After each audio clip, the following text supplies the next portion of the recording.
What's happening, you guys? Welcome to another episode of the Fins Tailgate. I am your host, El Capitan, and welcome to the tailgate party that never stops, guys. So before we get going, if you guys are watching on Facebook, Twitch, Twitter, be kind, come over to YouTube, smash the subscribe button. Make sure if you guys are watching, hit the like button, help get the algorithm going.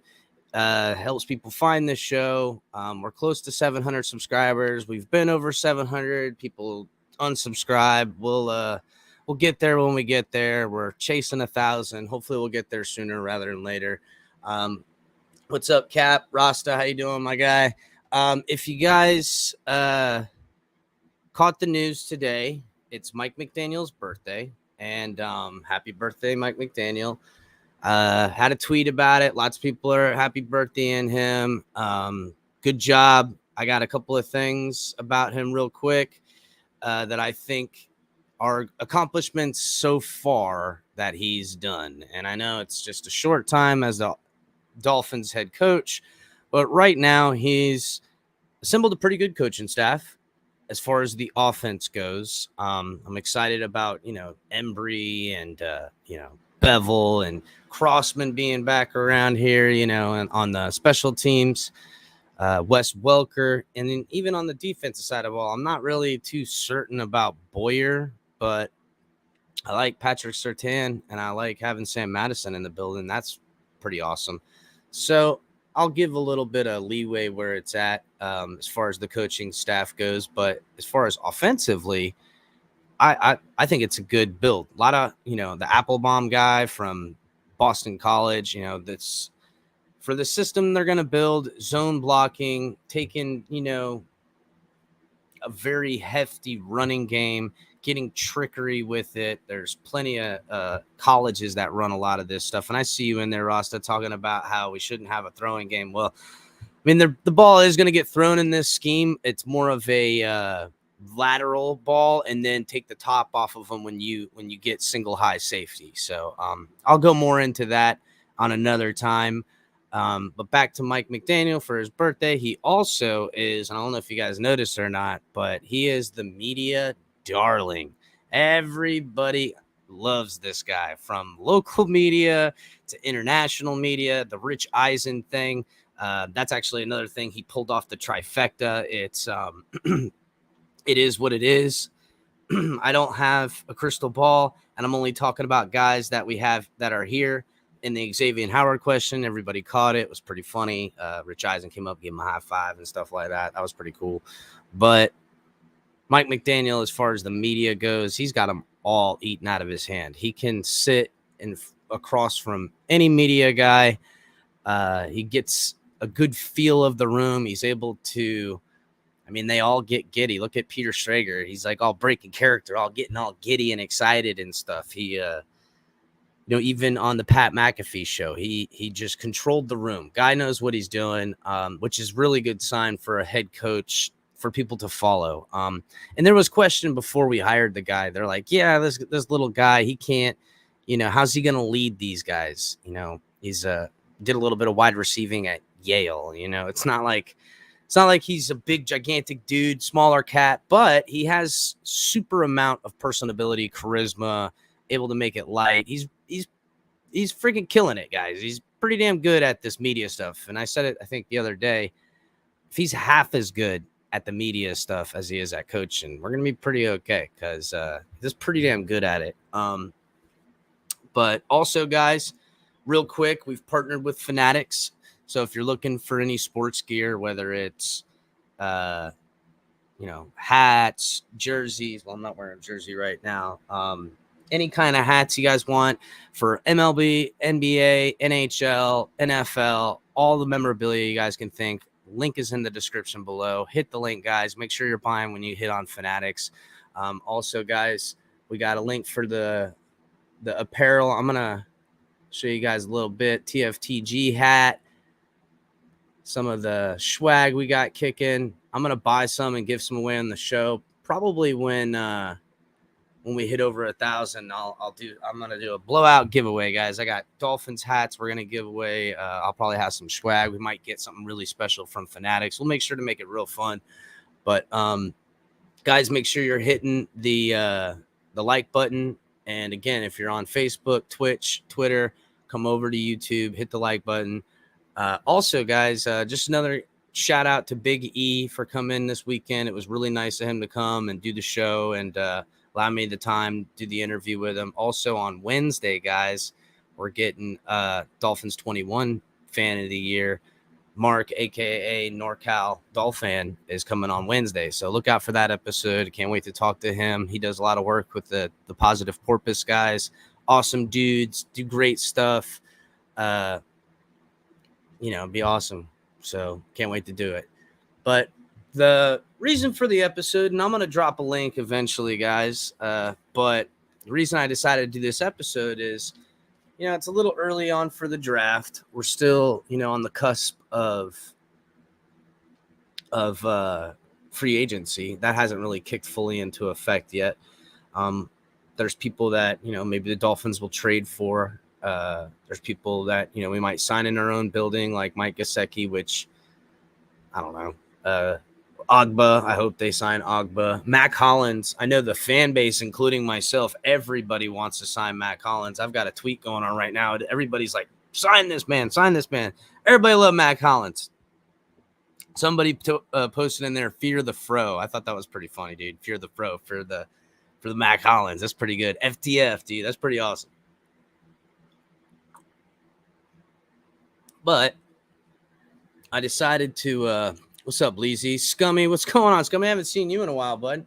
Cap for Life, Rasta, Bleezy, what's up, everybody? Reason I made this episode is it's before free agency, so we don't know what the team's going to do.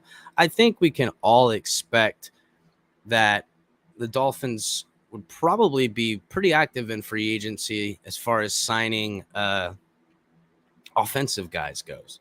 You know what I'm saying? So started thinking, I'm like, everybody wants offensive line help, and me too. This offensive line sucked, so it wasn't good. It didn't look good. There was too many penalties and blown freaking blocks and guys going the wrong way. And towards the end there, it looked pretty decent, but not very good at times.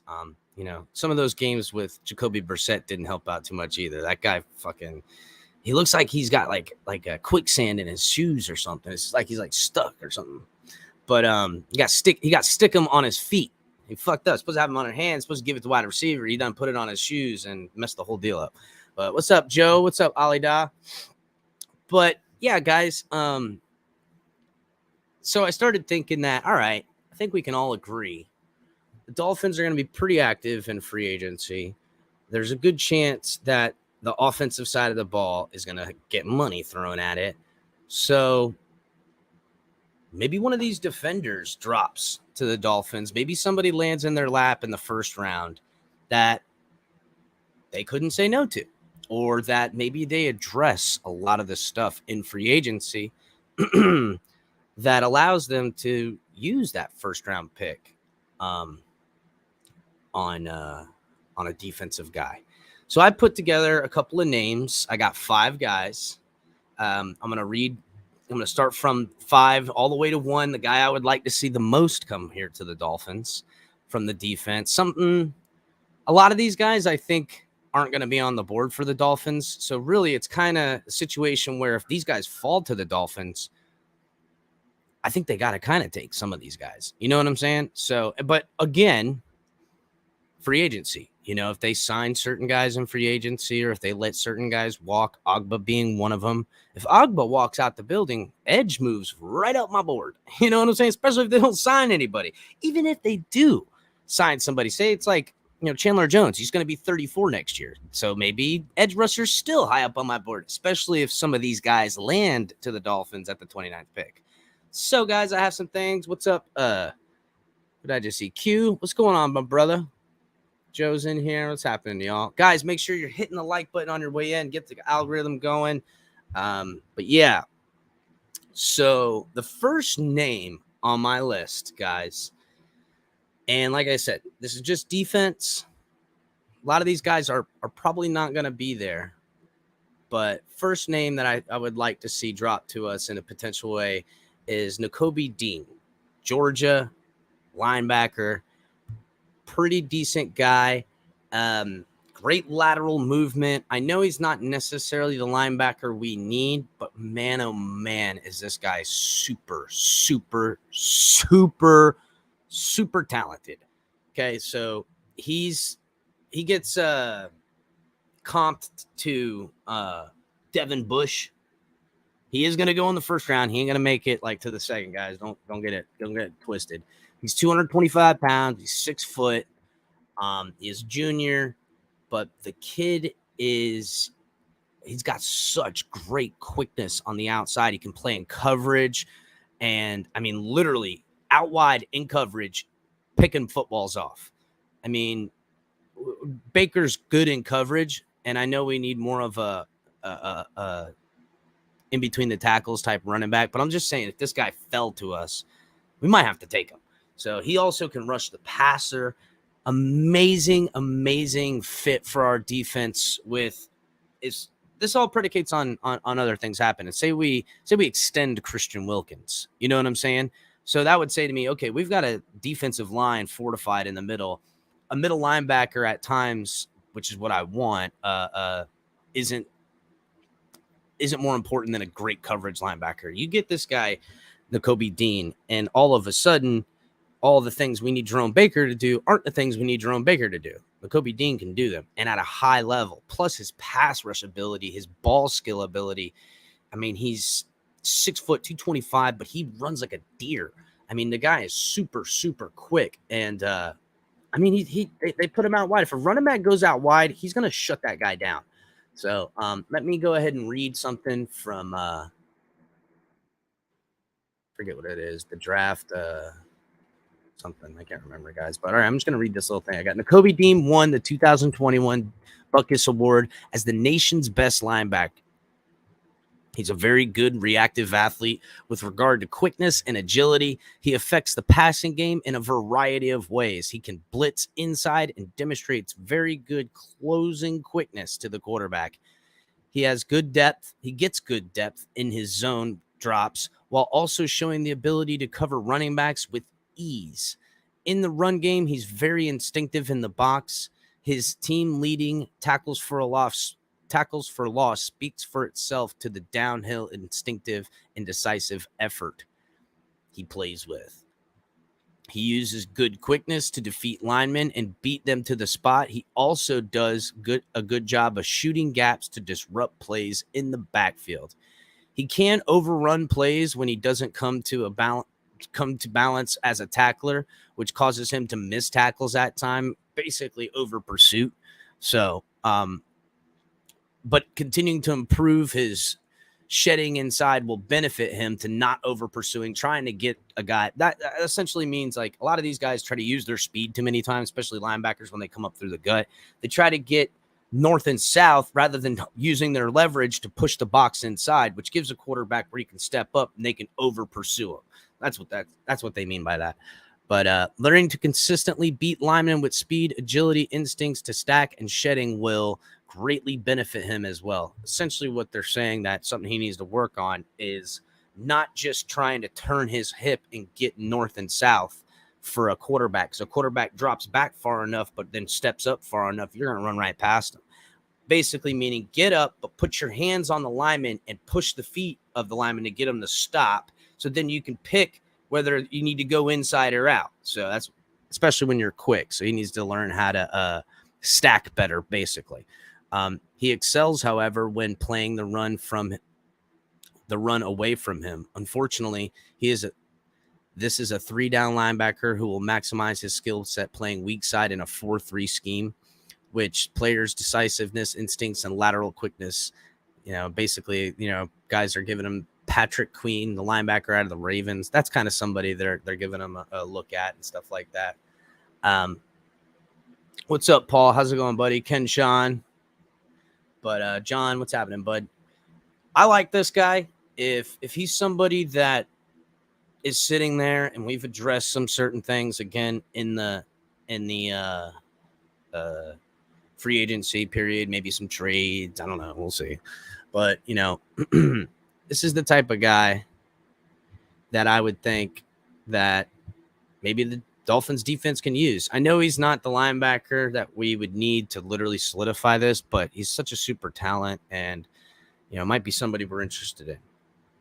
With that, I'll move on to the fourth guy. And a lot of you guys,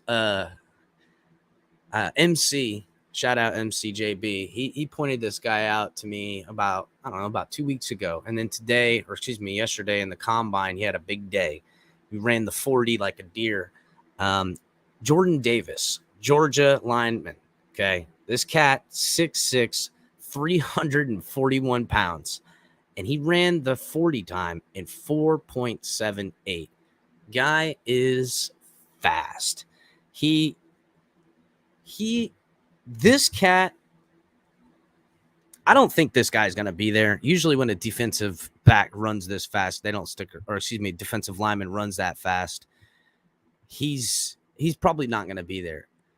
I don't see how anyone could pass up on a guy like this, because if his technique and his growth turns out to be everything from the athleticism he's got, his comp is Ted Washington. And Ted Washington, guy, early 90s, played on the Bills all through the 90s. They used to call him Mount Washington. Guy was a freaking animal coming up. He could just split the gap, get up and just wreck. He was the Ndamukong Suh, Vince Wilfork before these guys. He was the original Vince Wilfork, put it that way. And if this cat's sitting there, I say you got to pick him up. You've already probably extended Christian Wilkins at that time. You got his 5th-year option. I would trade him in season. That's what I would do. I'm sorry. This is just a business, guys. I love Christian Wilkins too, but Christian Wilkins could demand $100 million contract. $80 million bucks. You guys want to pay Christian Wilkins $80 million? It's a lot of money. I love Christian Wilkins, but I'm pretty sure unless he takes a super team friendly deal, Buddy should chase the bag. That's what a good young athlete should do, is worry about himself first. Go get $100 million contract from somebody else. So this kid, Jordan Davis, we get him. You trade Christian Wilkins. All of a sudden, you've picked up Jordan Davis, and you got a first-round pick, and probably some extra cheddar on that if you get lucky. Try to find some team that's, I don't know, can't afford them and are thinking they're defensive tackle away from their defensive line to making a good playoff push, especially if Christian Wilkins gets paid. I think next year Christian Wilkins will have a great year anyhow, and the year he gets paid is going to be an amazing year. But back to Jordan Davis. This cat could be the dude right next to Raekwon Davis. We could have the Davis twins in the center of that line. And holy cow, could you imagine? First of all, if we got Jordan Davis next to Raekwon Davis, the edge rushers would just devour everything. They would get single coverage often.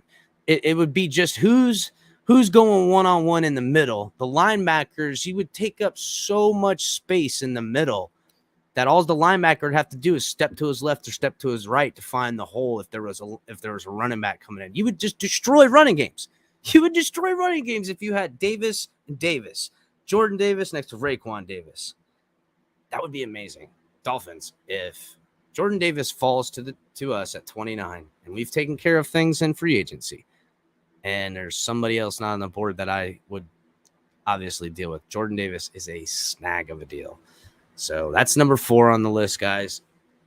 Number 3 is somebody who's a little bit more of kind of this pick is somebody that I kind of thought, okay, maybe the Dolphins move on from Xavier Howard. Maybe things don't work out for Xavier Howard. We don't know. We have nothing of agreement as far as knowledge goes with Noah Igbenogany. Nobody's seen the guy. We don't know if he can take on the role. So I thought, okay, so Xavier Howard's contract doesn't get worked out. He holds out, or they go, you know what, we're tired of this Xavier, which I wouldn't, be mad at him. What's up, Mr. Godavaloa, or Mick Godavaloa, AB. Sorry, Mick Godavaloa. I don't know, Mick Godavaloa. Jordan Davis might not. This is the thing about the draft. You could see a guy like Jordan Davis get in the second round. And I know that sounds ridiculous to say, but that's how the draft works. You could see a run on wide receivers. If there's 8 wide receivers taken in the first round, that's not a lot of friggin' players left to pick. At least 2 or 3 quarterbacks. There goes 11 picks right there. There's only 32. You got 22 other players. So just saying, you know what I'm saying? But if things dissolve with Xavier Howard and he's either holding out, which in some ways, guys, I think that's what the Noah Igbenogany pick was. It was insurance for Xavier. He was coming off injured that year. This might be another situation where a player falls to us that is very unlikely, but it could still happen. Trent McDuffie, cornerback out of Washington. He's got amazing, amazing ball skills. He's a little smaller than I like my cornerbacks to be. He's 5'11", 195, but the guy has sure tackling ability, super, super athletic, agility. He is so good playing the zone box. He can play outside. First of all, he can play inside, outside. He can play safety, nickel, corner. He plays all the positions in the back end. Very, very tricky dude. He's able to come off of his duties, and I've seen him do this, of obvious man-to-man coverage on the outside, and him read the play for the outside screen and shed off his man, knowing he has help above, and go and make a tackle behind the line of scrimmage. The dude is good, and he is a sure tackler. For only being 5'11", just under 200 pounds, he puts the hit on some guys. Trent McDuffie is probably not going to make it out of the top 15, honestly. His ball skills are really, really good. He's definitely the kind of guy that can get ups for only being as short as he is. He has no fear of getting high and getting his hand on the ball.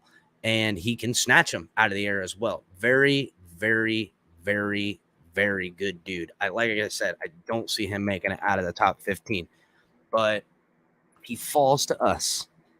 I mean, shit, even if we signed Xavier, this might be a guy that we're like, we can't say no to a super young, great talent like that. Now, drafting a dude like this lets you go, oh, you know what? We can pay Xavier Howard and get rid of Byron, trade Byron. Even if we got like nothing for Byron, we could just unload the contract so we're not on the hook for the money. You know what I'm saying? Especially if you work things out with Xavier, try to rework the deal, extend it another year, rework the deal, get Trent McDuffie, and then, you could trade. I don't know. We'll see. But this kind of dude is really, really good. Trent McDuffie is a very good athlete with good lateral agility and overall quickness and coverage. In the run game, he is an aggressive tackler who seems to enjoy the physical aspect of the game. That was kind of what stood out for me in the tape, guys, is he does not shy away from the tackling. He'll come up in the box. Blitz, very good off the edge coming from the blitz, very aggressive, and he don't give a damn, dude. He puts the wood, and if a running back is out there in the flat and he don't see him coming, he don't fucking make him pay it, bro. He gonna make him pay. I seen him just upend dudes like in his highlight reel not too long ago. I'm talking ass over elbows, freaking feet coming over the top of him, just boom. If he thinks he can knock that football out, he will, and he did a couple times. He seems to relish he seems to relish when he is the force player in zone, so he can be a willing participant in the run game. In the passing game, although he plays the game from bail technique, which often than not, he demonstrates good hips and feel to stay in phase and coverage. He always closes in coverage and is rarely out of position. In zone, he demonstrates good instincts, easily passing off routes. That to me, I think he's underutilized on the outside.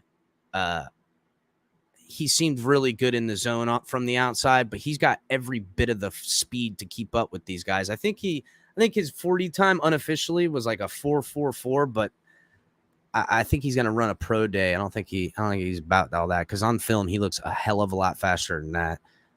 He easily identifies when the opposing threat is in his zone, and he knows how to utilize his help. I wish he were more consistent and effective as a route runner in press situations on third down. He can play outside or inside, but may have more value inside at nickel. It's where he can use his physicality, instincts, and lateral agility to excel at the position. Again, I did see that they like to use him in the zone and more inside the nickel. Great in the run game. But I think back to our coaches, and I said this early on, Sam and Patrick are going to be able to squeeze every little bit out of corners coming into the building. And if a kid like this with all this raw talent, he's only a junior, he's a real football player. This boy likes to put the hurting on fools, and he's got great instincts and speed. His feet move quicker than a muh. So I would really, really enjoy seeing him fall to us again. I do not think this kid is going to fall. He's probably going to get picked up, probably top 10, top 12. He's in the top 5 for corners for sure. So, so let's do a little recap.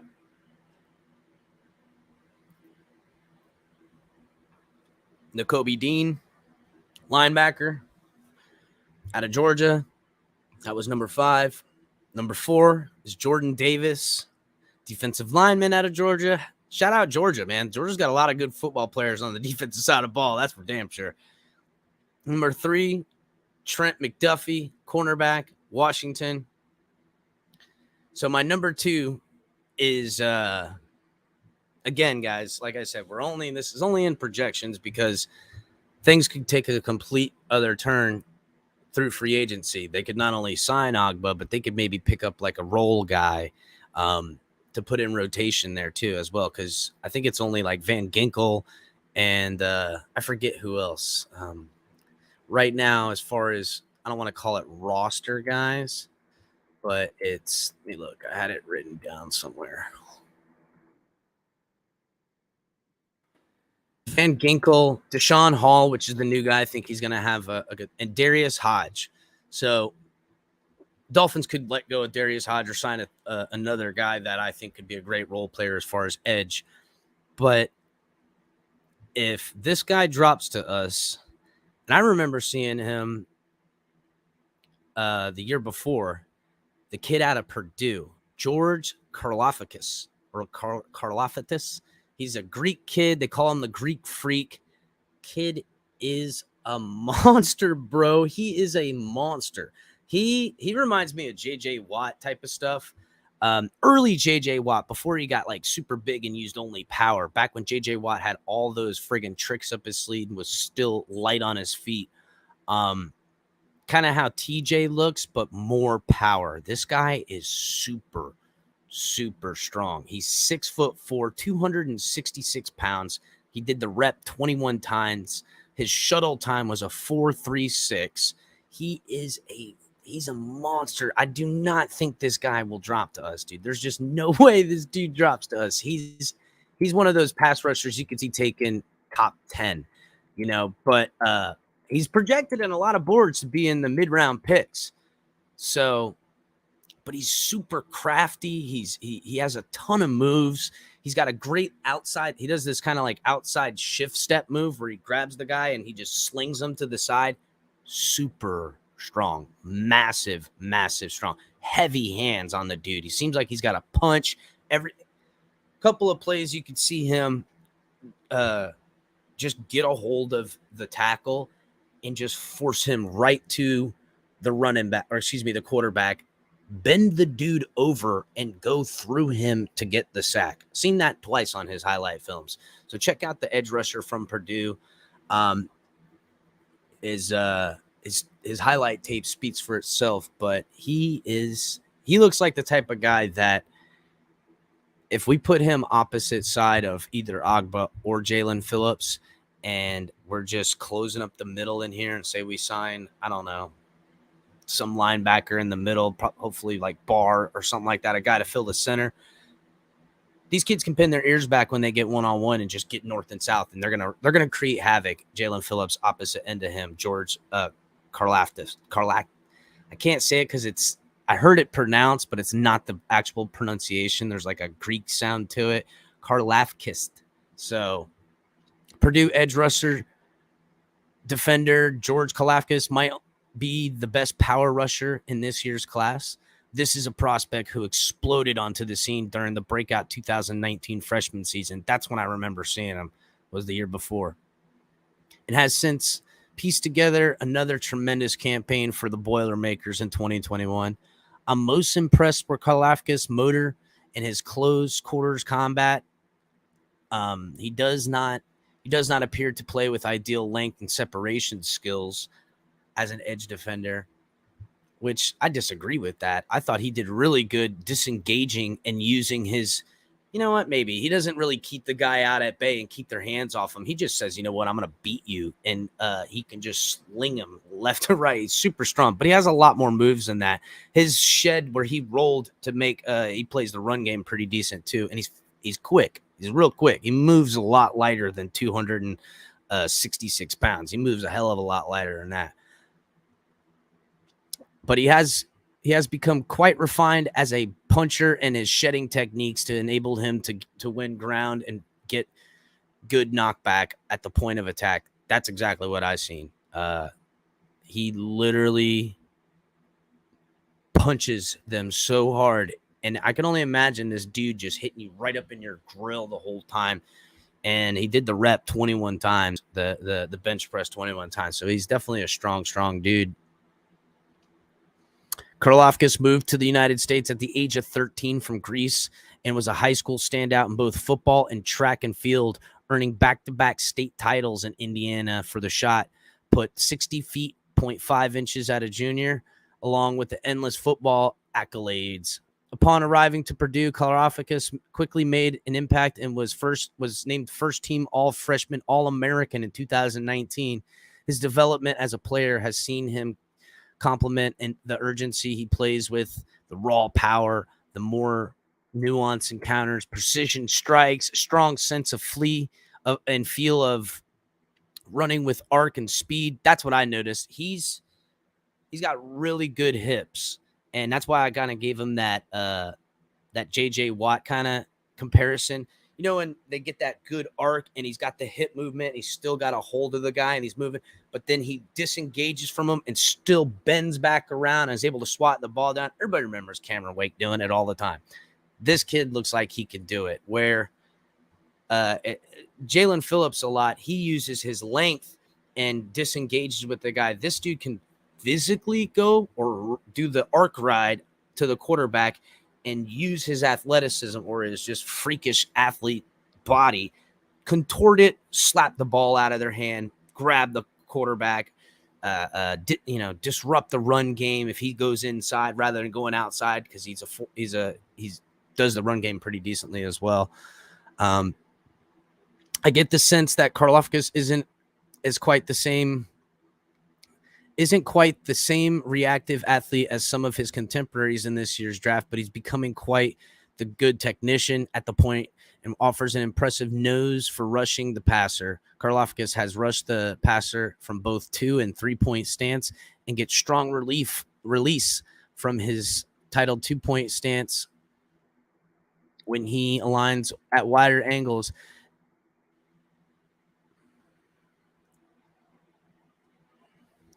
Amid the debate for the value of speed and flexibility versus power on the edge, Karlaftis is going to be the testament to the latter. He wins many reps with his ability to roll blockers from their heels and reduce angles and speed. See, I think this is wrong. I noticed he did bully a lot of guys around, but I've seen his speed in the run game too. He's able to really get back. I think there's a lot more meat on the bone with that kid. That's why I would be really excited if they got him over here. He's got really strong hips, and I don't think this guy's going to be here, so we'll see. But so down to my last guy, and this dude is, when I played football, I always was more defense centric.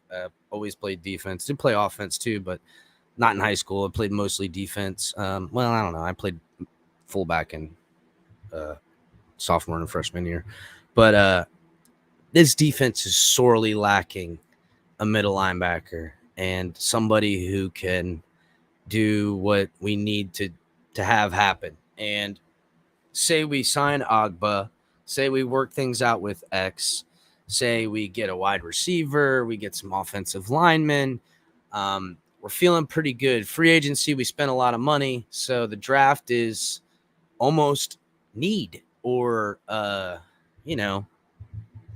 of need at that point. Or best player available, which usually if best player available plus need, then you can win. Devin Lloyd, the linebacker out of Utah. This guy's legit. This guy is the best. Well, he's to me, he's the best linebacker hands down. He's super, super good. He's not the fastest. He can play the pass. Great inside the box. Probably the most instinctive of all the linebackers, even over the guy from Georgia, which I think the guy from Georgia is great. But to me, Devin Lloyd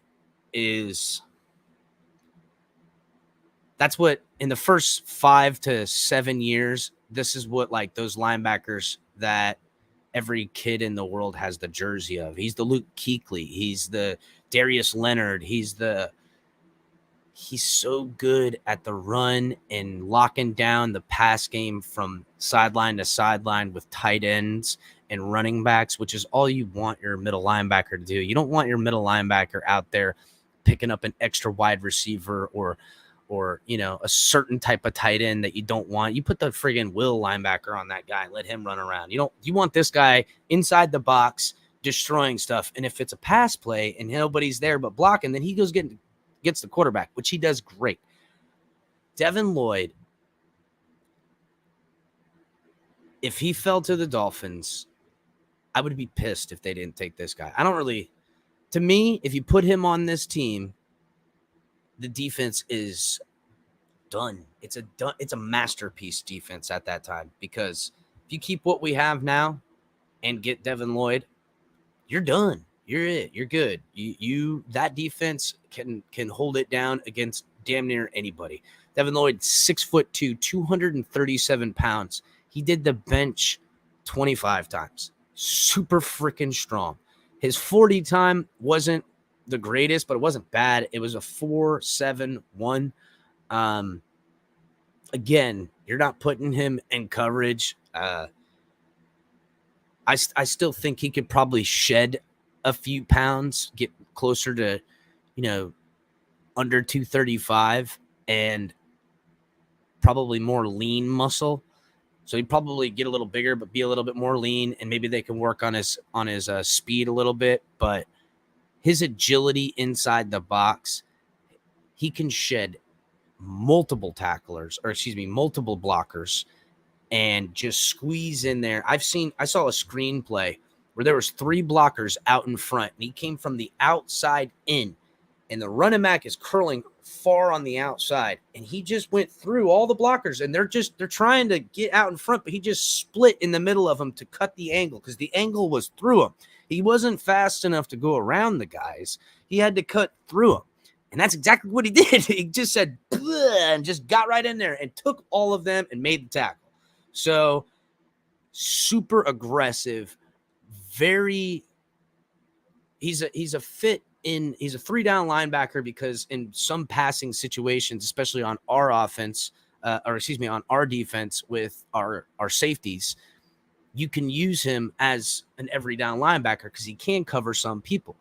He can cover a lot of tight ends. I wouldn't put him against, Kittle or anything like that, but that's not what we do anyhow. We always put, Rowe or which Rowe might not be on this team. I would imagine Howard would go on that guy now, but more athletic, mismatched tight ends, I wouldn't put him on, but any regular tight end, he's gonna lock them down. And if they're not lucky, he'll intercept that football. He's got amazing hands, great hands, and he's a big dude. He can high step, he can move, he can eat up blockers and split blockers in the line. If there's a run play, he doesn't fill the gap. He's point of attack gap. He's trying to get the gap as soon as it opens. That's the best type of middle linebacker you need.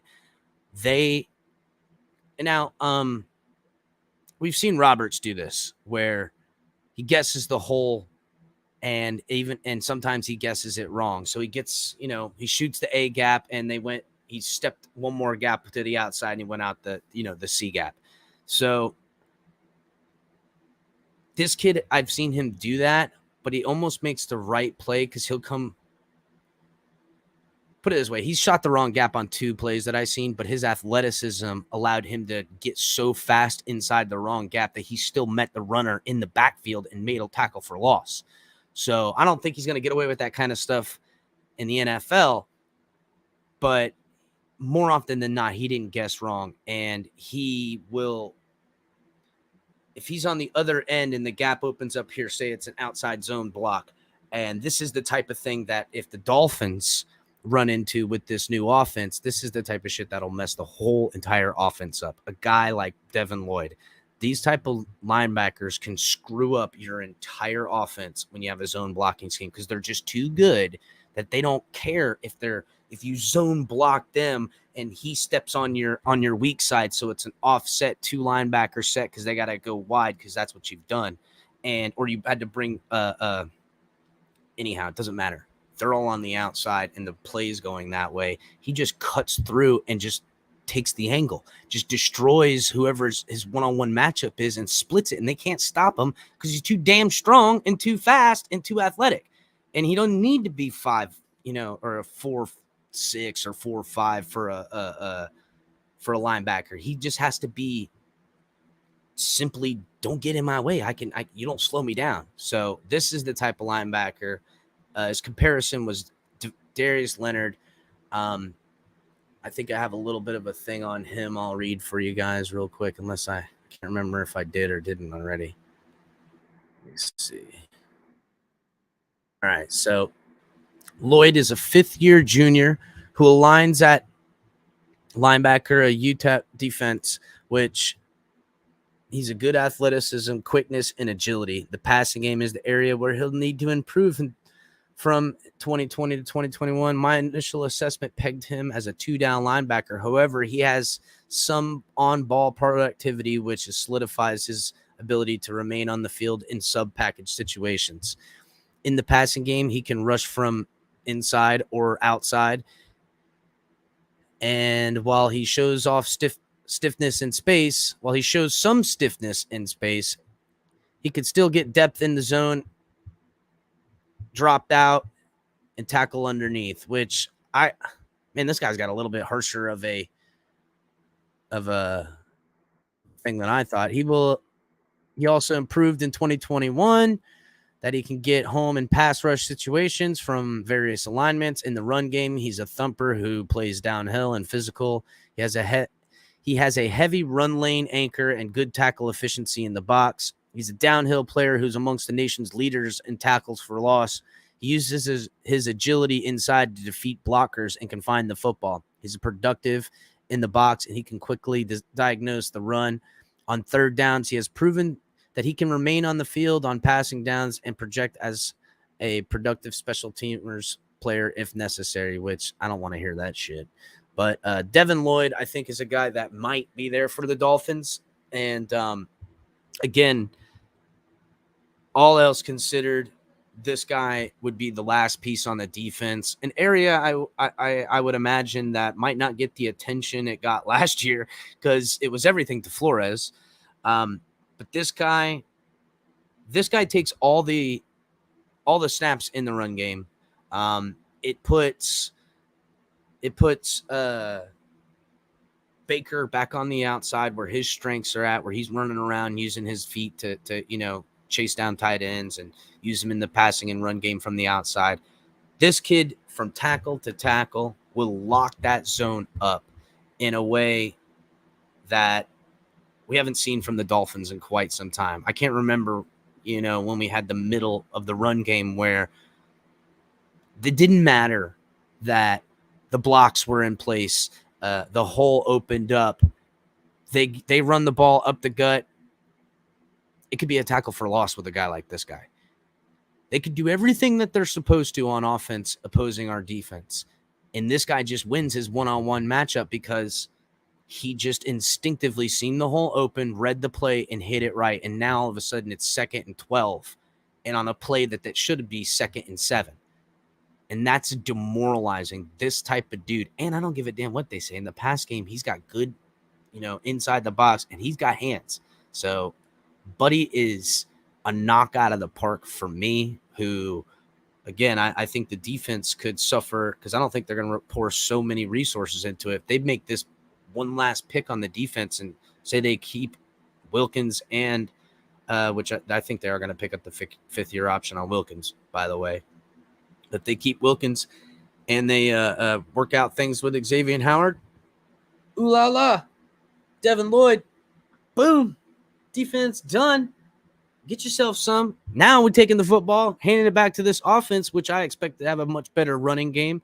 There is a tight end that I'd love to talk to you guys about. Tight end out of Colorado State. He might be on my next list for offensive guys, which I'm trying to find some offensive guys that might be outside the box picks. I'll come back with that probably tomorrow night, guys. I'll have that pick. Trey McBride. I like this guy out of Colorado State. He kind of fits. Actually, not kind of. He 1,000,000% fits the scheme for what Mike McDaniel's putting in here on offense. The Trey McBride tight end out of Colorado State. So what do you guys think? Which one in the comment sections? One of these 5 players, Devin Lloyd, Trent McDuffie, George Karlaftis, Karlaftis, Nakobe Dean, Jordan Davis. Which one of these guys would you guys want on this team? So, no, I know, Martina. Again, all of these guys in this first round are guys that fall to us. We're in the 29th pick. I mean, somebody could fall. It just happens every draft. Somebody falls way further and they're like, oh my God. And we could get lucky with one of these dudes. We could see a run on wide receivers. I don't think it's out of the realm of the possibility that if only 6 wide receivers go off the board, Miami might be this team that takes the 7th wide receiver. I think we've seen 6 or 7 wide receivers come out of it. Just seems to be what happens these days.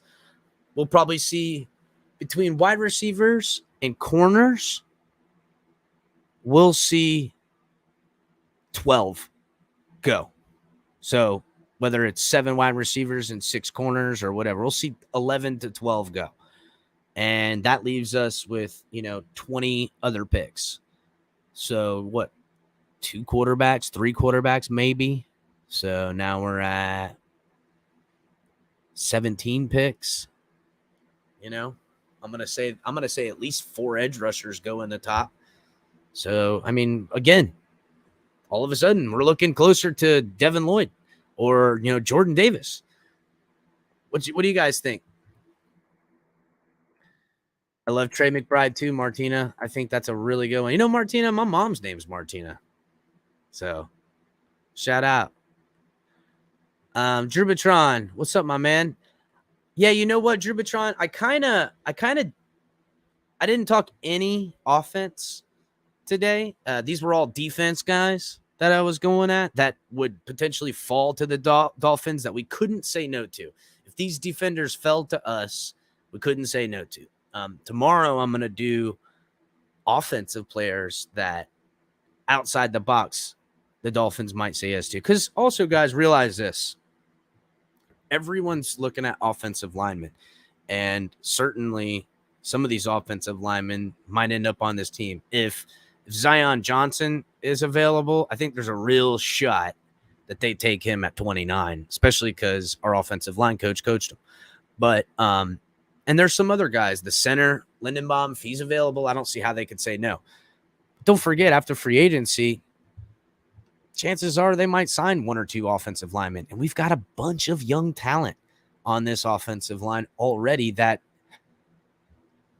I mean, if you asked Mike McDaniel, what do you think he would say? He'd go, listen, to me, and it's the same thing he said about Waddle and Tua, to me, there's a lot of untapped potential there.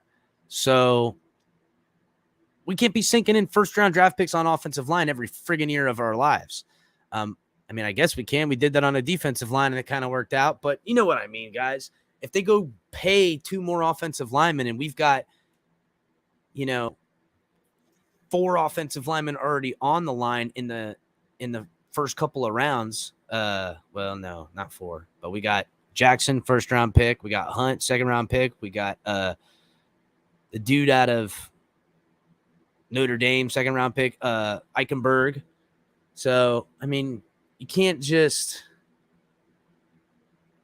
give up on a bunch of young talent like that. So if they buy 2 offensive linemen, say a tackle, Morgan Moses, I want Morgan Moses.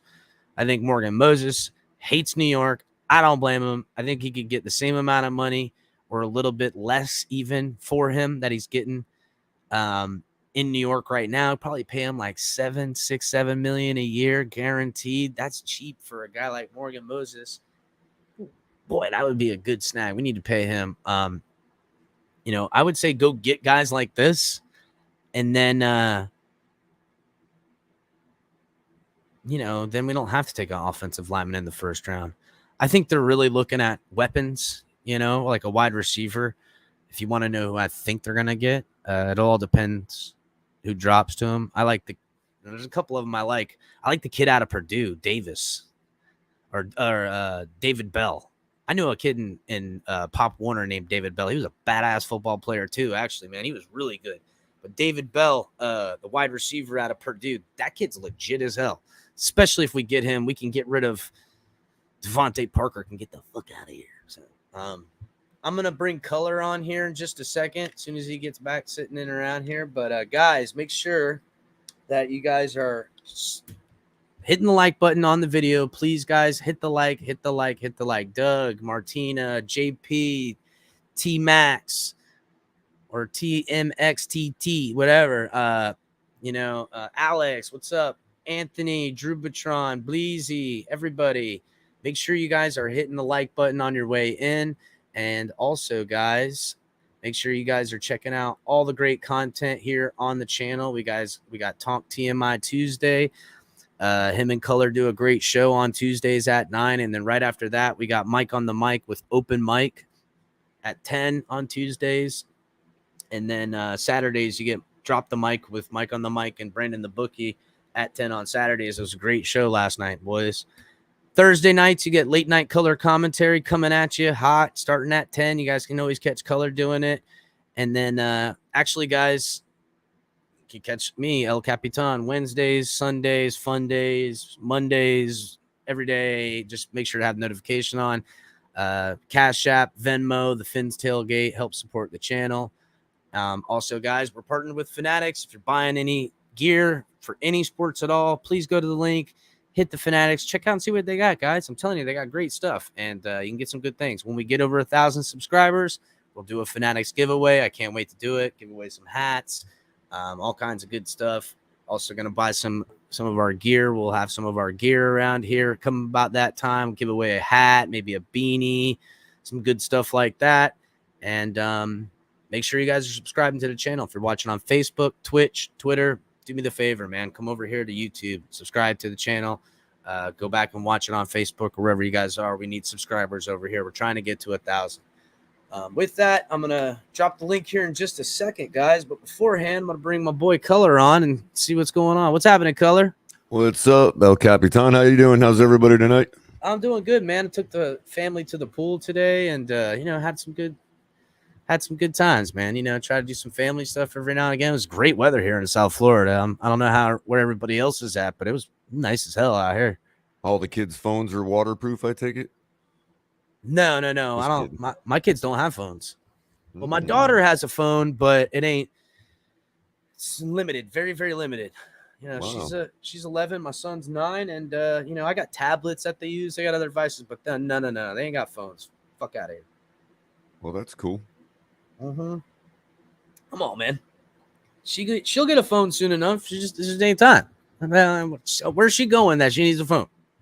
So, actually, she wants to start doing some obviously UFC not fighting. Cyberspace.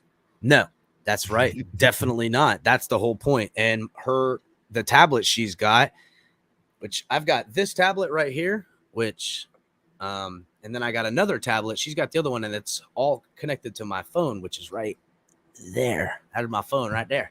And so anything as text, anywhere she goes, anything that thing does and goes online, I monitor all that. The hell out of here, boy. You ain't not this one. Not me. Not my kid. I ain't the guy.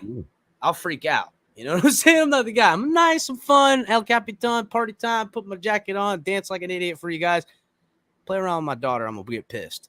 So, but she actually wants to start doing some UFC type fighting. So I think we're going to put her into some mixed martial arts. That'll be pretty fun. Awesome. But, did you catch the fight last night? I did. I caught a little bit of it. I didn't catch it live because I was doing family stuff last night. But I'm gonna get the fight because I got the fight package I want to get. I'm trying to, I don't want to sign up for DirecTV, but DirecTV is the gatekeeper to the NFL, and dude, they do this. Like the only way you can get all the packages is if I had every television network known to man. You know what I'm saying? Because I'm trying to run a sports empire here, guys. I know we don't have enough people on this yet to get that way, but I want to be able to monitor all sports, intake them in, have great guys like Color, myself, Mike, Brandon the Bookie, Tonk, all different types of dudes like us to bring what we want to put to you guys. But damn, dude, it gets expensive, boy. You know what I'm saying? Like it gets expensive. I ain't got this kind of money for all this. I got kids. I just told you, So I'm figuring it out. But what'd you think of the defense, guys, in the first round? What'd you think? Did you catch the whole thing? You mean the combine? No. I'm talking about the guys I just had in my list, bro. Oh, you were talking. Oh, yeah, I was listening. Yeah, I mean, I'm all for that. Uh, like you said at the end there. Everybody's looking at the offense, but we pepper in a couple guys on defense, and I really don't see how anybody can score on us at this point. I mean, other than maybe Buffalo, we shave a couple touchdowns off Buffalo by just adding a decent middle linebacker. Bro, listen, if we get this Devin Lloyd kid and we work out things, Xavier's still here and Ogba is signed, you put Devin Lloyd on this defense. It's a top 10 defense. I don't get Boyer can't mess it up, is my point. Yeah, Not that I think Boyer's a mess up. And one of the things McDaniel's said was, I know he was joking. Well, not joking, but he was being rhetorical when he said, when Eisen asked him how you win, and he's like, you score more points than the other guy, or was it Wingfield that asked him that?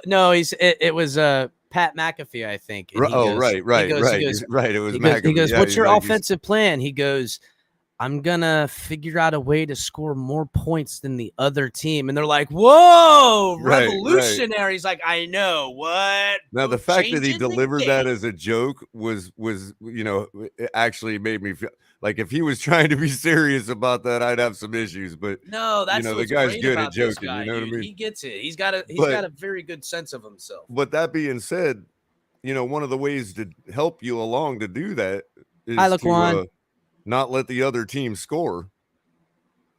Yes, that's one of the ways you can help that along. He went into depth into that stuff, which I felt to be very good.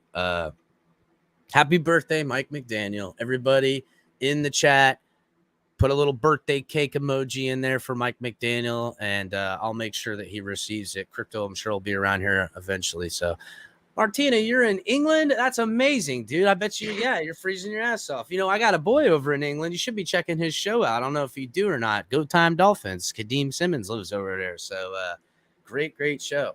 Thank you, JP. There goes the birthday cake for Mike McDaniel. But yeah, I said this twice. This will be 3 times, which he already had the trifecta, Mike McDaniel. But if he coaches half as good as he handles the media, I mean, bro, do they all love this guy or what, dude? If he was, he's got him eating out of his hand. They get giddy. It's kind of like, remember when Flores was fired and they asked Stephen Ross about, what's his name from Michigan? God, I'm blanking tonight, bro. Harbaugh from Michigan. Yeah. They asked him about Harbaugh from Michigan. He goes, Harbaugh, like that. He got all giddy about Harbaugh, and he goes, "What's up, Zippa?" And I was like, I called him right away. He was all, "How's it going, Laquan? How you doing, Laquan? No Combs, I got you." He got all giddy, and so, but I see Mike McDaniel doing that to the media in their face. Like, he's got them up here. They're doing their whole media thing, and he gets them melting in his hand quickly, too. Watch the Peter Schrager. You know what? Hold on. I might have it right here. I posted it on Twitter. I could pull it up on Twitter. Let me see if I got that. Peter's such a honk. Oh, yeah. Dude, I'll tell you what. People love Mac Hollins. Right now, I just posted a Mac Hollins, should we sign Mac Hollins tweet an hour ago. It's almost got 100 likes right now on Twitter. Wow. Almost 100 likes in an hour. People love Mac Hollins. Mac Hollins walks off this team. People are going to be pissed because listen, he's great. Okay. So, all right, here we go. I'm going to show you a scene where he has Pat McAfee and his crew. Well, not so much AJ Hawk. AJ Hawk kind of, he just, I think everything's delayed to him. He seems like he's getting everything late. I don't know how many hits this guy took, but he's got Pat McAfee and the other dudes in the room just eating out of his hand like a pro. And again, guys, real quick, we went from a defensive-minded coach to the opposite of a defensive-minded coach to an offensive one. But that ain't the opposite we went.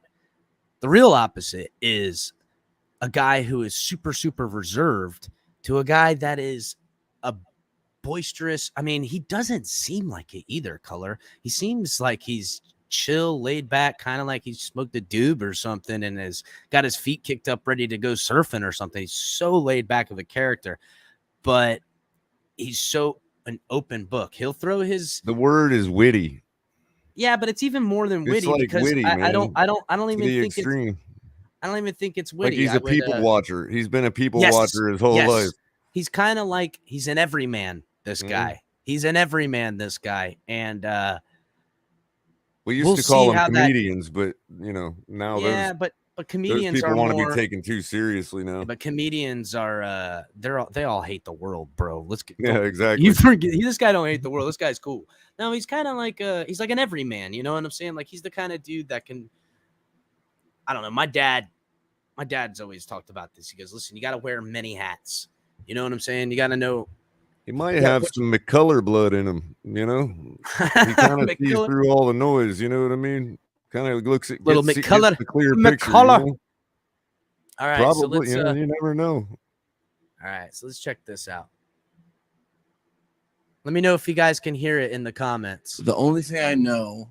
So I told this guy, I met him. I was like, hey, what's your name? Okay, Socrates. Okay.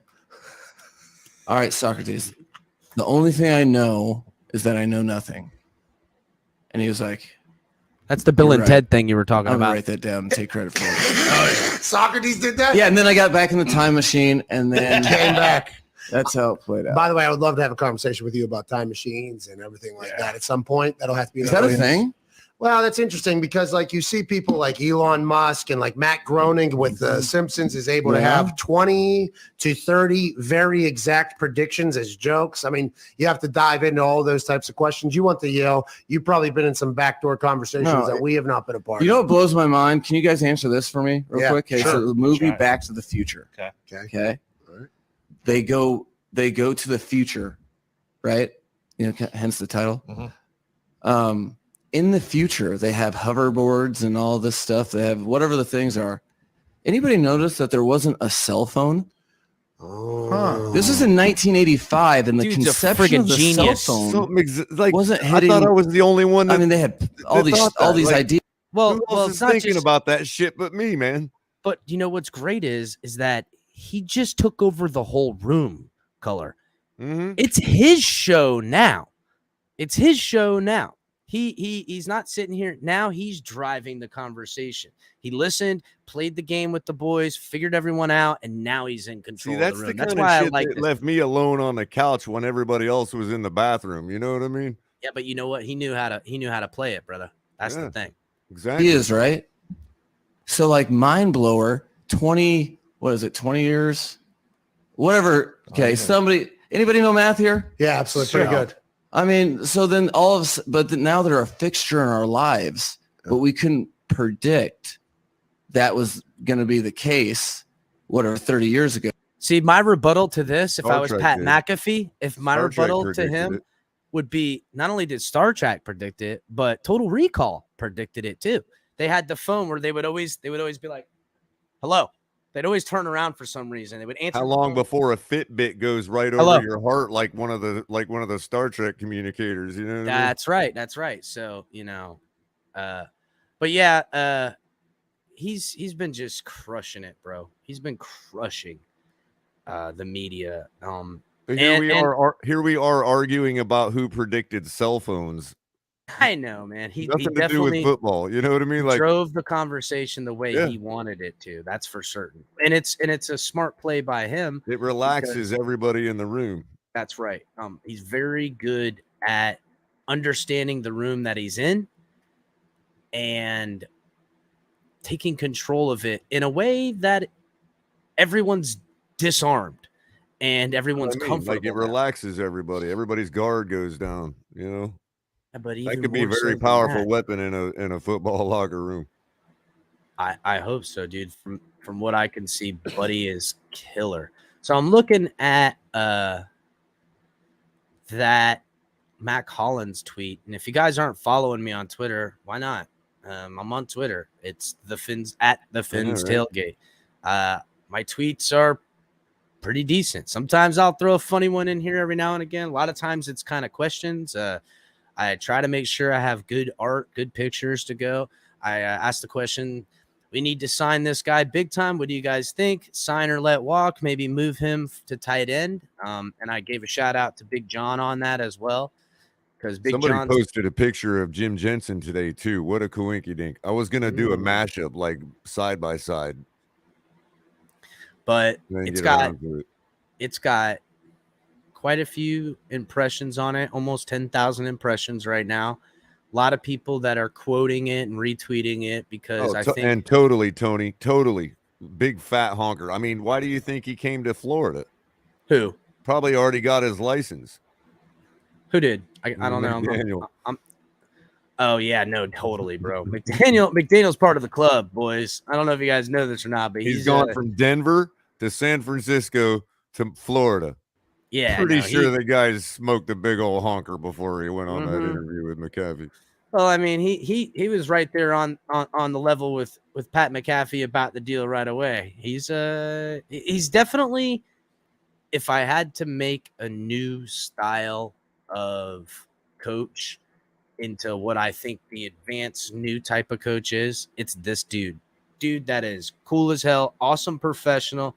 I would say in more ways than one I identify with this guy because I don't know. I think he's very identifiable with everyone. I think everyone sees a bit of himself in Mike McDaniel. I think that's what makes him so charming. That's what I mean about him being an everyman. So endearing. Drew Patron at the Fins Tailgates tweets are all right, but if you want some legit Twitter content, yeah, is that right, Drew Patron? This guy. I know, bro. Believe this guy. I can't because I would venture to say that I smash you in Twitter, bro. I don't know Drew Patron, how long have you been on Twitter, bro? I've only been on Twitter a little bit. I'll be honest, guys. I haven't been on Twitter that long. I've only been on Twitter since November.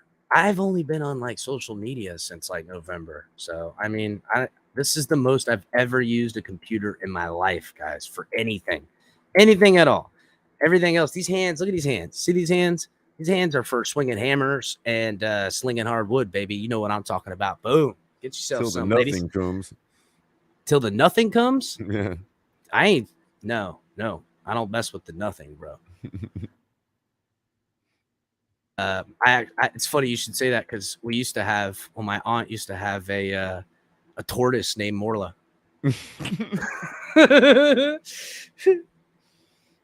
I know, Drew Patron, you're all good, brother. He used to have a tortoise named Morla. So here's a couple of responses I've gotten back from this in the past hour. I'm gonna start at the bottom. God, there's a lot, dude. Holy cow.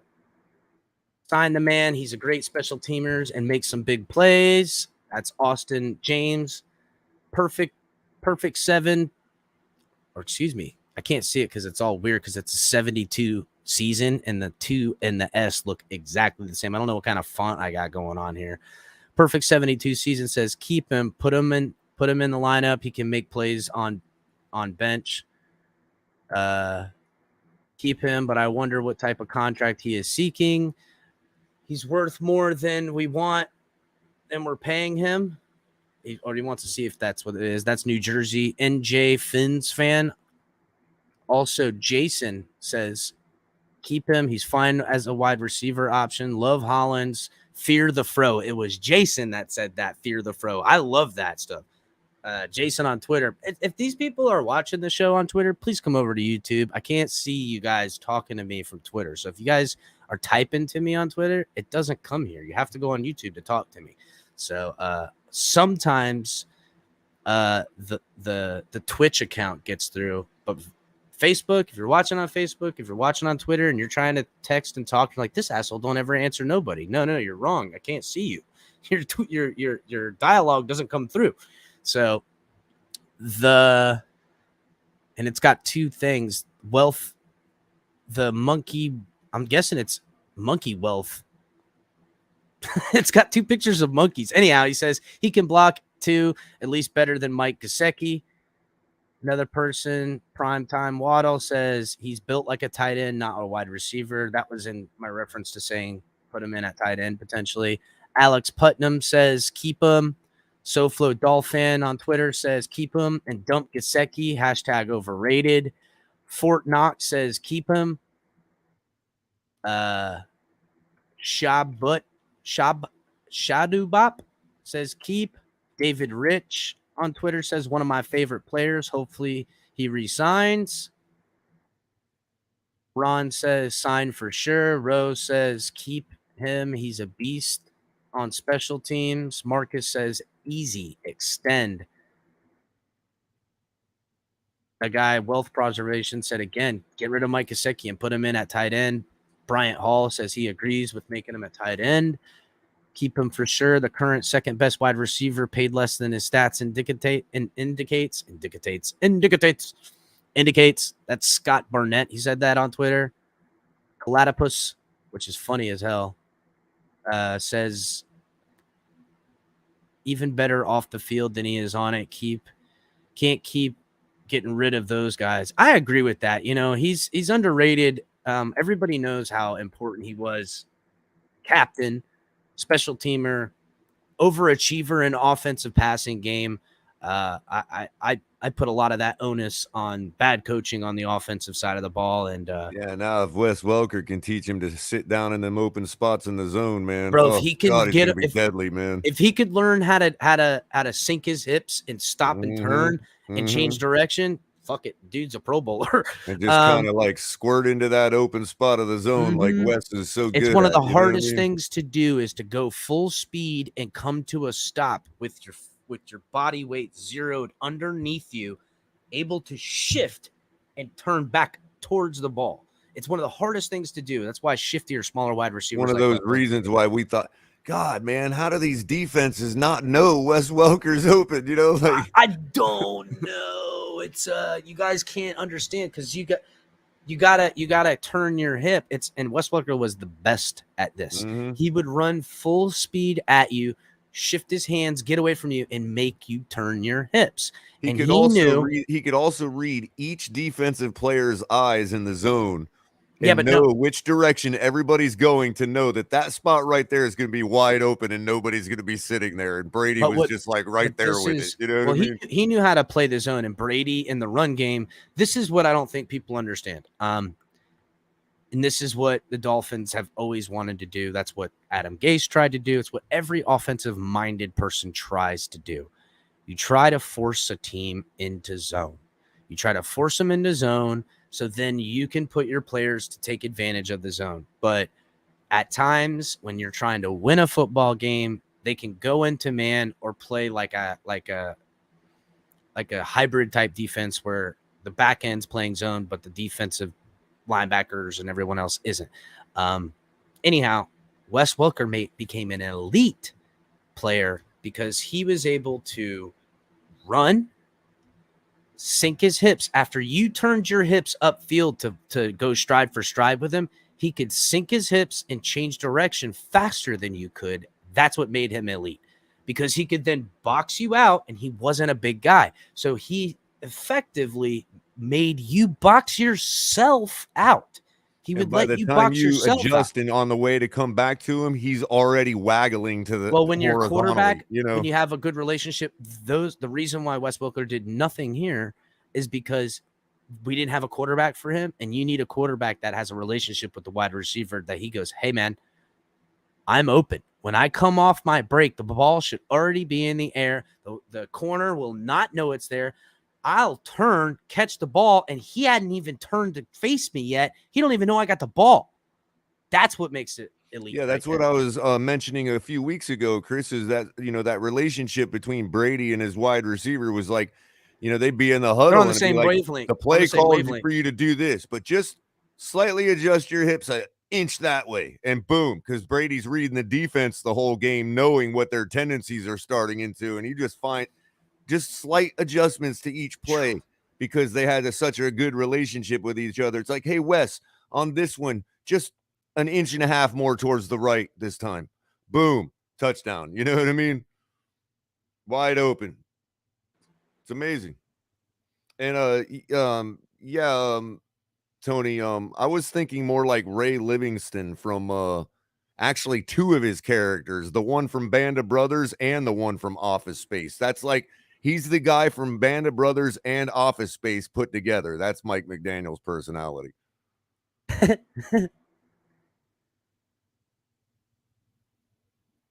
Sorry, I'm just trying to respond to some of these. I can't even believe how many people are responding to Matt Collins. The love for Matt Collins. I know. I'm telling you, man. Insane, bro. Insane. And you know what? That makes me feel good. The only person to pop in a picture of Jim Jensen and put 2.0 and watch everybody just flame out, man. Like, whoa! Oh, of course. Oh, yeah. The only person, and I just followed him. His name is Tua Sucks, and it says walk. He does not dive for the Tua low passes thrown at him. He just one hops them for an incomplete, making Tua look worse than he actually is. I don't know. This guy just sounds like a hater. I gave him a follow anyhow. It sounds like he needs a friend. Sounds like the perfect kind of follow. I know. It sounds like a guy I want to have conversations with. I want to see what his whole deal is. But I mean, I'm not a hater, but the haters are the only ones that understand me. I'm saying, right? So, but yeah, he's I definitely sent him a follow. I think he might be cool. What's happening, Justin? How's it going, bud? Anthony, MC, what's up, brother? Squid Games in the house. What's going on, boys? Andrew, I see you in there, bro. I'm gonna drop the link, fellas. If you guys want to come in, talk about some of these. And so what about Brian Greasy? The man hates his own dad. Just kidding. Yeah. I don't know if he hates his own dad. I don't think he did. He played like he hates his own dad. Yeah, he did. Well, he played like he didn't want to get hit, is what he played like. Played like he was like, he either hates his own dad or he hates winning, one or the other. Damn, he coached winning. Well, I mean, it was him that took that Carolina offense for that one time, and that's kind of the same offense that we're trying. Kid yourself not, people. This type of offense is no different than that Carolina type offense. Except isn't Brian the one that's been shitting on Tua all season? I don't know. Everybody shits on Tua at times, bro. What's up, MC? What you doing, buddy? Only Dolphin fans can shit talk too. We don't need no. Oh, hold up, MC. You got some news? You say? Yeah, I got What's the news? Are you driving to South Florida right now? Some other fan shit talking to. I got words with them. Hold on, Color. What? You're close, but not quiet. I'm coming. I'm coming for my tour next April or next month at the beginning of April. Coming where? To Miami. You're gonna go to Miami on a tour for your rap and stuff? For my school tour. Oh, for your school tour. Yeah. Really? You heading in April? Down? Where you at? 75? No. In April, he said. In April. Not right now. What's up, Drubatron? Hey, what's going on? So I will be there. So is it Drubatron or Drubatron?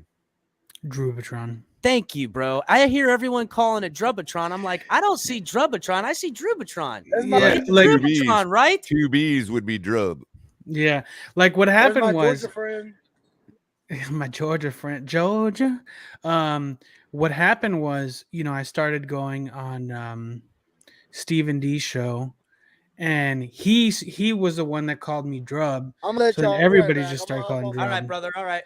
So then everybody just started saying that, and I was just I didn't care. If you do shorten it can have a short U sound if you shorten it to 4 letters. So no, I saw Drew Batron because it's like. I don't know. I think I told Color like that was actually a nickname I got in high school because I played the tuba.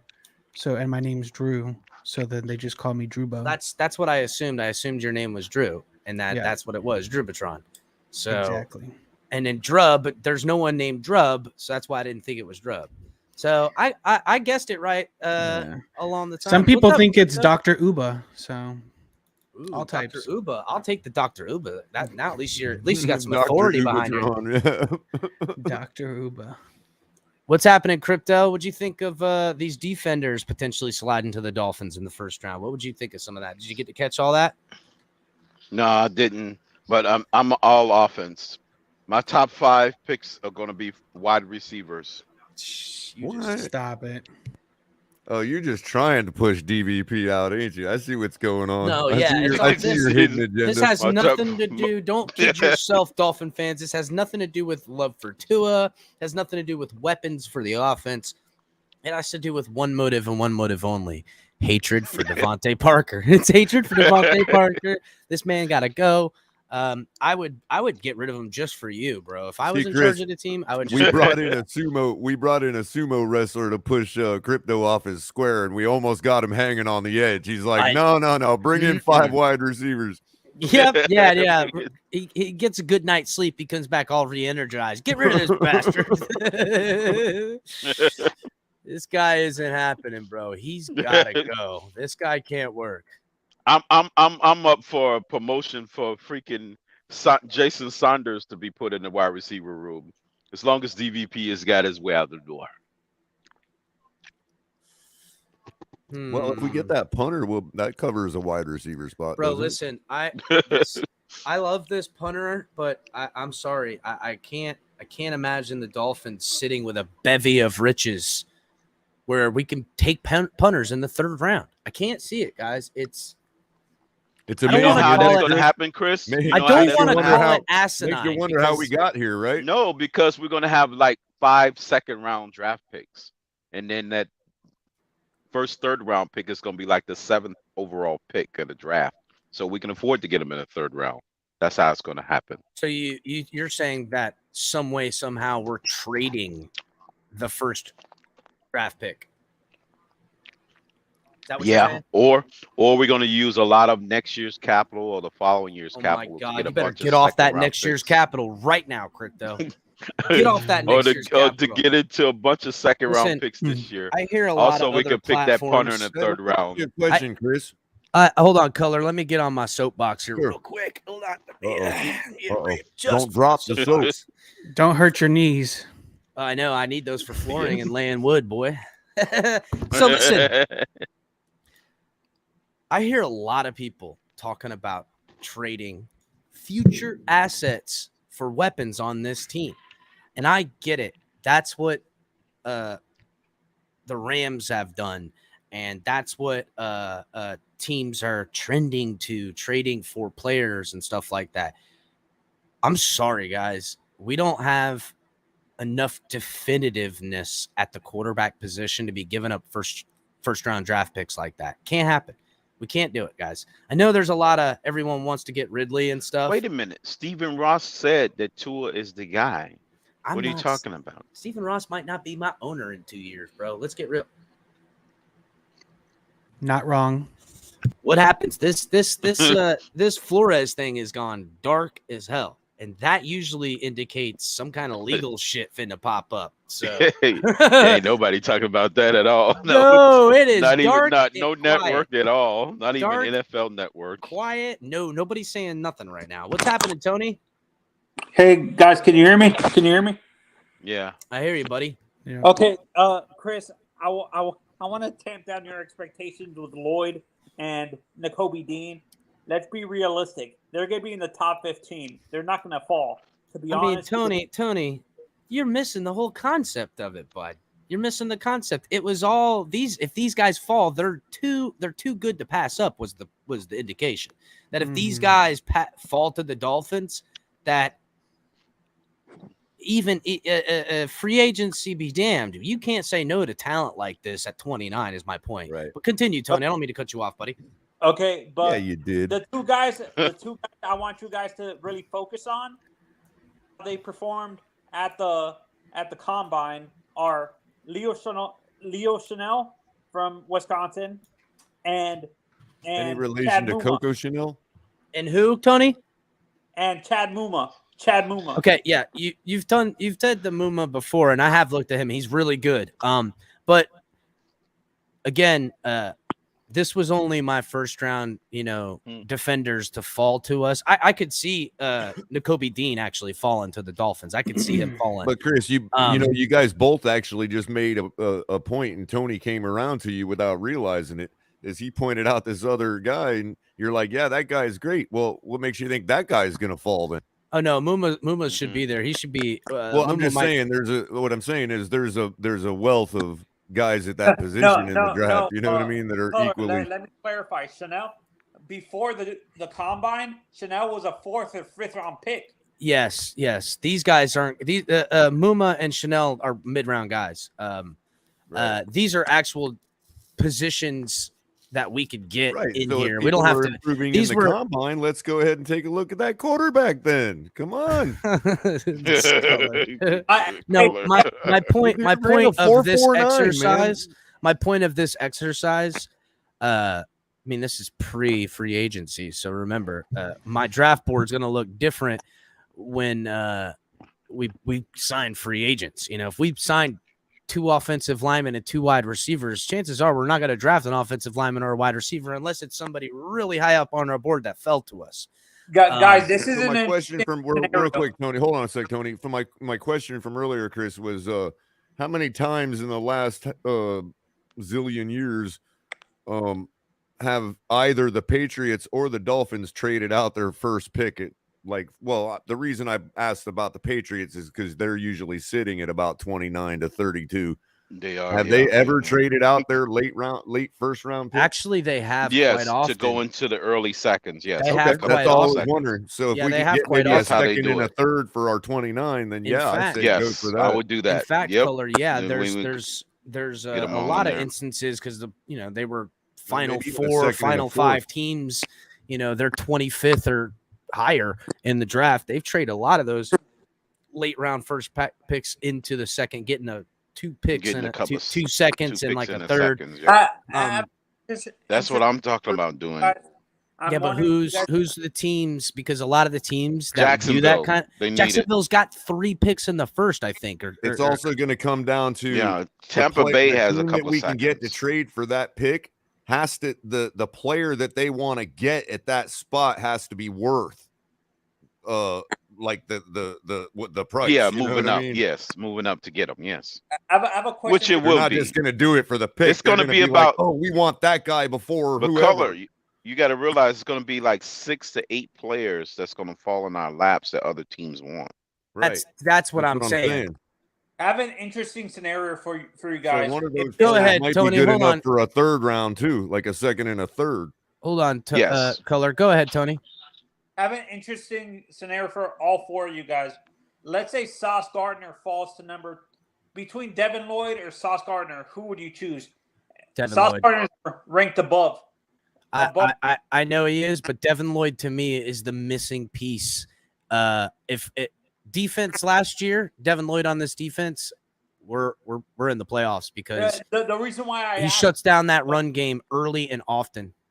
Okay, the reason why I asked that is because there's rumors going around that we might trade either Byron Jones or X. And if we do trade Byron specifically, Sauce Gardner is basically the same exact corner as X with interceptions and stuff like that. Would you guys? I don't want, honestly, it, in case you don't, if we keep Xavier, you really don't want another ball hawking guy opposite Xavier. You would want more of an eraser. Corner. Yeah, you want more of a cover corner because ball hawk guys, they purposely bait quarterbacks. That's how they do it. You can't have X's game. And they rely on the safety to pick up the slack if they get burned. That's right. Right. So exactly. really what you do That's is they look away from the ball hawk, the Pro Bowl corner on one side. They go, all right, let's not go to him. Let's try to throw at the guy that's in coverage. He's covered. I got to look for my check down. Now they start just hitting medium range stuff. And then now Xavier's giving his guys some space to bait the quarterback. And that's how that works. I can't have 2 guys baiting quarterbacks on the field. It's I always got my interceptions, man. No, and the reason why I'm not saying it has to be Sauce Gardner, but with the 2 corners we have on the roster, I think they would rather draft a bigger corner, like a guy above 6 feet, like an X or a Byron, like 6 feet instead of 5'11". I think this, Tony, and this is kind of why I looked at Trent McDuffie out of Washington. I could see us re-signing Nick Needham playing more boundary and us letting go of X for draft picks, keeping Byron, and then putting Trent McDuffie in the box, allowing him to do switch duties with oh my God, I just blanked at his name. Nick Needham, and then the rookie McDuffie, and then also Needham and Holland can switch safety roles because Holland can play nickel as well. And now you have 3 DBs on the field that are rotating from safety, nickel corner, and boundary. You could screw a whole that's what they want to do. Kid yourself not, guys. The defense that Flores shot to make was the Gerard Mayo defense with 3 guys. Okay, they want to rotate your nickel corner and your safety, but also have this crossover on the boundary at times. That's why we have Byron and we have X-Man on there. But if we let one of them go, it's going to fall on the split duties for the boundary. Yeah, that's what you just said. If we trade X, wouldn't we want to draft the ball hawking corner? Because you don't want to. No, they're going to give him the money. They're going to give X the money. I think if anyone's getting let go, it's Byron. That's Byron. He's only 16 million. He's listen, not really first of all, expensive. what if I told you guys that I'm hearing that it's not? They're not going to trade Byron. They're not going to trade X. They're not going to draft a corner. They're going to bring Noah in, and they're going to rework both of their deals. Yep. Yeah, they can restructure their deals. They're going to rework both of their deals. Money. They're gonna extend them both. They're gonna front load it. They're gonna front load signing bonus for both players and pay Xavier more than him in the overall scheme front of it. Load him some of the money. Yeah. Real quick, by the way, Jose, welcome tonight. Jose, appreciate you coming by tonight. And yes, I wake up excited, man. Too late for that. And crypto has already gone through the DVP talk, so you're lucky. Yeah, no, crypto is hating on the DVP, and I hate he's to hanging see it on the square by one toe. A sumo wrestler's about to deliver the death blow. You know, he's going to be off his square here any moment now. He's going to be on this football team. It's going to be a new sucks. It's multiple squares, good color. Cap for life. What's up, my really? brother? Oh, it's like Cubit, huh? You're just going to drop down to another square, huh? Yeah. If we pick up another wide receiver, DVP is going to fit. That was a good game there. I love that game. I love that game, man. God. The wide receiver I thought crypto would love is the kid out of Purdue, Davis. David, I always say David Bell, which is crazy. I keep forgetting his name because I played with a kid named David Bell. Man, he's got the best hands. We all been shitting on Jesse Davis for so long. Anybody with that those first 4 letters, it's like Davis, what? Davis. Get him out of here.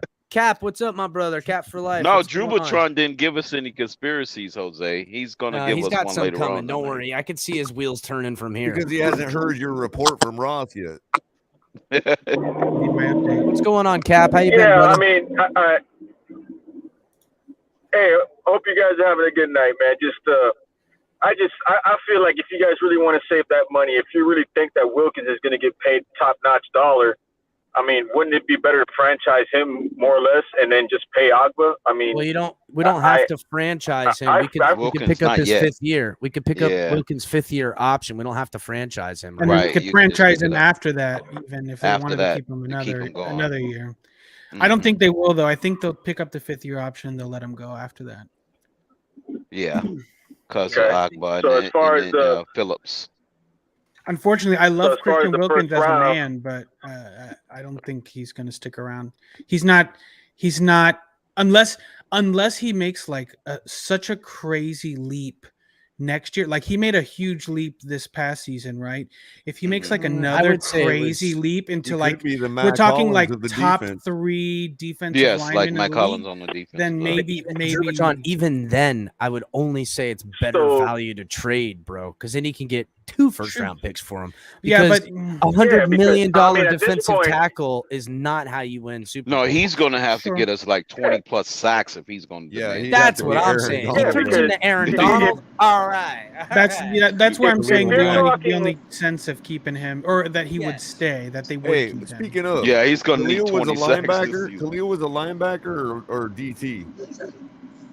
What? Khalil no, Mack. Khalil Mack. He's He's edge an rusher end. linebacker. No, He's an end he's linebacker. And Edge end rusher, linebacker. yeah, He's like an and edge guy, linebacker, yeah. Oh, right. Yeah. The Yeah, hell Good are evening, the guys. Bears- I mean, put his for hands in me, the I mean, dirt. Sometimes he Alex? don't. What the hell are the Bears doing with I don't him? understand. Nothing. I don't understand Oh, why. speaking of I the mean, Bears I like color. the Jordan Davis talk. The Jordan Davis talk I like, but I mean, if we're going to try to get somebody in the first round at 29 and we're not going to trade away our pick, I mean, I wouldn't do D tackle because, I mean, if we're going to play and rotate Zach Seiler and pay Wilkins, I mean, where's there room for another DT? Well, to here's develop? kind of my Well, Salah's my at the end. thinking. My 54. thinking in the Jordan Davis pick. If he's sitting there, we've already picked up Wilkins, and there's no linebackers there, and he's sitting there. That guy could plug up Davis next to Davis. Literally, what just fell?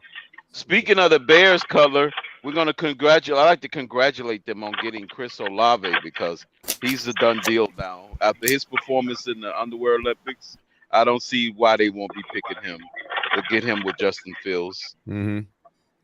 Yeah, Yeah, I'm gonna go ahead and congratulate the Bears in advance early Yeah, on Olave's getting Chris Olave. He probably will go there. Yeah, So, man. so if there's no linebacker available at 29, then you think we just do what the original prediction was 3 months ago by the national media types, saying we're just going to get O-line? the best wide receiver on the board?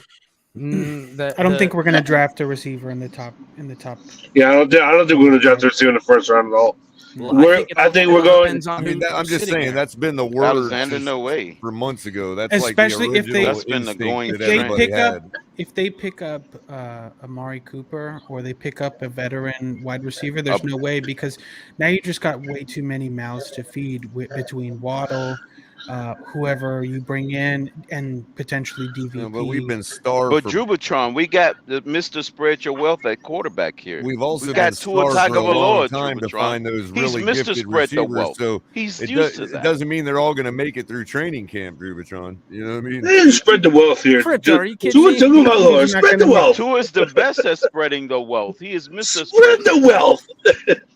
Spread little sprinkles here, little sprinkle there. Here you go. Here you go, Mac Hollins. A little sprinkle That's there. Tua's game right there, Jubatron. But that's real. That's just a lot of mouths to feed. Hey, Think about it. Crypto, he'd be like, Tua would be like Salt Bay, like throw salt all over there. Like, Alexander, Crypto Alexander, woke you Alex work in up the big industry. time, You bro. know this. You know this term. Too bad all that's going to happen in a walled garden. oh my God.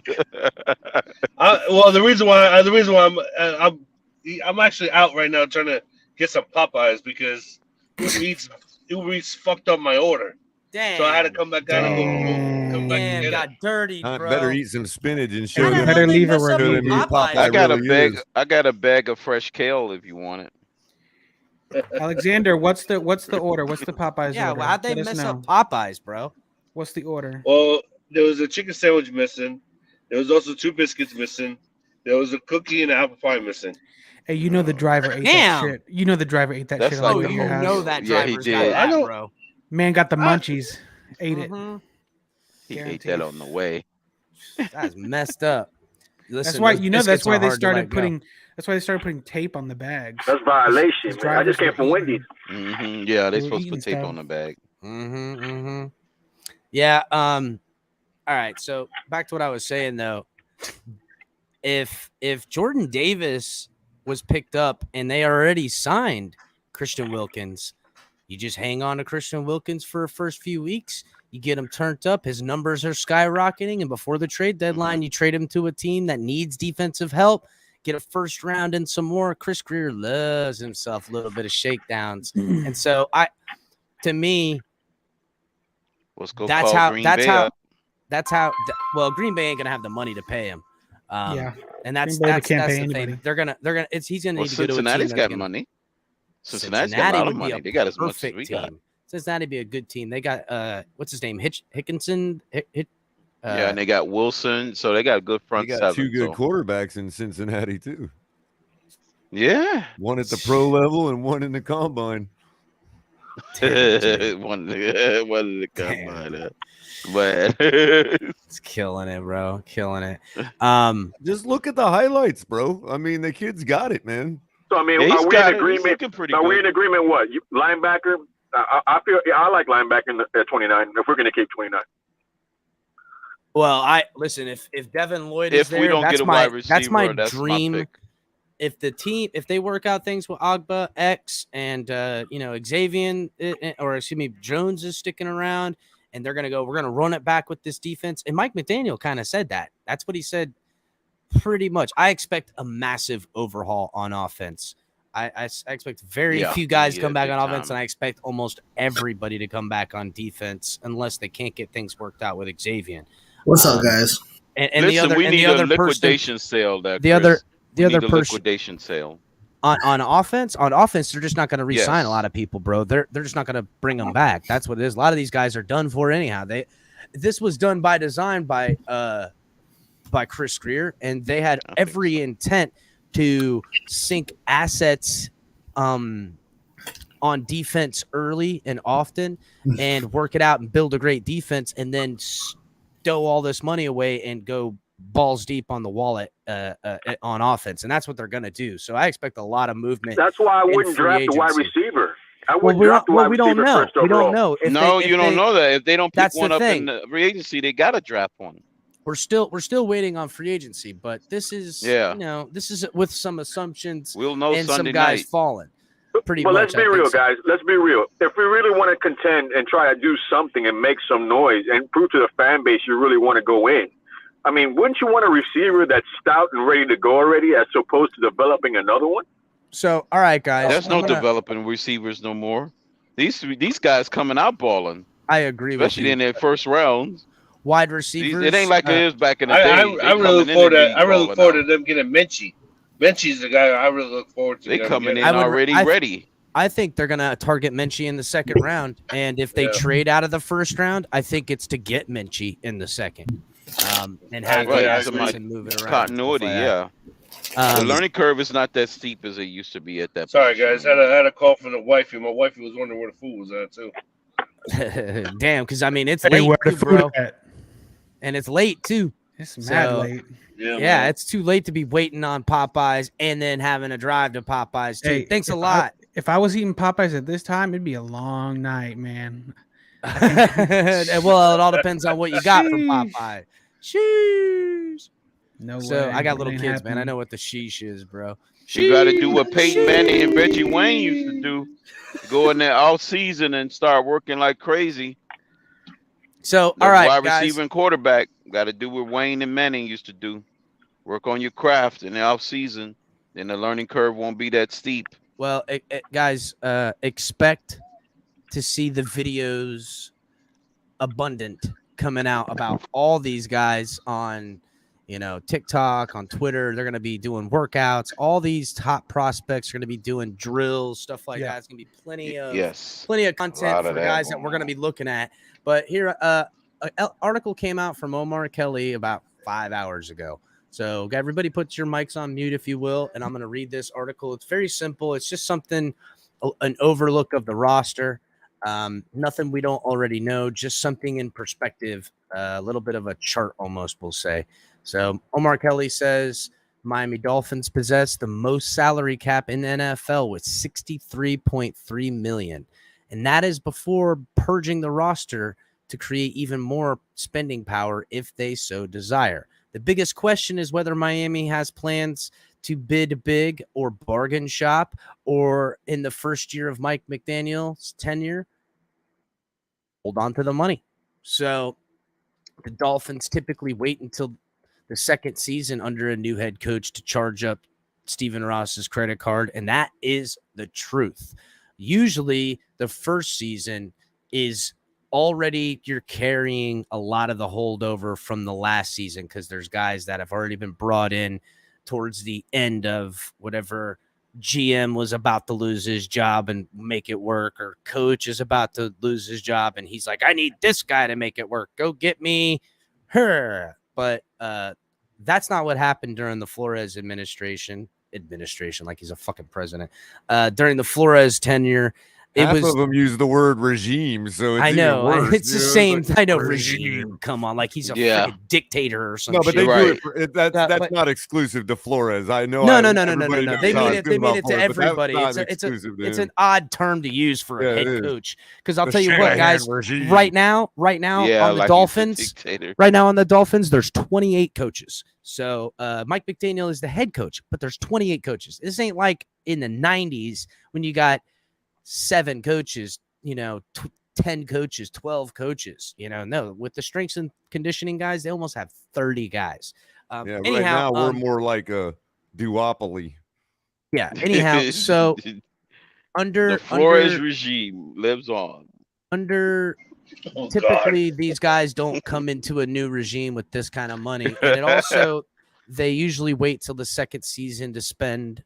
But general manager Chris Greer needs to show the owner in South Florida that the franchise is heading in the right direction. So Miami is expected to be aggressive when the tampering period begins on March 14th. And that's the real truth, because it doesn't start till the 16th, but the tampering period begins on the 14th, which I don't know if you guys noticed, but the NFL has done an amazing, amazing job of becoming more like the NBA in the ways they want to be like the NBA, but not the NBA in the ways they don't. You know what I'm saying? They don't let Chris, real quick, the tampering period, what is that?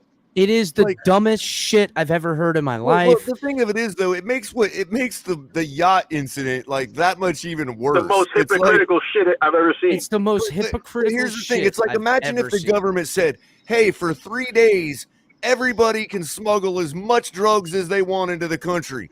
Yet some jackass goes on the 4th day and is like, gets caught smuggling drugs into the country on the day before the. No, 2 days before he's getting caught. Like, bro, you can't wait for 2 days.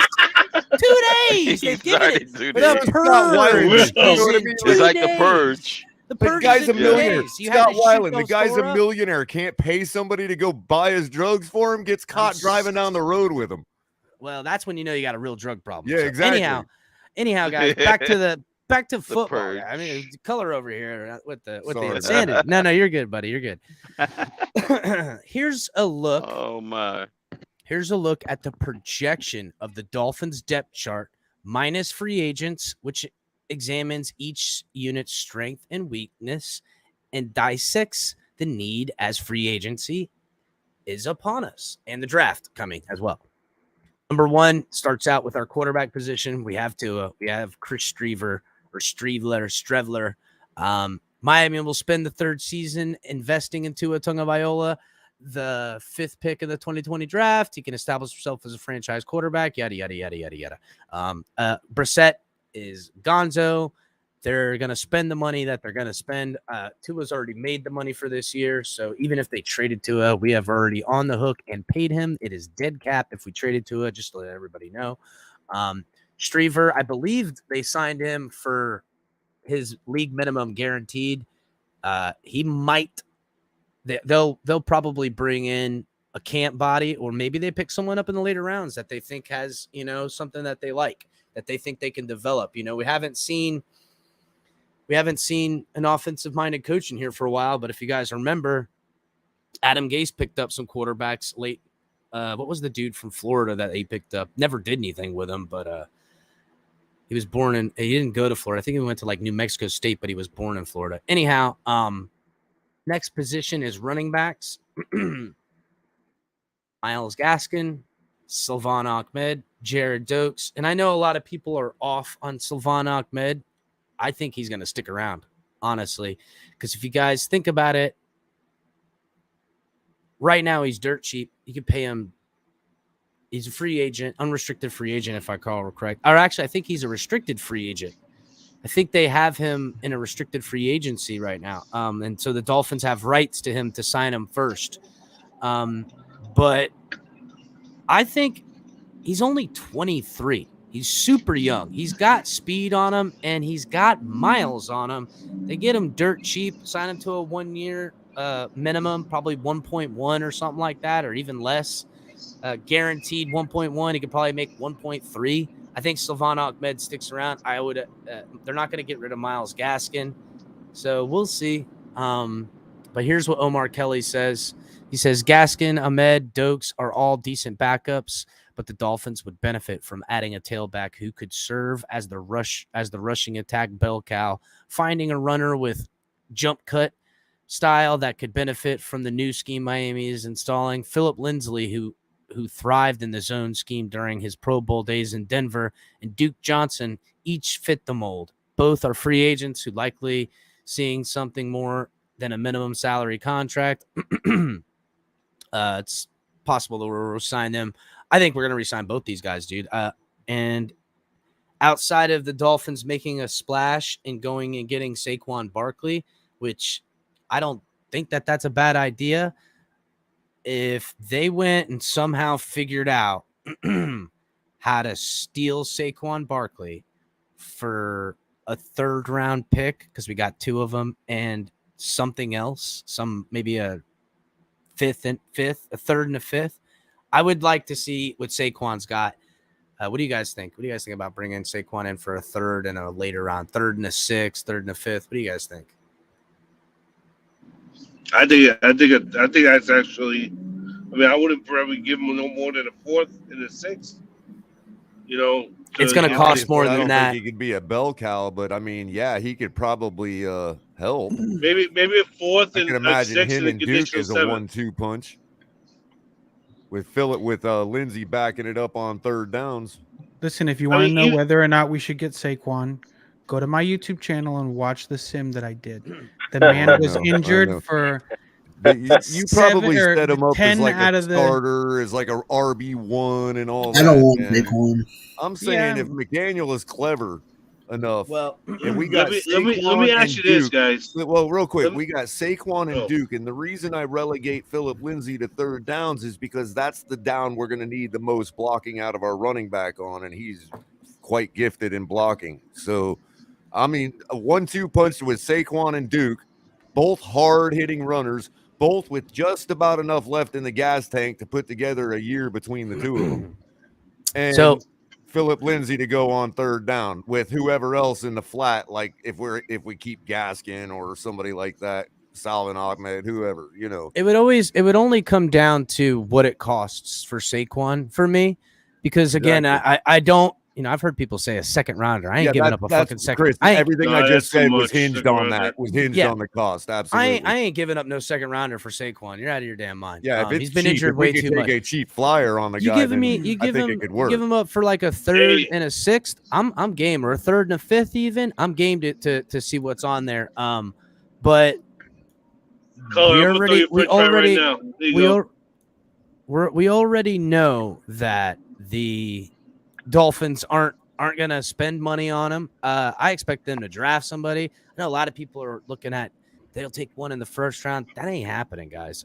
That's not how Chris Greer's going. Chris Greer ain't picking a 1st round draft pick running back.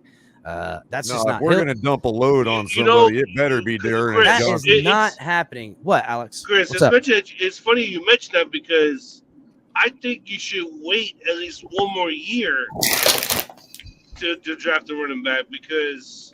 Damn, that was loud. Apparently, Mike said that. Mike was mentioning a while back that next year's draft pick is loaded with running backs. Oh yeah, no, I agree, but I still think there's. Listen, I look at those 2 3rd-round picks, and one of them's got a running back's name all over it. So I like the kid. I just don't understand, man. I like the kid from Georgia or the kid from Florida. It's a position of need. It's a position of need that we all know needs to be filled, and we keep talking about wait till next year. I don't understand it. But here's the thing, guys. You know, you're mentioning guys like Saquon Barkley. You already have Myles Gaskin. You're bringing back Phil Lindsay. You're bringing back Duke Johnson. You're bringing back Salvon Ahmed, and then you draft another running back. Where is everybody going to fit on this team? No. Wait, Alexander. When I said Salvon Ahmed and Gaskin, I was saying either or on those guys. Alex, they're going to have these guys and let them cut it out. Now, okay, Saquon Barkley comes here. He's on the football team. They sign Sylvan Ahmed, Myles Gaskin, Duke Johnson, Philip Lindsay. One of these guys goes down in training camp, he's done for. These aren't the starting guys. These are all minimum sign guys that get an upfront, $600,000 and they're a camp body and they got to make the team. That's how they're going to do it no matter what. And they're going to draft one. And Jared Dokes is in that too. Jared Dokes gets beat out by Lindsay and Sylvan Ahmed and Gaskin.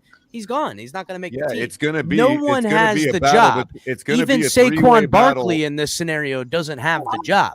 Yep, it's cream rise to the top. It's going to be a three-way battle for the second team running back between Ahmed, Gaskin, and Dokes. Oh no, I think it's a three-way battle for every. I think it's a three-way battle per position. I'm sorry, first, second, man. and But third. if They're Walker's not going to there bring in the the bell second cow. round, I'm taking him. Oh no, I don't think that's too high to take a running back in the second round.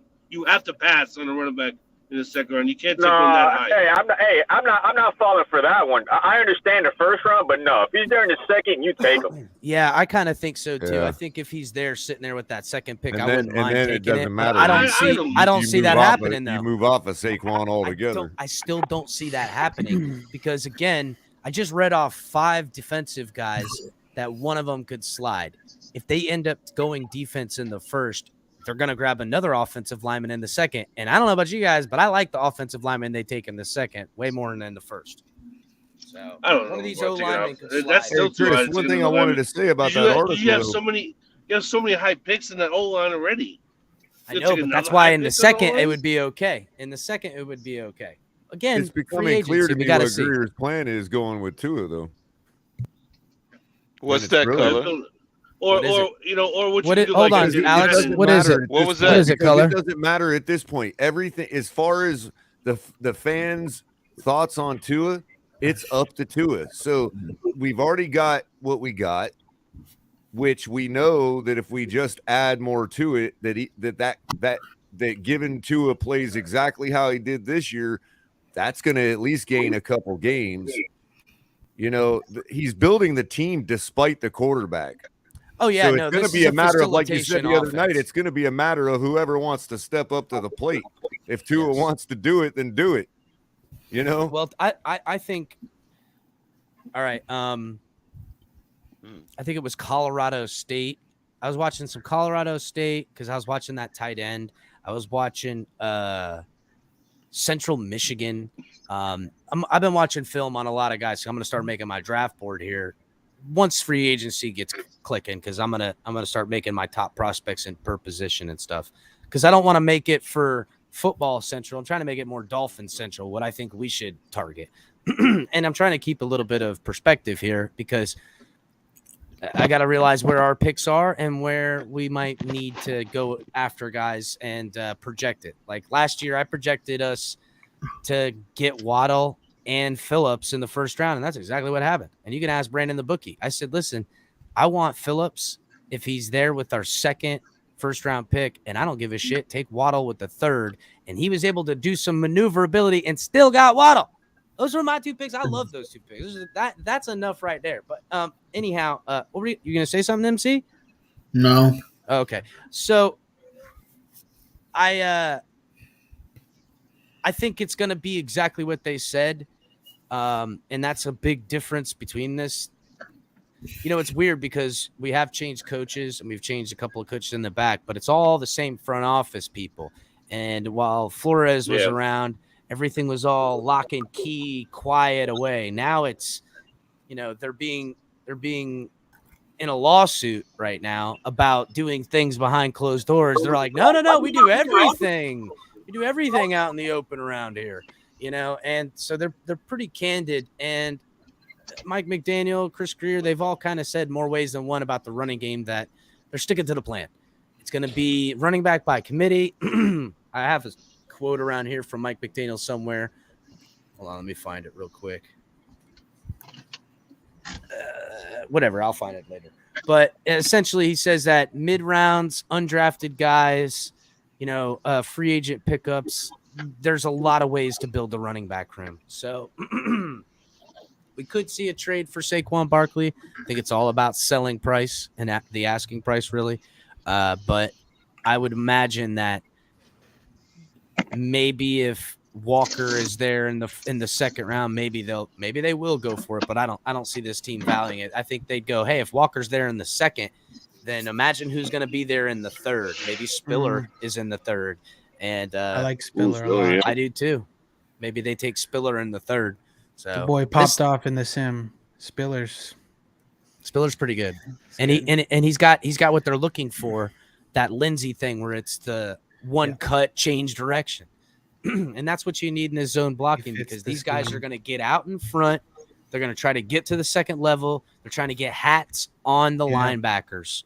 And then this offense puts a lot of pressure on the safeties, a lot of pressure on your corners to be sure tacklers. Again, because one miss. Oh, well, it's not just one miss, but they're taking contact from running backs and tight ends that are getting the ball all day, and wide receivers that are coming upfield with a head of steam coming at them, because it's usually changed direction. And a lot of times it puts your corner out on an island. And if it puts them out on an island and they're not a sure tackler, you got Jalen Waddle on there, you're fucked. You're out of here, buddy. You're out of 5,000. You're done. You're done. So you're almost fucked, Chris. What you can still do. I see that. What you can still do if that happens. Don't say it. Go ahead, Color. I see it in the chat. No, I'm not going to go there yet. But what I was saying, if you are out on that island and you think you're fucked, you're not, because Fanatics.com will still deliver to you. Color, preach, brother. Because they are the ultimate sports apparel and fan gear store. Preach, Color. They got jerseys, T-shirts, hats, collectibles, merchandise for fans of the NFL, NCAA, MLB, NBA, NHL, NASCAR, soccer, golf, 2 jerseys, customizable jerseys for you and your friends or family. Check out Fanatics.com. Show them the products you just purchased there. 1T.com. Use the link in the description below to make sure they know Finn's Tailgate sent you. Yeah, guys, please make sure. Color, why don't you show them the seat thingy? The what? The seat thing you got from Fanatics. Oh yeah, yeah. You got the shirt. All, I got this $27 T-shirt. It's kind of just a basic T-shirt, but Miami Dolphins old Hey, that's school. nice.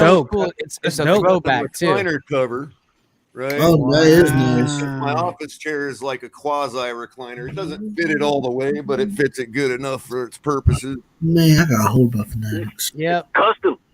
What's up, JP? What's going on, my brother? Apparently not much. Fellas, how you doing? But as far as the sorry, JP. We're doing good, JP. What's up, JP? What I had put in the private chat, I wanted one of you guys to tackle, because man, you know what, MC, we're going to be in such a brilliant position after June 1st. Can you see in the private chat, MC? Oh, I haven't looked at the private chat. Asking where the food at from the wifey back. Oh shit, too much. No. All the way at the bottom from Color. All right, can I read it out loud? Yeah, go right ahead. Tua Tagovailoa, if traded after June 1st, dead cap, 4,894,625 cap savings, 3,362,312.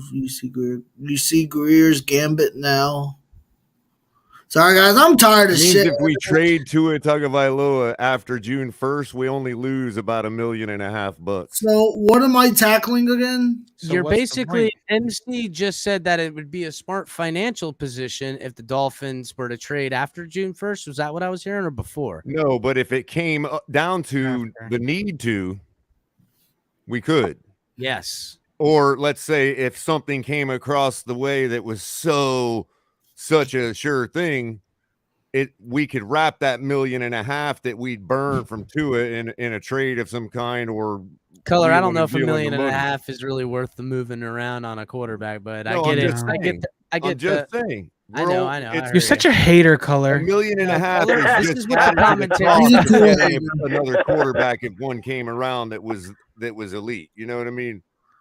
There's it already an just elite costs quarterback another who's $1.5 million available. to do it. There's already an elite quarterback that's available, and they just shut that door. So, Well, Well, if you heard the real quote, it's I think the door is shut. Is exactly I'm just what he saying said. it only cost $1.5 million to open it back up. That's all I'm saying. the door can always All reopen. I'm saying, real simple. I'm not There's no trying to be a padlock. hater or nothing. I'm just Open simply trying to show you what Greer has set the table for. The key or was what was he's that an actual hard door or how was that he's a turnstile how he's door? protected his own gambit. It's Is one of what those I'm screen saying. doors. Was The that patio. a Jesse One of the Davis doors that door go up and down. or was that a Stonehenge door? the real No, the offensive line were flanking both sides of the door. Ooh, excuse the me. real Tua stands would never bring up those numbers. Color, you're just a hater. Well, I'm pointing out we were talking about Hey, Chris Greer highlight Scummy's comment. and how he's positioned our team and whether he's good or not. He's got complete leverage in the whole situation. You need to stop being selfish and fly to Ukraine and help out ASAP. So mean. That's hilarious, Scubby. Yeah.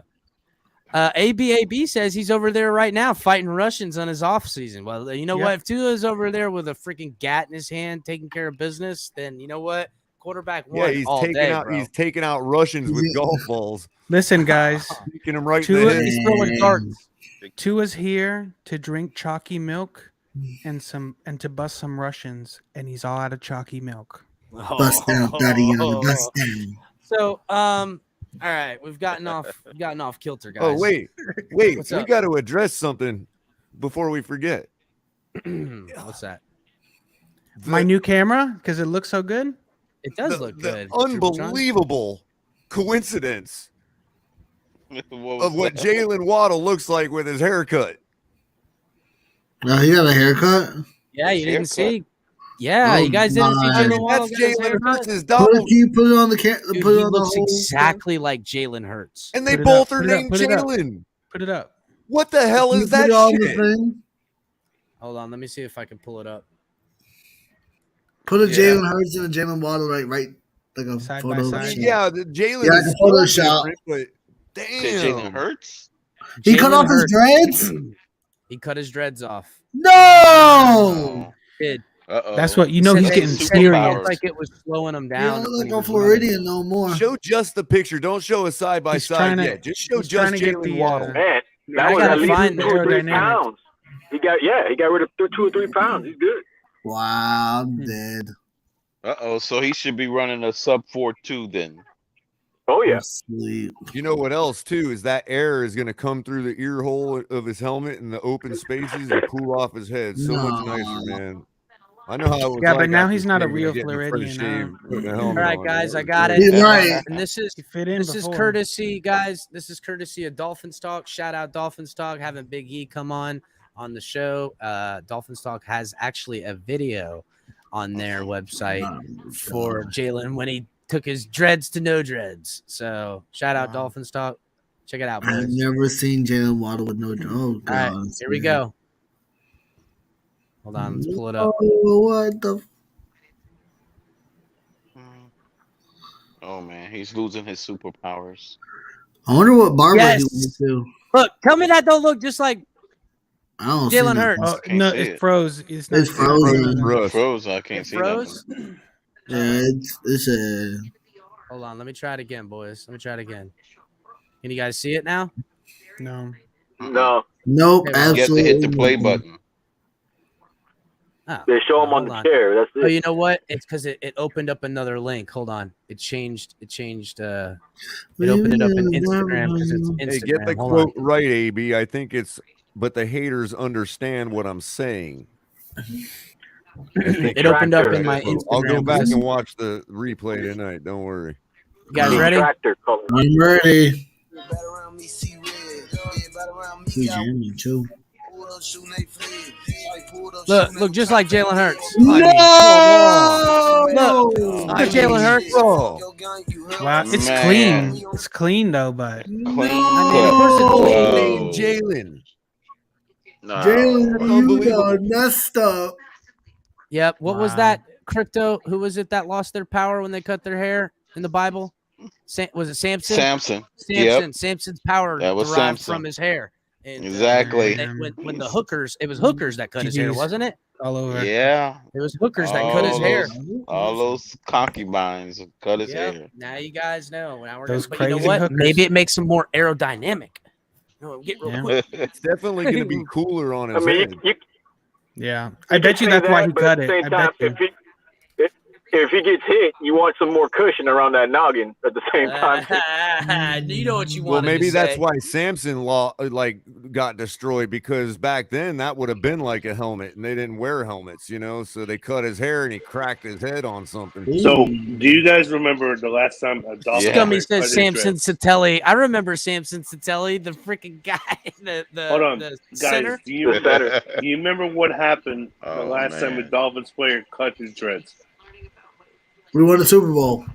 He got caught he's talking smoking about weed. Ricky No, they Williams, left retired. team. Thanks a lot. He retired. He got caught smoking weed. Retired. That's not gonna Ricky happen. Williams. Listen, guys. Well, isn't it legal in Florida? You guys are putting too much thought in on dreads, bro. I'm telling you, those are the secret powers. Isn't it man. legalized in Florida, I mean, though? That's we're trying to kryptonite. run a professional show around here, and you guys are talking about dreads and stuff.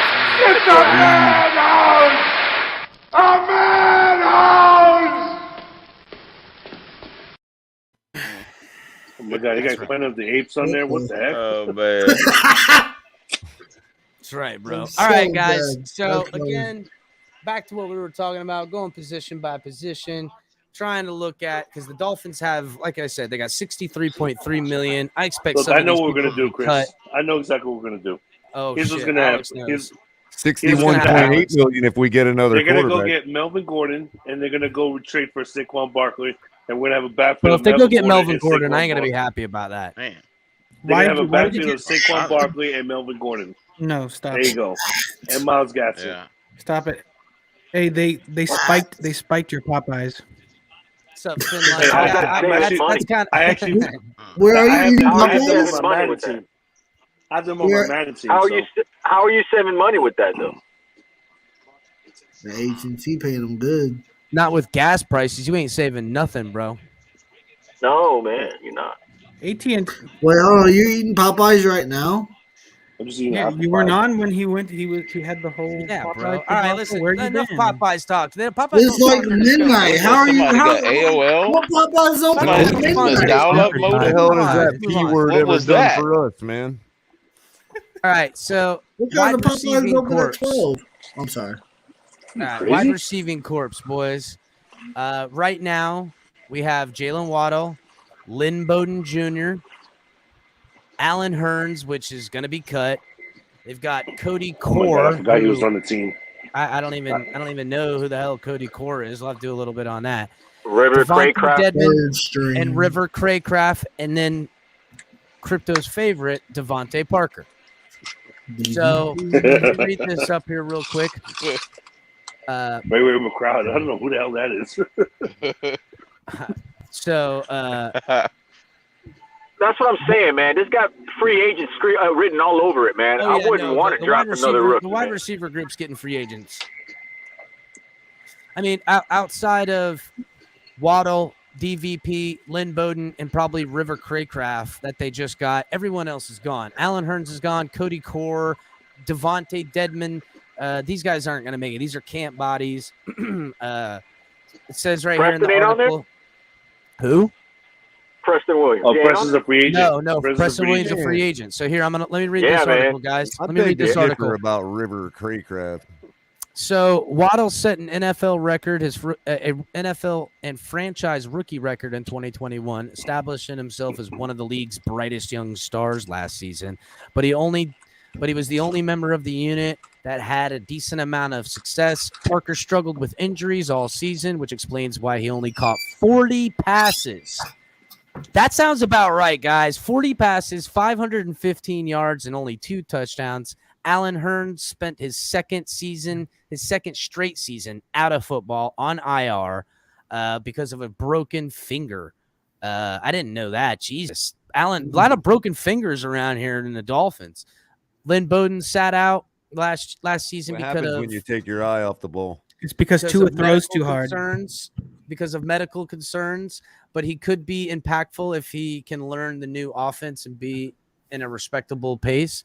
Core, Dedman, and Craycraft are all journeymen trying to find their footing in the NFL. Albert Wilson, Matt Collins, Isaiah Ford, Preston Williams are all free agents. Preston Williams is a restricted free agent. Miami Dolphins are unlikely to give him any original round tender, which is, I think it's 2.4. That's the tender they put on him. So they're not gonna pick that up. They're not gonna pay him $2.4 million to suck at football.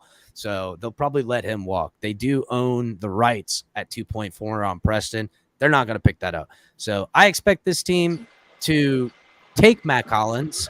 Albert Wilson might come back, guys. If they don't get in free agency what they want, I could see them bringing Albert Wilson back. I know it sounds stupid, but so you tell me you'd rather bring back Albert Wilson than Preston Williams? I'll tell you why. Because Alan Hearns, Cody Core, and Devontae Dedman and River Craycraft.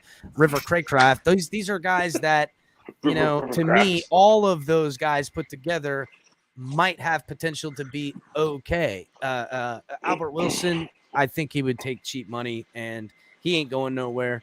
So Preston Williams would take cheap money too. I don't want Preston Williams. I got to say, Preston Williams to me seems like a guy that's heart isn't in football. And I get it. Albert Wilson isn't at football. You're right. So a lot of their heart is not in football. It's pretty ugly. So one of you guys are giving bad feedback, bro. I don't know which one of you guys it is. Hold on. Sound like somebody's got AOL download. It's Alex, dude. Alex, you got terrible feedback. I don't know what you got. It's not me. Shaquille O'Neal is 25% from. Listen, do y'all hear that? Listen, wait, just wait. That's you, Alex. Come on. There's like some feedback coming through. Yeah, I can do Morse code. Hold on, watch. Man, that's me playing Madden. I'm playing Madden. That's your friggin' Xbox. You best change out that damn thing. You need to clean that fan. Yeah, bro. Your Xbox. You better the get Xbox that saying, under control. Kill me already. Hold on. Clean my fan, homie. Help me. All right, you sound a little better now. You're further away from it. Not bleeding your eyes. Classic on that video. Joe Montana versus John Elway. Close to it. That was a classic matchup there. What are you talking about? Joe Montana with the game winner with 7 seconds to go on a game-winning drive against John Elway. Are you tripping on acid right now, Crypto? No. Just out of the blue. Classic game, John Elway. I'm like, what the heck is he doing? He's tripping right now? What's going on, bro? I'm getting teased by all these great highlights with these great competitors. Oh. So have a good night. Right, see you later, MC. Take it easy, my brother. Back to the wide receiver corps. This and Cap, you're way over the target. There is going to be money spent here. But you know, it doesn't. I hate to say this, bro, but those slants that Devontae Parker, that's a part of this offense that is important because it's a 5 yard, 4 yard out, and then a dig your foot in the ground and use separation and get out in front of the ball and put it out there because they want to put you in zone, have the linebackers come up on the play action or the RPO, whichever you want to say, and they want to hit that slant. And DVP, he's good for him when he's healthy. And they're going to look for another guy. Even if he is healthy, he's no good because he's going to get tackled immediately. You're right. You're absolutely right. I don't want to hang my hat on it, but I could see him being around on the team if they draft a younger guy. If by some miracle the Purdue kid slips to us and we pick him, then that's the guy who takes that job immediately, bro, because he's good. But I mean, if Parker's the third running back on the wide receiver on the depth chart, he'll be just fourth. Fine.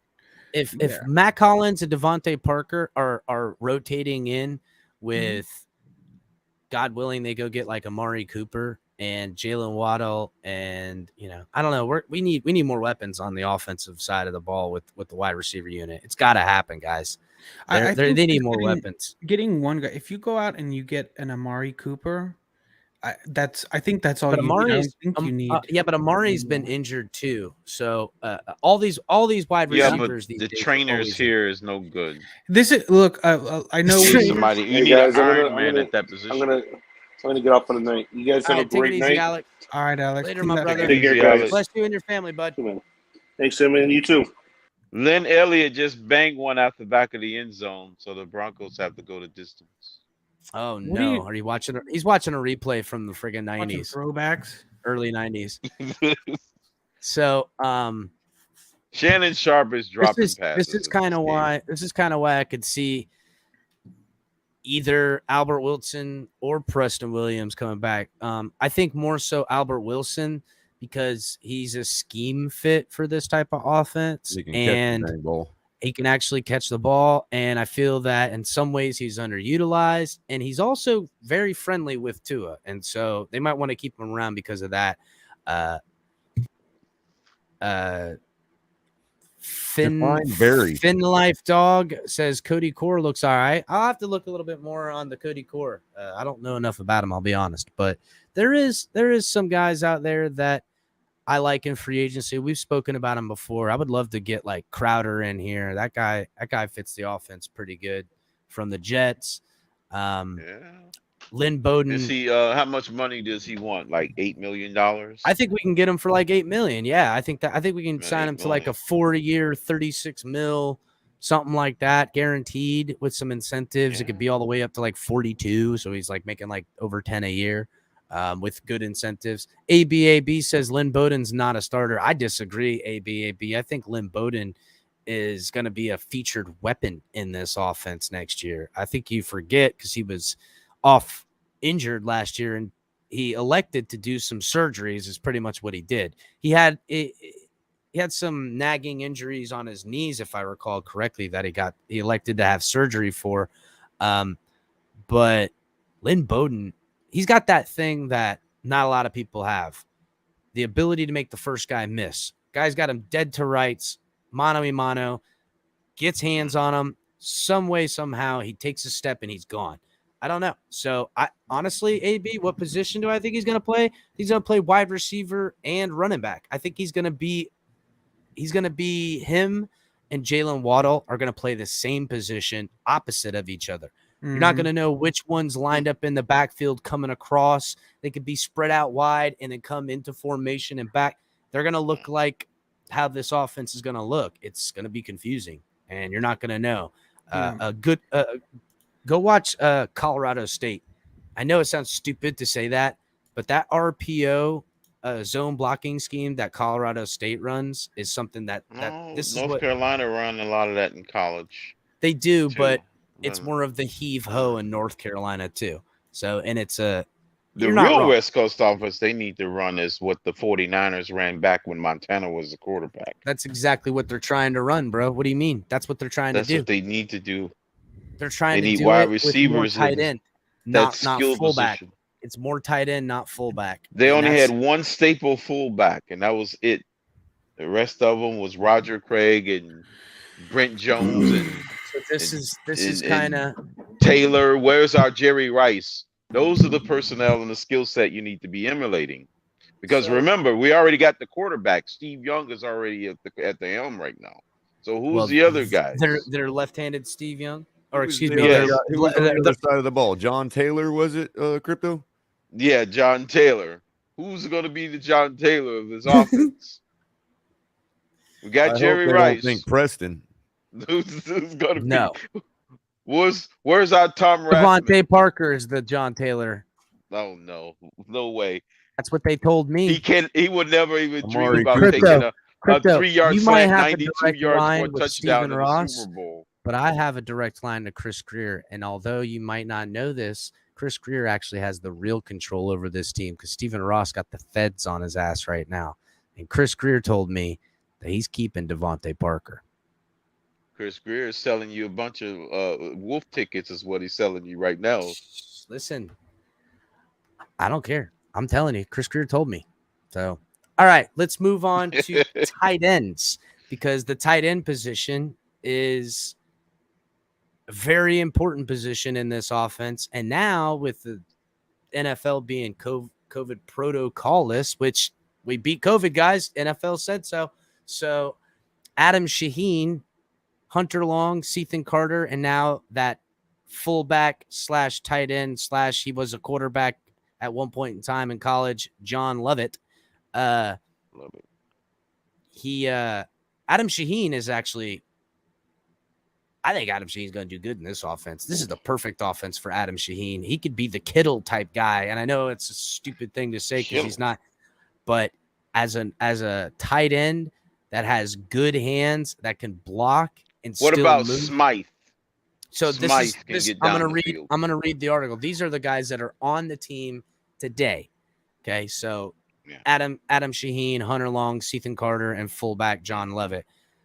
Mike Gesicki and Durham Smythe, the two tight ends who handled the majority of offensive snaps the past 2 seasons, are both free agents. We'll soon know if they will be unrestricted, because the Dolphins have until Tuesday until they franchise or transition tag Mike Gesicki. Miami Dolphins drafted Hunter Long in the 3rd round last year, hoping he'd blossom into an NFL starter in year 2, which I agree he will.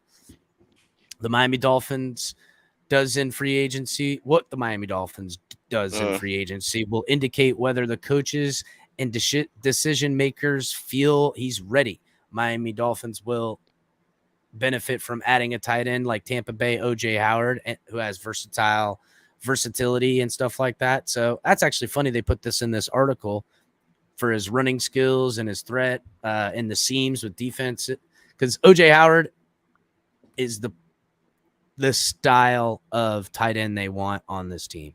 Does anybody know what Gesicki's 40-yard run was in a combine? I want to say, if I recall, I think he run like a maybe slow. a 4.3 something in that area, right, Cutler? I think it was like 4.3. Oh my God! If he ran a 4.3, it'd be crazy. No, I think he ran like a 4.8, 4.7, high 4.7.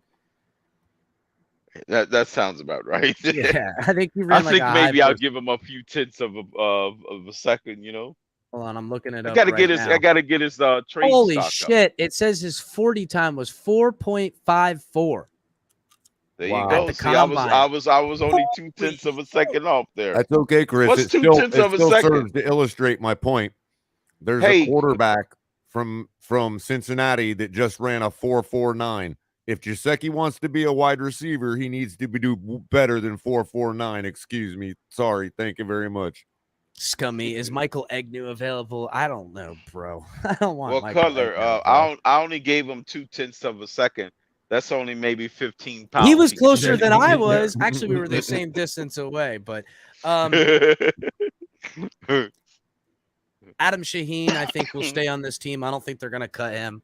I think he stays on the football team. I think Ethan Carter stays. I don't know about John Lovett. Maybe he beats out Ethan Carter. Hunter Long, I think, is going to get an expansive role. I hope they sign Durham Smythe. If they don't sign Durham Smythe and they don't franchise tag Mike Gesicki, I mean, they're not ready to win football games. Bro, Durham Smythe is the perfect guy.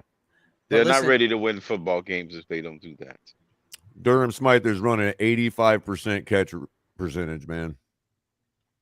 Yeah, they got to keep a guy like that. Sure, he's more productive than DVP at this point. Well, not only that, but in this scheme, he's literally perfect now, because they're gonna run that tight end set where the line is stacked and they've got an extra blocker in, so they got 6 offensive linemen, and they'll put him lined up at the line, takes a step back, run back to the other side to now then it's a split.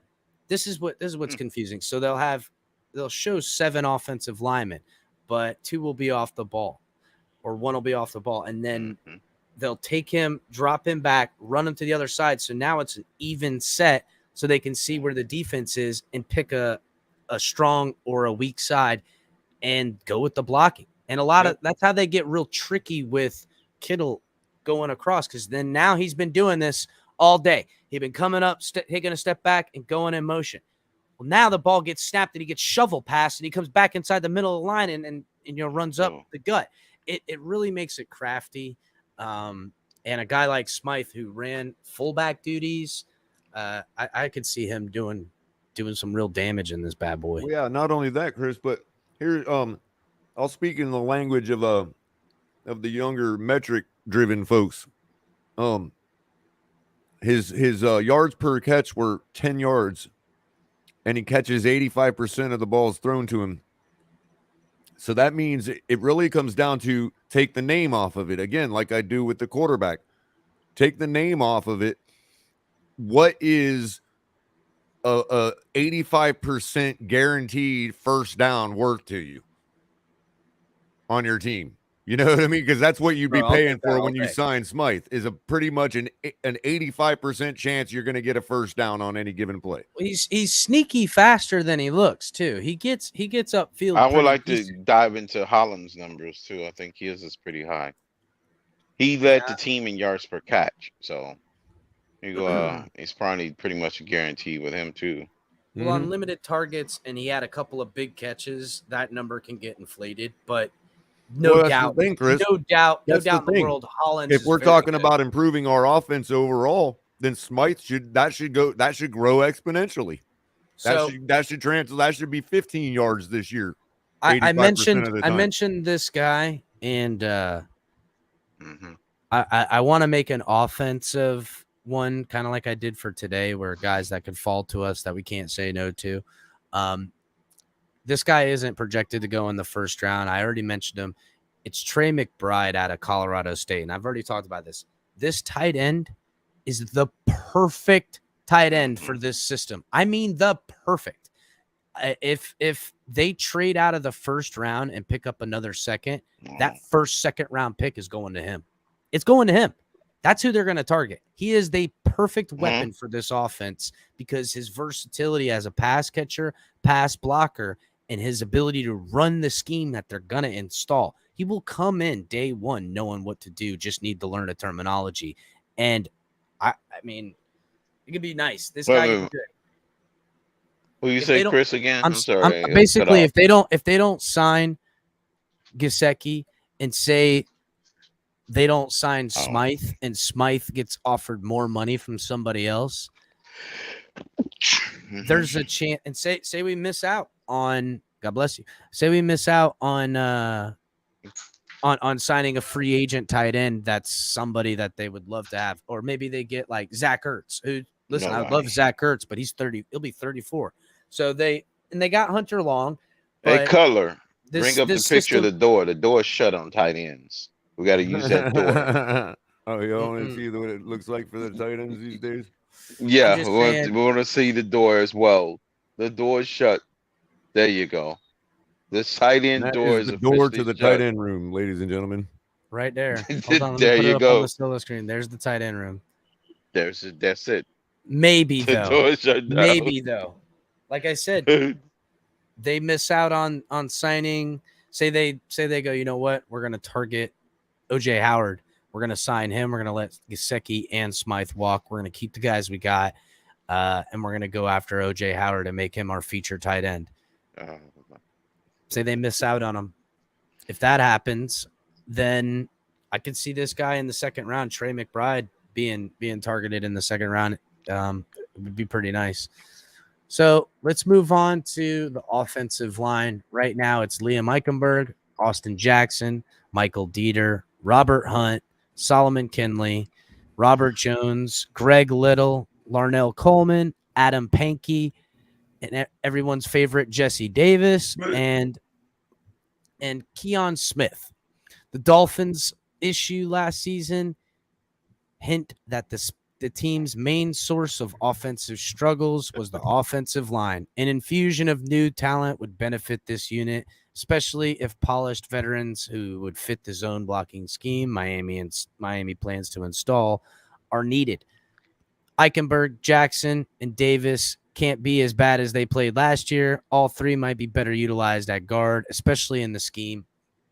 Adding a center to compete with Dieter, who is entering his last year of his contract, would also be ideal. Miami likely add one more major piece via free agency that will serve as the first domino to fall, deciding who plays here. So I don't see, bro. Jesse Davis can't be put on the field. He can't be a guy they rely on unless he's like the 7th guy. He is the anchor of that offensive line, Chris. He's the anchor. You can't forget that. He's about as shut as that door color just showed, buddy. So, and we already know this. You can just wander around him. He's the anchor. I like Robert Jones. I like Larnell Coleman. We didn't see enough out of Larnell Coleman. I like his length. He's got some ability. I think he'll do good in the zone blocking. I think Dieter, if they brought in center competition, I think Dieter'd lose. Even if they drafted a guy, which I'm hoping they get the Iowa center and somehow he falls down. I don't think he makes it out of the top 15, honestly. But they could bring in a free agent. They could go pay somebody. They could bring in, a mid-tier free agent that knows the scheme better. I'll look more into that, but I don't know. I think they're going to buy an offensive tackle. I think guys like Solomon Kinley, Greg Little, Robert Jones, Larnell Coleman, it'll come up to who outperforms. I don't think Keno Smith or Adam Pankey's going to stick around. Solomon Kinley, this could be his last year because this zone blocking scheme does not fit Solomon Kinley. He'd be better served going to like. Why does people think that about Kinley? I don't understand that talking point. His biggest problem is his weight, from what I understand. He keeps gaining weight, and it's this zone blocking scheme. You got to run a lot. The offensive line is turning up running. Somebody who will do good in this scheme is Greg Little. Greg Little should do better in this scheme, and maybe he can learn. Maybe the coach can unlock him. Well, he's got Greg Little. Been a lot of locksmiths been hired lately, A lot of locksmiths. Well, so you never know. Nobody gonna lock their keys in the car on this team. So I could see Greg Little beating out Austin Jackson, potentially in this scheme. So if they try to put Austin back at left tackle, I'm hoping they just fix the left tackle position and go and get somebody and just put Austin Jackson in as a guard. I think he'll do better in this scheme at guard, but we don't know. Again, they've already spent a lot of resources in this. The whole coaching staff is dedicated to offensive line and tight ends. So if you guys don't think we're going to see a lot of movement in tight ends and offensive line, you're crazy. Yeah. So, all right, well, let's move to the next category, guys. Defensive edge rusher. Right now, we've got Jalen Phillips, Andrew Van Ginkel, Dearius Hodge, and Deshaun Hall. Agba is not signed. He's the Dolphins' top priority. He had 83 tackles, 45 quarterback hits, 18 sacks, forced 4 fumbles, 17 pass deflections in the past 2 seasons with the Dolphins. That might require them to use the franchise tag, which is $20.2 million. I doubt that's what they're going to do. But retaining the 28-year-old could be, but not retaining the 28-year-old could be disastrous for Miami.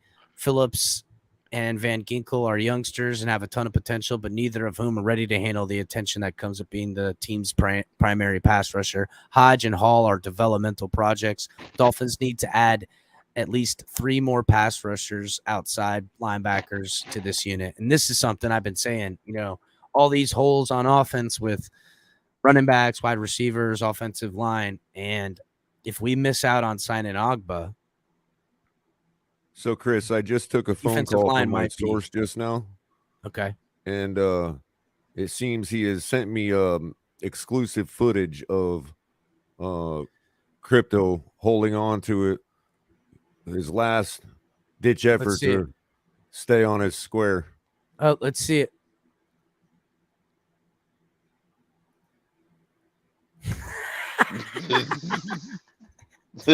That's crypto. That's you, crypto, getting chucked off your square right there. Yep. Well, it's actually a Yep. circle. He might still make it. He might still make it. His actually a foot is circle. still planted. He's putting up a valiant effort. He's got his fingers up there. He's actually doing a 360. He's breakdancing. That's He actually kinda a Looks looks photo like of he's like, ballet dancing up there. He's break dancing. It kind of looks like break Hunt, dancing right? sumos. Maybe that's the Give him- next give him a football, he'd be newest Robert Olympic Hunt. event. Why aren't we signing some of these guys for I know, right? offensive line? Jesus. I know we should be signing them. Signing all these guys. They're very mobile and agile. Bro, some of them are so quick, dude. And I wouldn't want Yeah. This shit's scary. Bro, shit's Man. scary. Be over here taking people's heads off. I'm gonna rip your head off.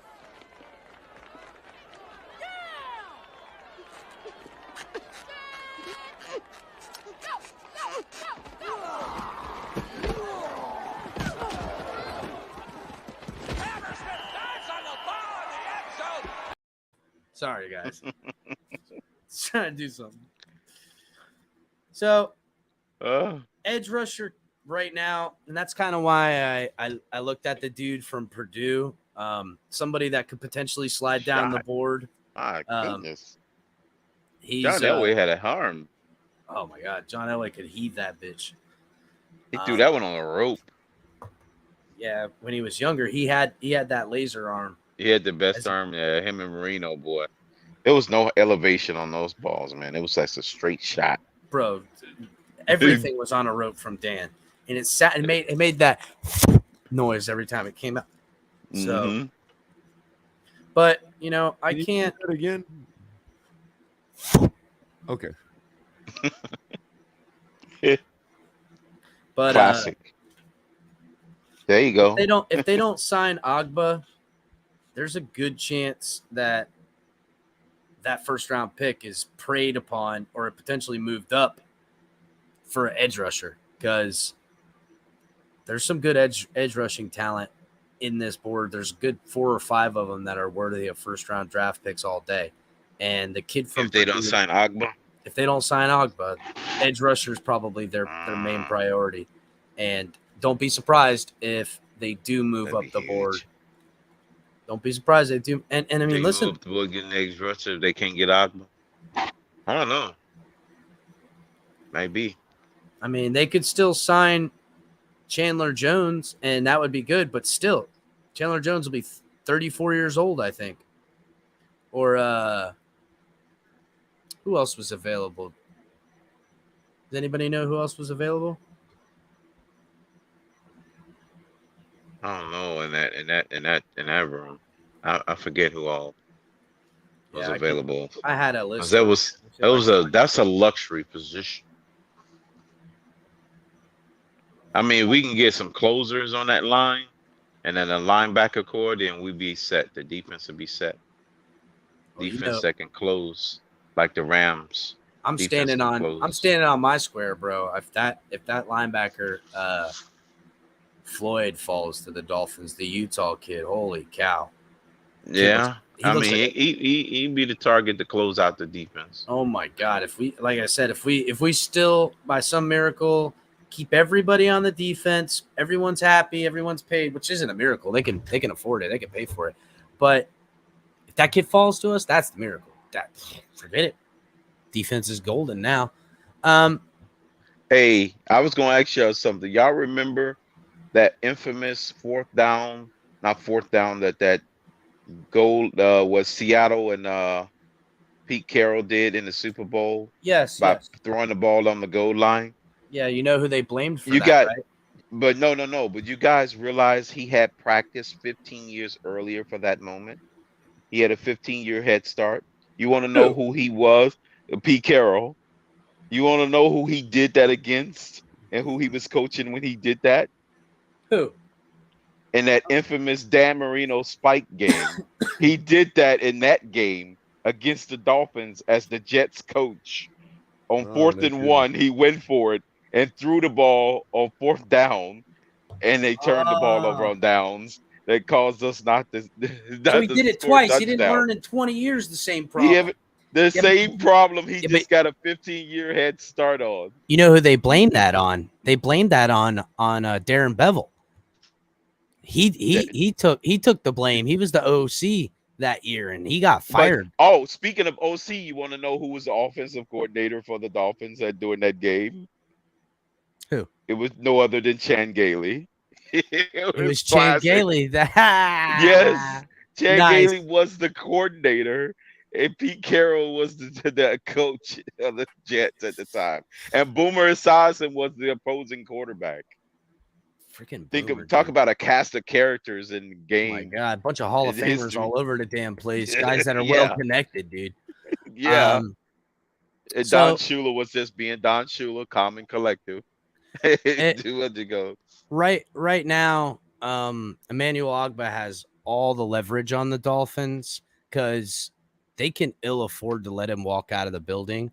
So I'd like to hope Emmanuel Ogbah would give the Dolphins a good deal, but Drew Rosenhaus is his representative, and he has great rapport with the Dolphins. But so you got to factor in the 10% premium at least now. Listen, that Drew is in charge. Drew's done a lot of business with the Dolphins, but he said 10% last premium.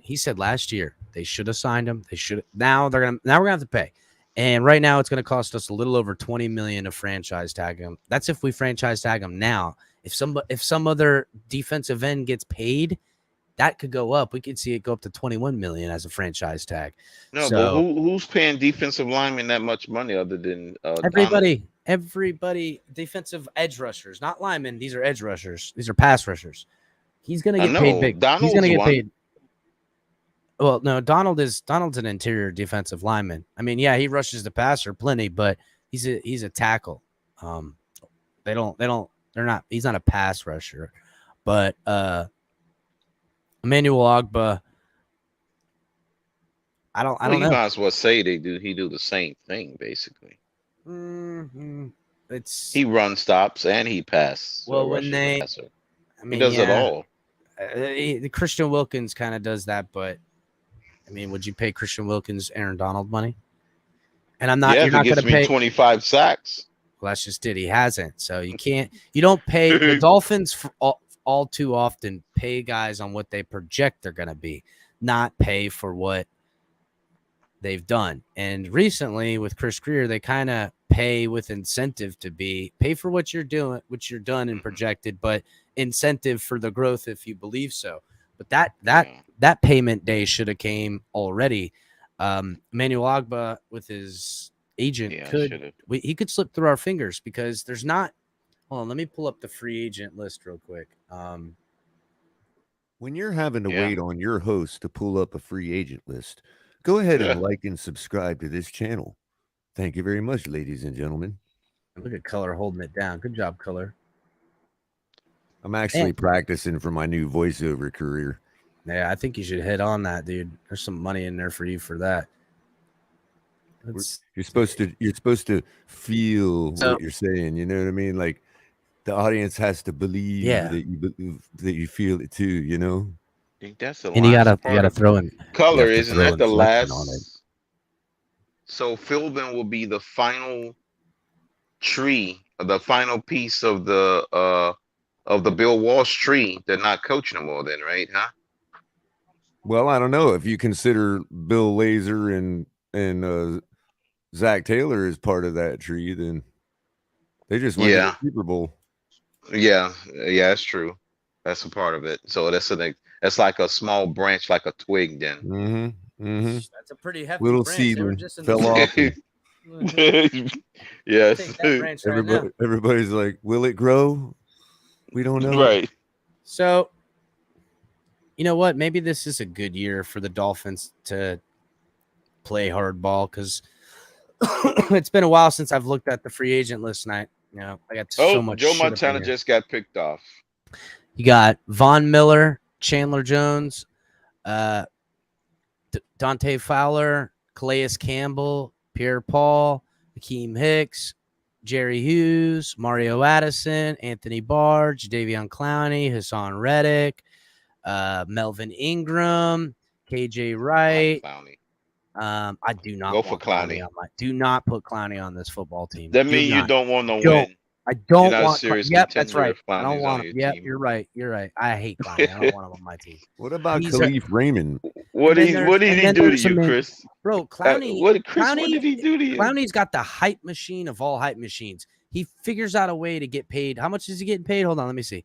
Davion Clowney, he's getting $8 million last year, but he figures out a way to get $10 million paydays out of teams on his draft status. His draft status, bro. His draft status is what he's getting it on. So, Crypto, about the who's our John Taylor, what do you think about Khalif Raymond for that role? Khalif Raymond sounds good. That's a possibility. That dude is like tall. He can play that role. Get down the field. He can get down the field. He can break catch. that. We need somebody to take that 7-yard in cut and take it 90 yards to the house in the Super Bowl this season. He's just been suffering from not getting the ball from Goff. Yeah. Because Woods, remember, was playing kind of that role a little bit, you know, that number 2 baller that can still take it over the top on you when you need him. And Khalif's got John Taylor. Amon. He's got Amon and who else over in Detroit in front of him? No, I thought Julie was in front of him, right? Who? Jerry Judy. Khalif Raymond is in Detroit, I believe.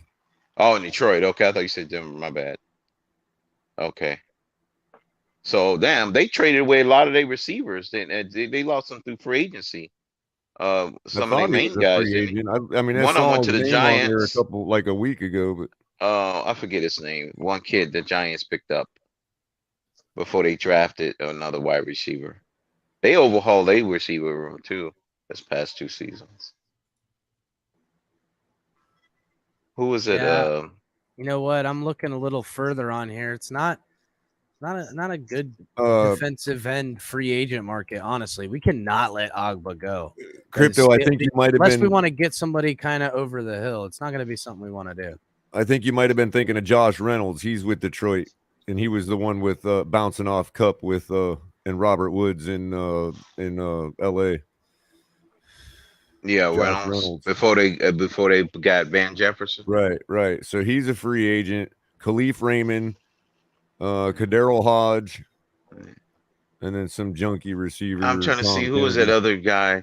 I know they got Kadarius Toney, the Giants, and they got somebody else. Who was that guy? Because Marvin Jones left them, and then the other guy, Amon St. Street Rod, the guy from they drafted him from he's under contract. USC. He's under contract, but Josh Reynolds, Khalif Raymond, and Kadero Hodge are all up.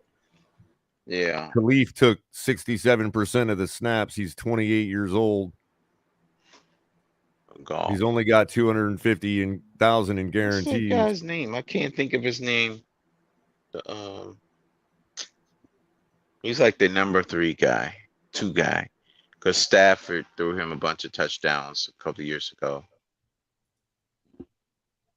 He was pretty good. Oh, you're talking about Are you talking about on the Lions? Yeah, Detroit Lions wide receiver Khalif Raymond. Yeah, I know. There's another guy. He was kind of like that. Those are the values you need to find right there, because that dude is actually a really good receiver, man. You're talking about Golden Tate? Is that the guy you're thinking of? No, well, no, not Tate, because Tate was with Seattle for a little before he went to Detroit. It's the other one. Yeah. Tate picked up everybody. What's the other guy? Yeah. Breaking up, Crypto. Or is that me? No, it's crypto. Okay, kind of breaking up a bit, Crypto. Yeah,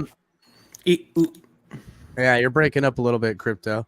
Okay. So let's move on to defensive tackles. I think they'll pick up Christian Wilkins' 5th-year option. They should have already picked it up. I don't understand how they haven't.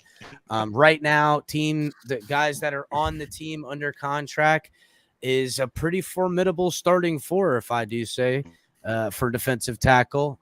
Christian Wilkins, Raekwon Davis, Zach Sealer, and Adam Butler. These guys are decent. You're breaking up, Crypto. might want to Crypto hop off and hop back in, man. You're breaking up good. I don't know if Alex was there or somebody popped in. I don't know. That was weird. JP, you still there, bud?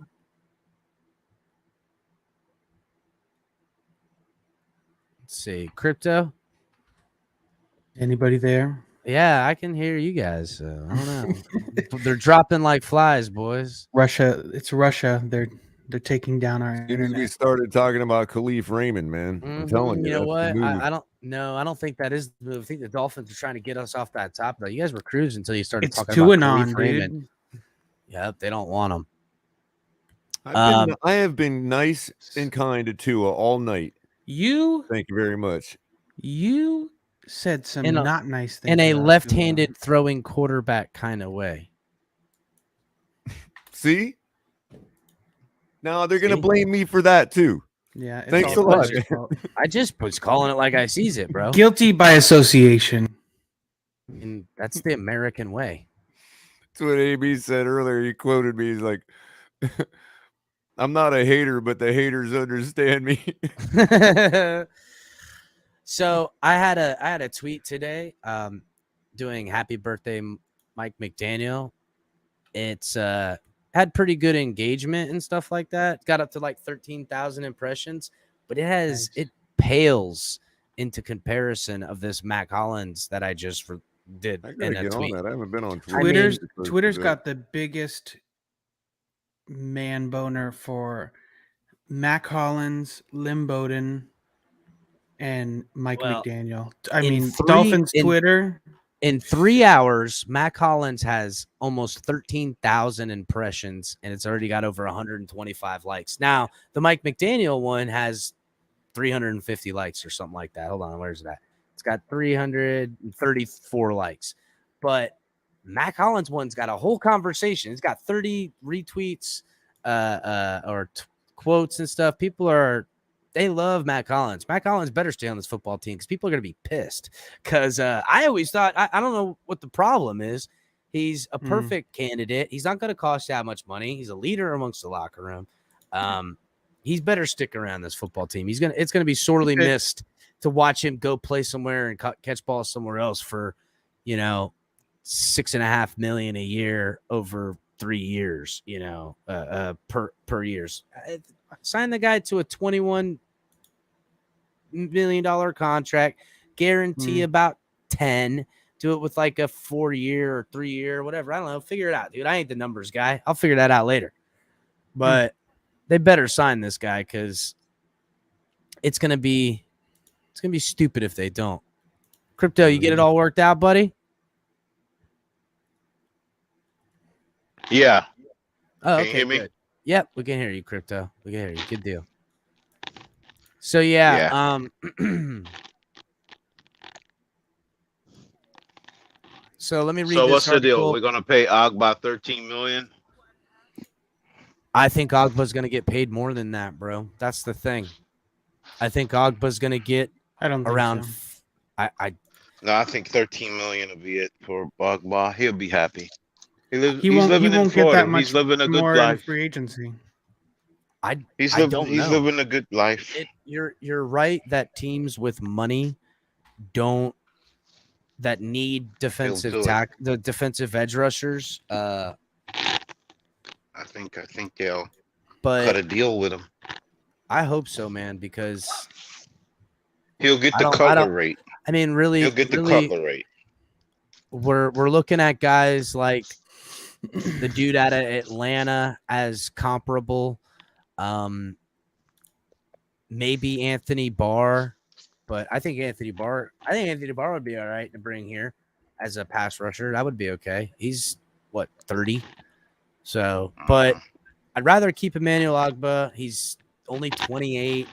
He's still good, but I think he's gonna get around 13 million would be what it is, but he could demand a little more because there's not really anyone competing right now. He could be potentially the big sign because who's going to sign? Von Miller's over 30. He's going to be 33. He's almost 33 now. Calais Campbell is going to be 36. Jason Pierre-Paul is going to be 33. Mario Addison's almost 35. A lot of these guys are, I don't want to call them over the hill because they're super effective, but they're not demanding $16 million contracts. This is pass rusher we're talking about here, though, guys. Emmanuel Ogbah finds himself in a dry market at a good age. The contemporaries competing as a young pass rusher to pay big money is Hassan Reddick, Nicholas Morrow, which he's not even the good pass rusher over there in Las Vegas. Ante Fowler, the guy from Atlanta, and that's it. Oh, I mean, Jadeveon Clowney's 29, but so Ogbah, these are all guys under 30 that are all coming up for contracts. Ogbah is the most valuable under 30 by my measurement. He could demand 15 because right now the franchise tag is 20 to play for 1 year. So no matter what, he's guaranteed $20 million. So you add, another 13 to that because that's the number you want. There's a chance we could be paying him $34 million for 3 years with high incentives for north of 50. Yeah, and they can front load a lot of. Again, I think that's what they're going to do. That's what they did at the beginning of the rebuild, right? They brought in a bunch of these guys and then they front loaded all the contracts. That's why we have the cap space that we have now. I think that's going to be, again, what happens this free agency when we go out and sign a bunch of guys. Give them their money. I don't think the Dolphins are going to be stingy in free agency because I think you're going to have to convince guys to come play here outside of just, oh, we have Tua and we have Mike McDaniel. He's super quirky. I think you're going to have to pay him. So I think they're going to pay guys like Ogbah. They're going to, go out and probably get some free agents, but they're going to pay him fair, market value, front load the contracts. In 3 years, we're going to have a ton of cap space again when it comes time to, pay everybody again. Most likely that's what's going to happen. Can't disagree with that, Drubitron. And we've seen Chris Greer very smart with his contracts. He'll give someone a good amount of upfront money, and then, in fact, it's really just a 1 year contract, isn't it? And the second year is such a low amount of dead cap, if any at all. You could cut a guy and only spend $5 million when if you kept him, you're going to have to pay him 15. You know what I'm saying? So if Ogbah, say, doesn't work out, we pay him, 18 million up front. Next year, pay him, 4 before the deadline or something. He does good about turning a contract that seems to be a multi-year deal into actually I get to cut you and carry little to no dead cap. So which is always a good out. No, I like how Greer maneuvers the money. Well, we're assuming. I hope it's Greer. I hope Greer's the one that's the one orchestrating it, because then you don't feel so bad about sticking around. I think Tom Garfinkel has a lot to do with the money and contracts that only up until recently we've been told by the team that Garfinkel and another guy, Steve something, are involved in the football team on the field and the draft and the process. Now, I also seen that as kind of a red flare to the Flores people that, hey, these are all the guys that were in the room that you're going to say said this. So remember, they're all still on this team and they're all involved in this way. But beyond that, I think Garfinkel has a say on a lot of stuff like that. And I think it has to do with managing the money in the cap. And Garfinkel would know a lot about that type of stuff, at least managing money and keeping things within budget. But, okay, guys. So defensive tackles, Christian Wilkins, Raekwon Davis, Zach Sealer, Adam Butler, great guys. They usually carry 6 guys in this, usually bring a few more in camp bodies. A guy I could see them potentially doing some stuff with, and it says in the article, is Butler. But Wilkins is coming off a career best year in all categories. Zach Sealer, who produced 62 tackles, 2 sacks, and one of the NFL's best per snap contributor in 2021. Davis is a force against the run, but needs to prove he can do and be more than that. Butler's $4.1 million salary in 2022 could turn into a cap casualty, but at this point, it's difficult to say if Miami needs the cap space. What is clear is the Dolphins do need to add some young developmental talent in here because Wilkins, Davis, Sealer's contracts all expire after 2023. To me, they're gonna pick up the 5th-year option. It's almost a done deal with Wilkins. I think they can move on from Wilkins in a trade and get something really good this season. Raekwon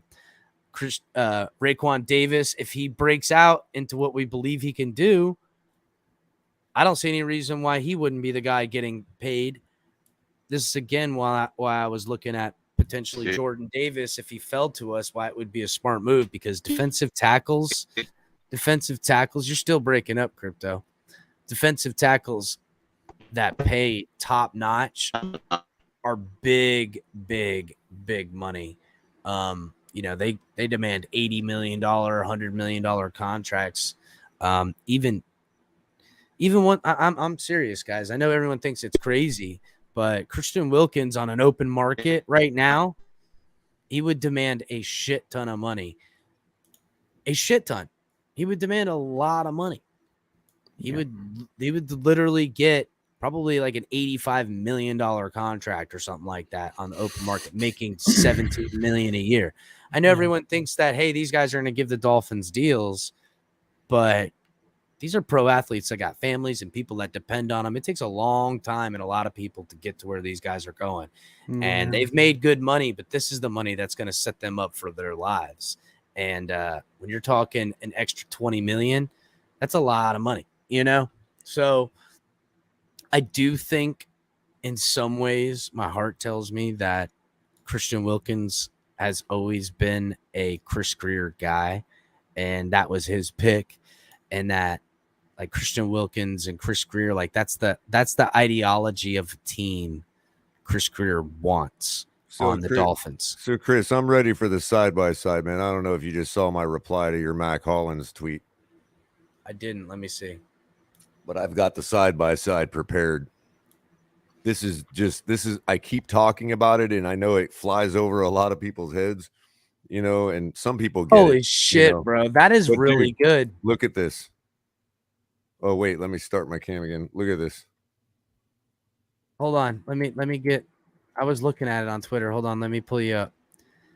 And Color has said this about Crash before. Spitting images, man. I mean, that's Crash on the left. Crash might be a little bigger in the bottom torso, but making him a tight end, more of a tight end fullback. But dude, I mean, we could use Mac in the same damn role we used him, man, which is just about everything. Yeah. Give him the ball. Put the ball in Mac Hollins' hands, whatever you got to do. Yeah, give that man the ball in motion behind the line. 5 yards out. Speed. Crash Jensen 2.0 right there, man. Put number 11 on his jersey, too. Why not? Who's wearing number 11? Devontae Parker. Another reason to get rid of him. Another reason to get rid of Devontae Parker. Exactly. Another there we reason. go. Now keep piling them up. Keep piling them up. Crypto, you sound much better now, buddy.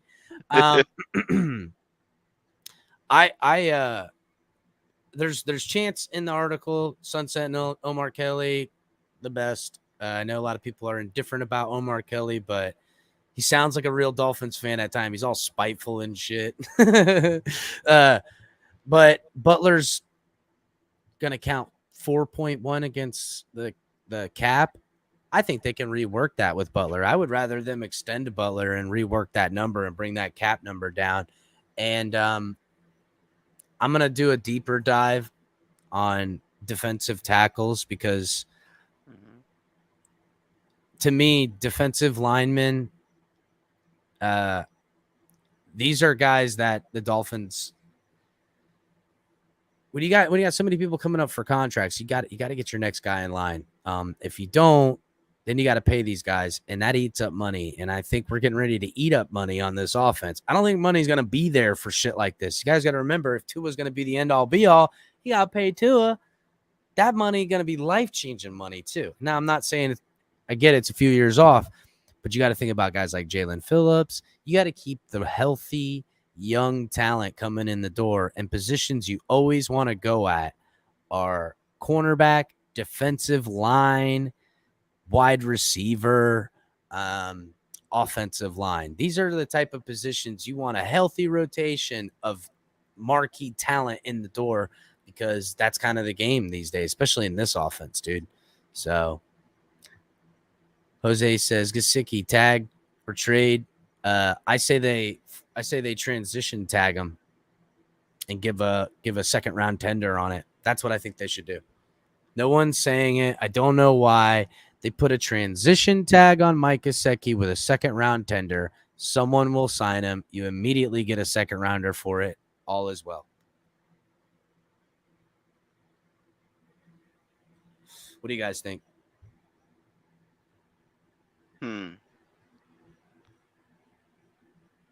Crypto? Anything for an overhaul of Sign the wide Mac receiver Hollins. room. Sign Mac Hollins. That's Yeah. Mac Hollins is going to be Anything the to money. start He's going to the be the money roll. process. Mac Hollins going to be the money roll. It's kind of like with on Smythe's catch percentage and Mac Hollins looking like Jim Jensen 2.0. I don't know why we need Gesicki to whatever we got to do to get him out of the building at our most benefit. If that means tag him, transition him, whatever it may be. No problem, Jose. Yeah, corners, CC. You got to always do a healthy thing at corners. I think they're going to work it out with X. And I think they like Needham. And I think they like a couple of the guys that are already on the roster. I'm going to be getting to those guys. But honestly, I want to see what this coaching staff can do with corners that are already in the building. That's what I want to see. More than anything, I know I put Trent McDuffie in here as a guy that if he fell to us, we need to pick him because he's so good, dude. That guy, I love corners that rock mofos. When your corner gets low and puts a running back down backwards, I like corners that can do that, especially when he's not even 200 pounds. So I think of a guy that's under 6 foot, shifty, can play the run like a son of a bitch, but can play outside because he's got enough speed to, and he's got athleticism and has acrobatic. He looks Brett Grimes-esque. Brett Grimes was a freak athlete, but this kid's still young. He's only a junior. You know what I'm saying? You get these younger guys in here with all this athletic ability and a willingness to play heads up football and blast fools. I like corners like that. I don't think he's going to be available, but that guy falls to us, you better fucking take him. That's a miss in my life. You don't let talent like that walk by you because Xavier Howard and Byron are guys that are expensive, and you want to turn that position over. And this is the plight of football, guys.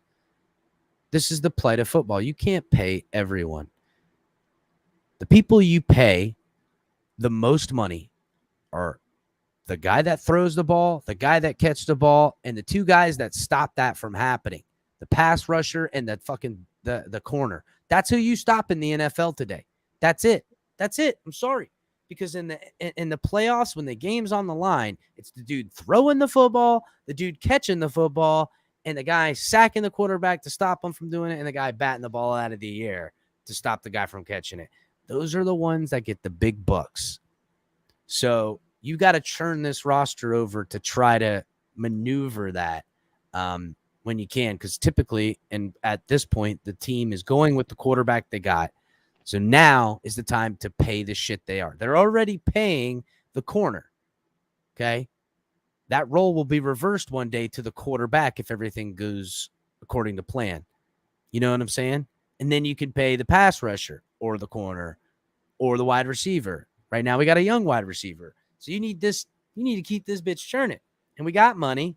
We're doing it, but right now we have a precarious position where the team actually has money to pay offensive linemen, which is something you never really get to do when you have a high-powered throwing offense and things like that. So hopefully, if Tua does work out, he'll give us a hometown discount because it won't be predicated on throwing. It'll be more about the offensive line and paying them to protect his ass, which is something that Drew Brees didn't do, which is why they found themselves on their asses towards the end of his career and never able to climb over that hump. And even though they drafted really good with our ex-GM, by the way, just so everybody knows. And don't forget, Jeff Ireland wanted to build this team way back when. Just saying, guys. I don't forget.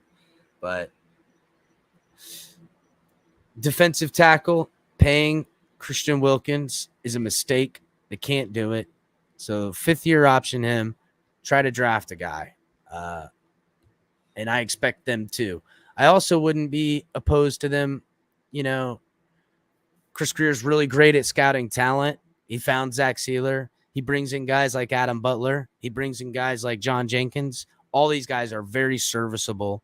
And if you guys look at the snaps per count per number from them to Christian Wilkins, there's not this enormous gap that says, oh, man, we got to sign Christian Wilkins. I still believe more in the upside of Raekwon Davis. So I would pick up the fifth and try to trade him.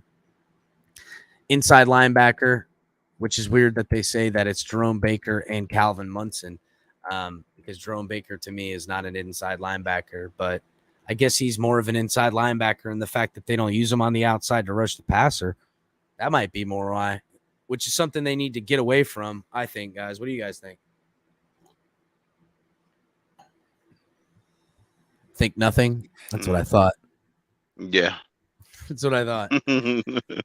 Jerome Baker should be brushing the passer more.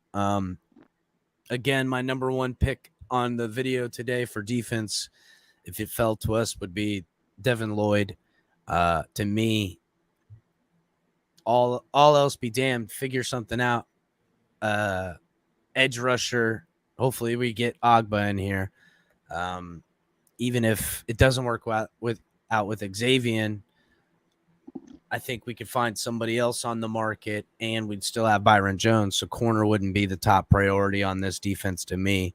To me, if you got Devin Lloyd, you would pretty much close it up, or Nakobe Dean. Either one of these two guys would be great linebackers to relieve all of the mess, with potentially losing one of these two guys via pass rusher or Xavier Howard. So again, just speculation. They'll sign X. They'll keep X. No, yeah, I think they're gonna work it out with X. Yeah, he's got 2 more years left, and he'd be done. No, I think X is gonna pay 3 more years. I think he's gonna figure out some way, and it's not gonna be from the Dolphins. They'll find a way to trade him.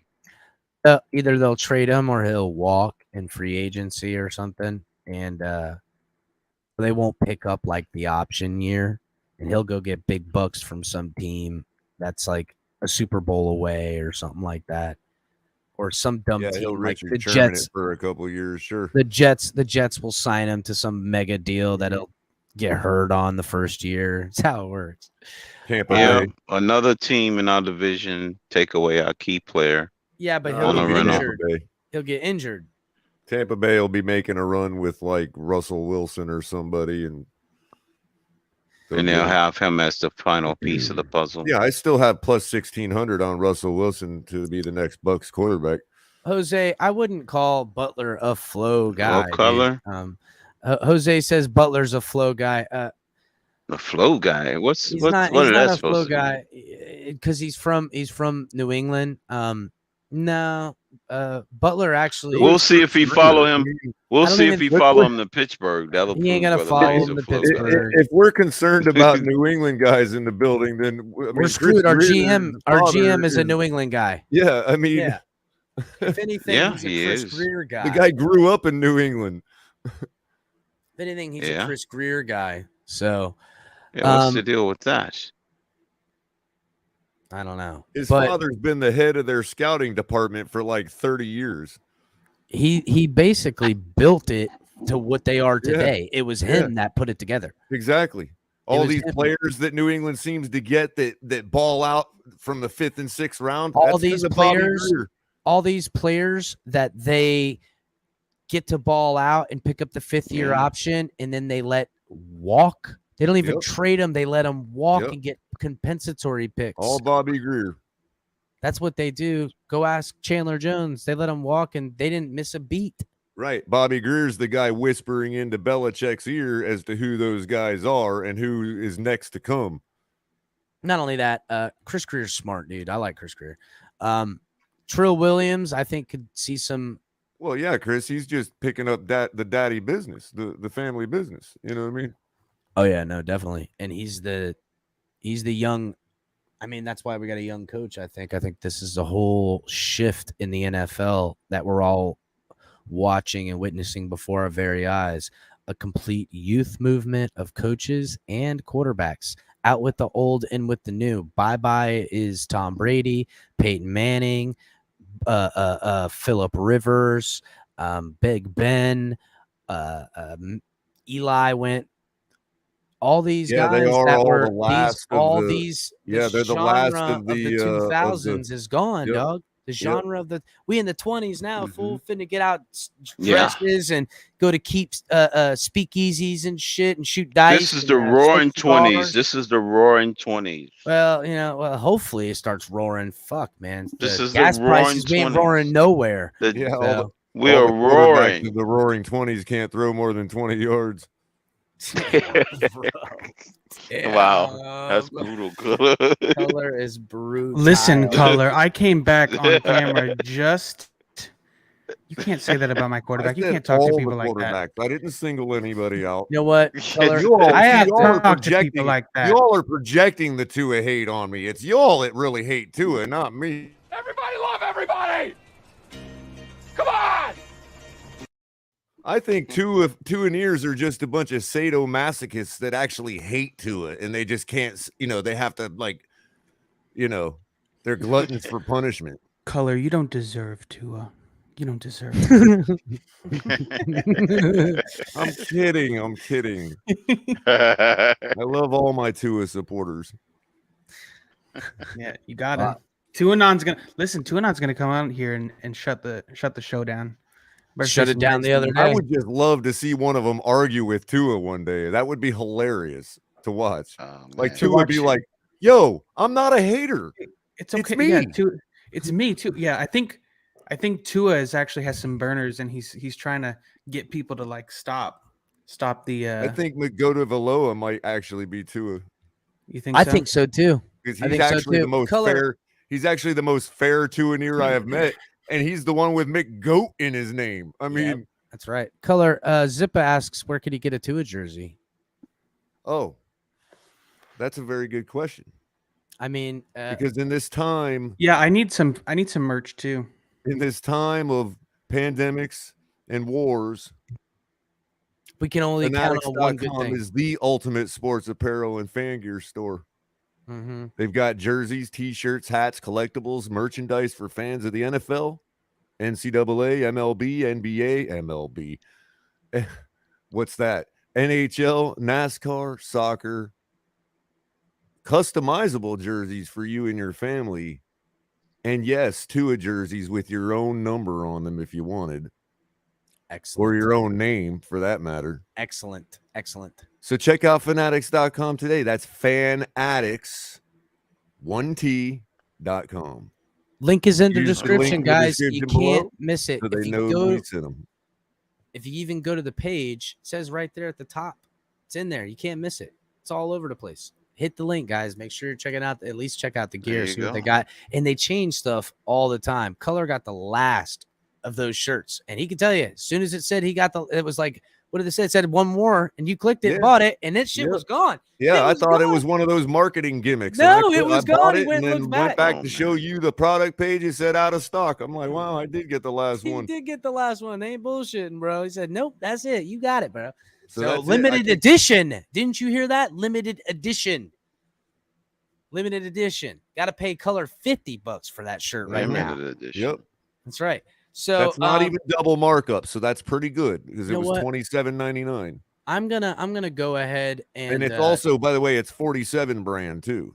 Yeah, it ain't no bullshit. So, and guys, make sure you guys are hitting the like button, please, guys. And if you haven't subscribed Which to the their hats channel, give me a headache. But if you haven't subscribed to the channel, we have 700 subscribers. Sometimes, we have 700 right now, but later after tomorrow we might not. So, guys, please subscribe to the channel and keep your subscriptions, and make sure you're coming back and checking out all the great content we have here on the show. Tuesdays we got Talk TMI. Talk 7, Color on there with them, live at 9. Great show. They talk about everything in in how the scope of sports in the world. A little bit of political if you want to be real, but it's sports centric. So, and then right after that, you got Open Mic with Mike on the Mic. Open forum. He'll be in there letting everybody hop in, doing, craziness, all stuff. And then you got Drop the Mic with Mike on the Mic and Brandon the Bookie on Saturdays, guys. It was a good show yesterday, so it was pretty awesome. And then Thursday nights, you got late night color commentary. Thursday night at 10, you guys can always catch Color there. Gets heated as hell. As you guys know, Color knows how to bring the best out of us Dolphin fans. And then the Fins Tailgate, Cash App, the Fins Tailgate, Venmo, the Fins Tailgate. Help support the channel, guys. Be much appreciated. And if you guys can't find the description, we're going to be doing a giveaway of some of the TFTG gear. I'm probably going to get a beanie and a hat or two or something like that. And when we get to 1,000 subscribers, I'm going to give away some Dolphins hats, and I'm going to give away some TFTG stuff. And then we're going to do a special Fanatics giveaway as well. This comes over a period of time after we get 1,000 subscribers. We'll do some giveaways here and there. Maybe I'll do one on Color's show. I'll pop in and go, hey, guys, we got so many people watching on Color's show that we're going to go ahead and do a giveaway. Or maybe the show's getting crazy and a lot of things are happening. I'm like, you know what, guys, it's a perfect show to give something away on. I'll pop in. I'm going to make it fun. And I'll get something. I'll order it in. I'll find something from Fanatics that I think is good. And we'll make it a good time, man. So just make sure you guys are hitting the like button, subscribing to the channel. And if you're on Facebook, Twitch, or Twitter, come over, subscribe to YouTube, help the show out, hit the links, buy some shit from Fanatics, holler at your boy, follow me on Twitter. Guys, we'll go over the last part here and safeties. I think we all feel pretty good about Javon Holland and Brandon Jones. Eric Rowe kind of had a down year, but I mean, who could we get to replace Eric Rowe? I haven't even looked. You know what? I'm going to take a look at safety. Eric Rowe. I like Eric Rowe. He still does a good job as far as, okay, so big deal that Darren Waller and, a couple of the most elite tight ends in the freaking game get a couple of big catches on Eric Rowe. I mean, shit, dude. These guys are the best in the biz. And Eric Rowe is still young. He's I want to say he's like 28, something like that. And he's still under contract. So let me read the article real quick, what it says about Eric Rowe, because there is some money owed to Eric Rowe, but I don't know if it's enough to be like, yeah, maybe we should look somewhere else, because like the guy from Dallas, maybe Dallas, Keanu Neal, he's okay. He's a strong safety. He does okay. We need more of a free safety though. Yeah. Tyrann Mathieu on the market. He's 30 years old, but it's not like we need an elite guy. We really just need a role player. So let's see what it says. Holland and Jones are one of the NFL's best young safety duos. The pair should be in position to take another step forward as professionals in 2022 if they can stay healthy and get proper coaching. Rowe had a decent season in 2021, contributing 71 tackles, forcing 3 fumbles, but he wasn't nearly as impactful in 2020. Wait a minute. Dolphins. It's written backwards. Why did it do that? There's a typo here. Sorry, guys. It said in 2021 to 2022, and it's supposed to be in 2020 to 2022. It's encouraging the Dolphins to release or restructure in his final year of his contract. They'll pay him $4.5 million in 2022. So he ain't going nowhere. They're gonna have to pay him $4.5 million to keep him. He's not gonna leave. They're gonna keep Eric Rowe. Fedulum's a goner though, guys. They're gonna save 2.7, almost 2.8 million by cutting him. So Fedulum's a goner. Maybe they'll pick up a guy later in the draft, like a mid-round draft. I need to go ahead and do a little bit of scouting on some safeties because Fedulum's a done deal. Yeah, I agree, Jose. So I wonder. You think Fedulum is done deal, huh? I mean, he's a special teamer and a depth guy. If you get him on the field, He cost us a penalty in that. He cost us the Colts game. Listen, he's an absolute liability every time he's on the field playing safety. You can't have that guy out there. We need to find somebody, at least with some upside. Wonder. The safety out of Pittsburgh's pretty good. They expecting him to get paid. Terrell Edmonds, only 25 years old. Yeah, paid money. We ain't gonna be. Steelers could let him walk. Damn, if we got Terrell Edmonds in here, that'd be nuts. There ain't no way we're getting him. I don't know. I'm gonna have to do a little bit more research because I still think they're gonna keep. Did you say Terrell Edmonds? Yeah, that's Farrell Edmonds' son. By the way, that's Terrell Edmonds. Yeah, correction. that's Farrell. Edmonds' get son. him here, man. Are you kidding me? Yeah, but I know. Does he suck him or and what? Keanu Neal? No, they're both really good, but they're both free agents this year. I don't think that's the kind of player they're looking for. You know what I'm saying? It's a shame because we've got young talent already here. I think Holland. Imagine if we had Patrick Surtain's kid and Farrell Edmonds' kid on our team right now. Damn, that'd be nuts, amazing. Bro. That would be amazing, dude.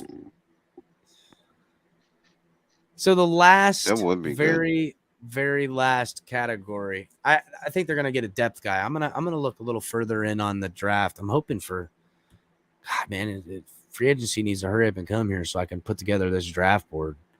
But Fedulum's a goner. Maybe they'll sign like a camp body, and maybe they'll pick up somebody with one of these later rounds. Name sounds like some kind of like anatomy part. Who? With the one you just said. Keanu Neal? Flagellum. Oh, Fedulum. Clayton Fedulum. Yeah. Sounds like some kind of body phalanges. The phalanges? Yeah. Those get swollen when you there it drink too is, much salt water. Drubatron. It's that little bit of skin you get on your fingers that you want to bite off all the time when your hands are wet. Yeah. Oh, Fedulum. Flagellum. Fedulum. Fedulum. Yeah. Phalangulum. Fedulum. So the last position is special teams. Blake Ferguson ain't going nowhere. He's under contract. And Jason Sanders ain't going nowhere. He's under contract. Michael Pilardi, though, everybody's favorite. This guy's got to go, bro. In his first year back from injury. Especially since he can't do kickoffs. Well, he can't. Well, you're talking about that guy everybody wants. Yeah, that guy. Round. Matt Ariza. I think it's Matt Ariza is his name. Goes around kicking the ball out of the stadium and shit. I know, dude. This guy's got freaking call him the foot coming in here. I don't know. I mean, shit, dude. If the Dolphins take that guy in the third round, that'd be crazy. Not that he might not warrant a third round pick, but remember the last time a kicker or punter that came out that was so touted? It was the guy out of FSU, and they took him in Tampa Bay. What was his name? I can't remember his name. He was a kicker out of FSU. He was like the best kicker, a surefire kicker, and like, hold on, kicker or punter? He was a kicker. Oh, isn't that the guy that lost to the Hurricanes wide left, or No, this No, is not him. recent. This is recent. Ryan Fitzgerald? Hold on. That's the first one that came up when I put FSU kicker. Oh, Parker it was in Roadhouse. 2016. Robert Aguayo. They took him. Oh yeah, Robert Aguayo. They took him in the second round, if I recall correctly. Aguayo. Yeah, Aguayo. he was, dude. He was cracking freaking 50+ yarders and all over the place. I want to say he hit like a 60-yarder or something like that in college. Something He's crazy. from Mascotte, Florida. So when they drafted him, he was going to be the kicker of all kickers, and for kickers, it's a headspace game. You know what I'm saying? That punter, I forget where he punts out of. Isn't it like where's that punter from? Well, let me look it up real quick. The one we're talking about? Yeah. San Diego State. Okay, so San Diego State punter gets drafted in the 3rd round. Just 3rd round. Wow. That's what people want to draft this guy. They're like, he's not going to make it to the 4th round. I'm like, well, then somebody else draft him. That's because he's got dual purpose. Maybe a really trifecta. Good. Look, what's the other purpose? He might could be the He kicks. He might can be the emergency backup quarterback. Jose says people are kickers too, or kickers are people too. Sorry. I get it, but San Diego State, now he's in Miami, 3rd round draft. You got to put out. It's not like you can have a year to develop the guy. You better come out there cranking him now. Oh, he better be a Hall of Famer like day one. If I'm you're saying, draft like, him as a you third better pick. start booting this ball all over the place. Yeah, he's already there, Drew Patron. He's already there. That's the thing. Like, people are saying, His jacket, his gold jacket has already been made. It's already been made. I'd like to go and look at Reggie Roby's numbers whenever we played the Broncos in Denver. I'd really like to see some of those punts, review some of those. Oh yeah, he kicked a few 70-yarders himself. Yeah, exactly. I mean, Randall With Cunningham 5-second hang times. Another thing we forget that people are not pointing out is a lot of these kicks are on the roll too. I mean, Randall Cunningham kicked a 95-yarder out of the back of his own end zone out of the shotgun, and it rolled to 95 yards. I mean, did he kick it 95 yards? No. I got Randall Cunningham rookie card, bro. Now, granted, it is a skill to kick the ball a certain way that its spiral pattern is going to cause a forward roll. That is a gift in itself if you're that good with the football in your foot. Listen, a punter's job isn't just to crank it as hard as they could. Exactly. Some of these dudes, I'm pretty sure, in practice could crank it 60, 70 yards all day. Mm-hmm. It's, can you pin it with a backspin? Can you dead the ball in a spot? Like Pat McAfee, he could crank it and he laid bitches out, but he could stick that football in the 5-yard line on a dart. It would stop and just sit right there or bounce up and do nothing. Defensive lines are faster in the NFL. You have less time to set up. You got to kind of go with what you can go with in the NFL. Again, it's a punter in the 3rd round. There's a psychological battle now he's got to face. Hey, you're a punter in the 3rd round, bro. Nobody gets punt. No one gets punters in the 3rd. You're gonna have to punt the shit out of this football. Yeah, so and, it's okay if you directional kicking. If you missed on a 3rd round pick, right? Sometimes it's okay. If you miss on a 3rd round punter, I mean, you got to fire Chris Greer. That's what I'm saying. Could you if you get a punter in the 3rd round? And that being said, that goes for all GMs. So that's why even though they get hyped up every now and then, that's why these types of players end up just falling, sometimes even out of the draft. Yeah, you'd have to find somebody who's willing to stake. Nobody's going to pull their reputation on drafting a punter in the 3rd round. Nobody's a punter. That would be Chris Greer. Yeah, a punter. Exactly. Nobody's a punter. That would be Chris Greer. He would do that. No, he wouldn't. Could you imagine all Bill Belichick needed was a punter? The Rams have had Johnny Hecker since they were in St. Louis. So it's not like that, because he's probably the best punter in the league and has actual quarterback dual threat ability. And so, but look, has that ever done anything to get them to a Super Bowl? No. I've played enough fantasy football. You always take a kicker at the end.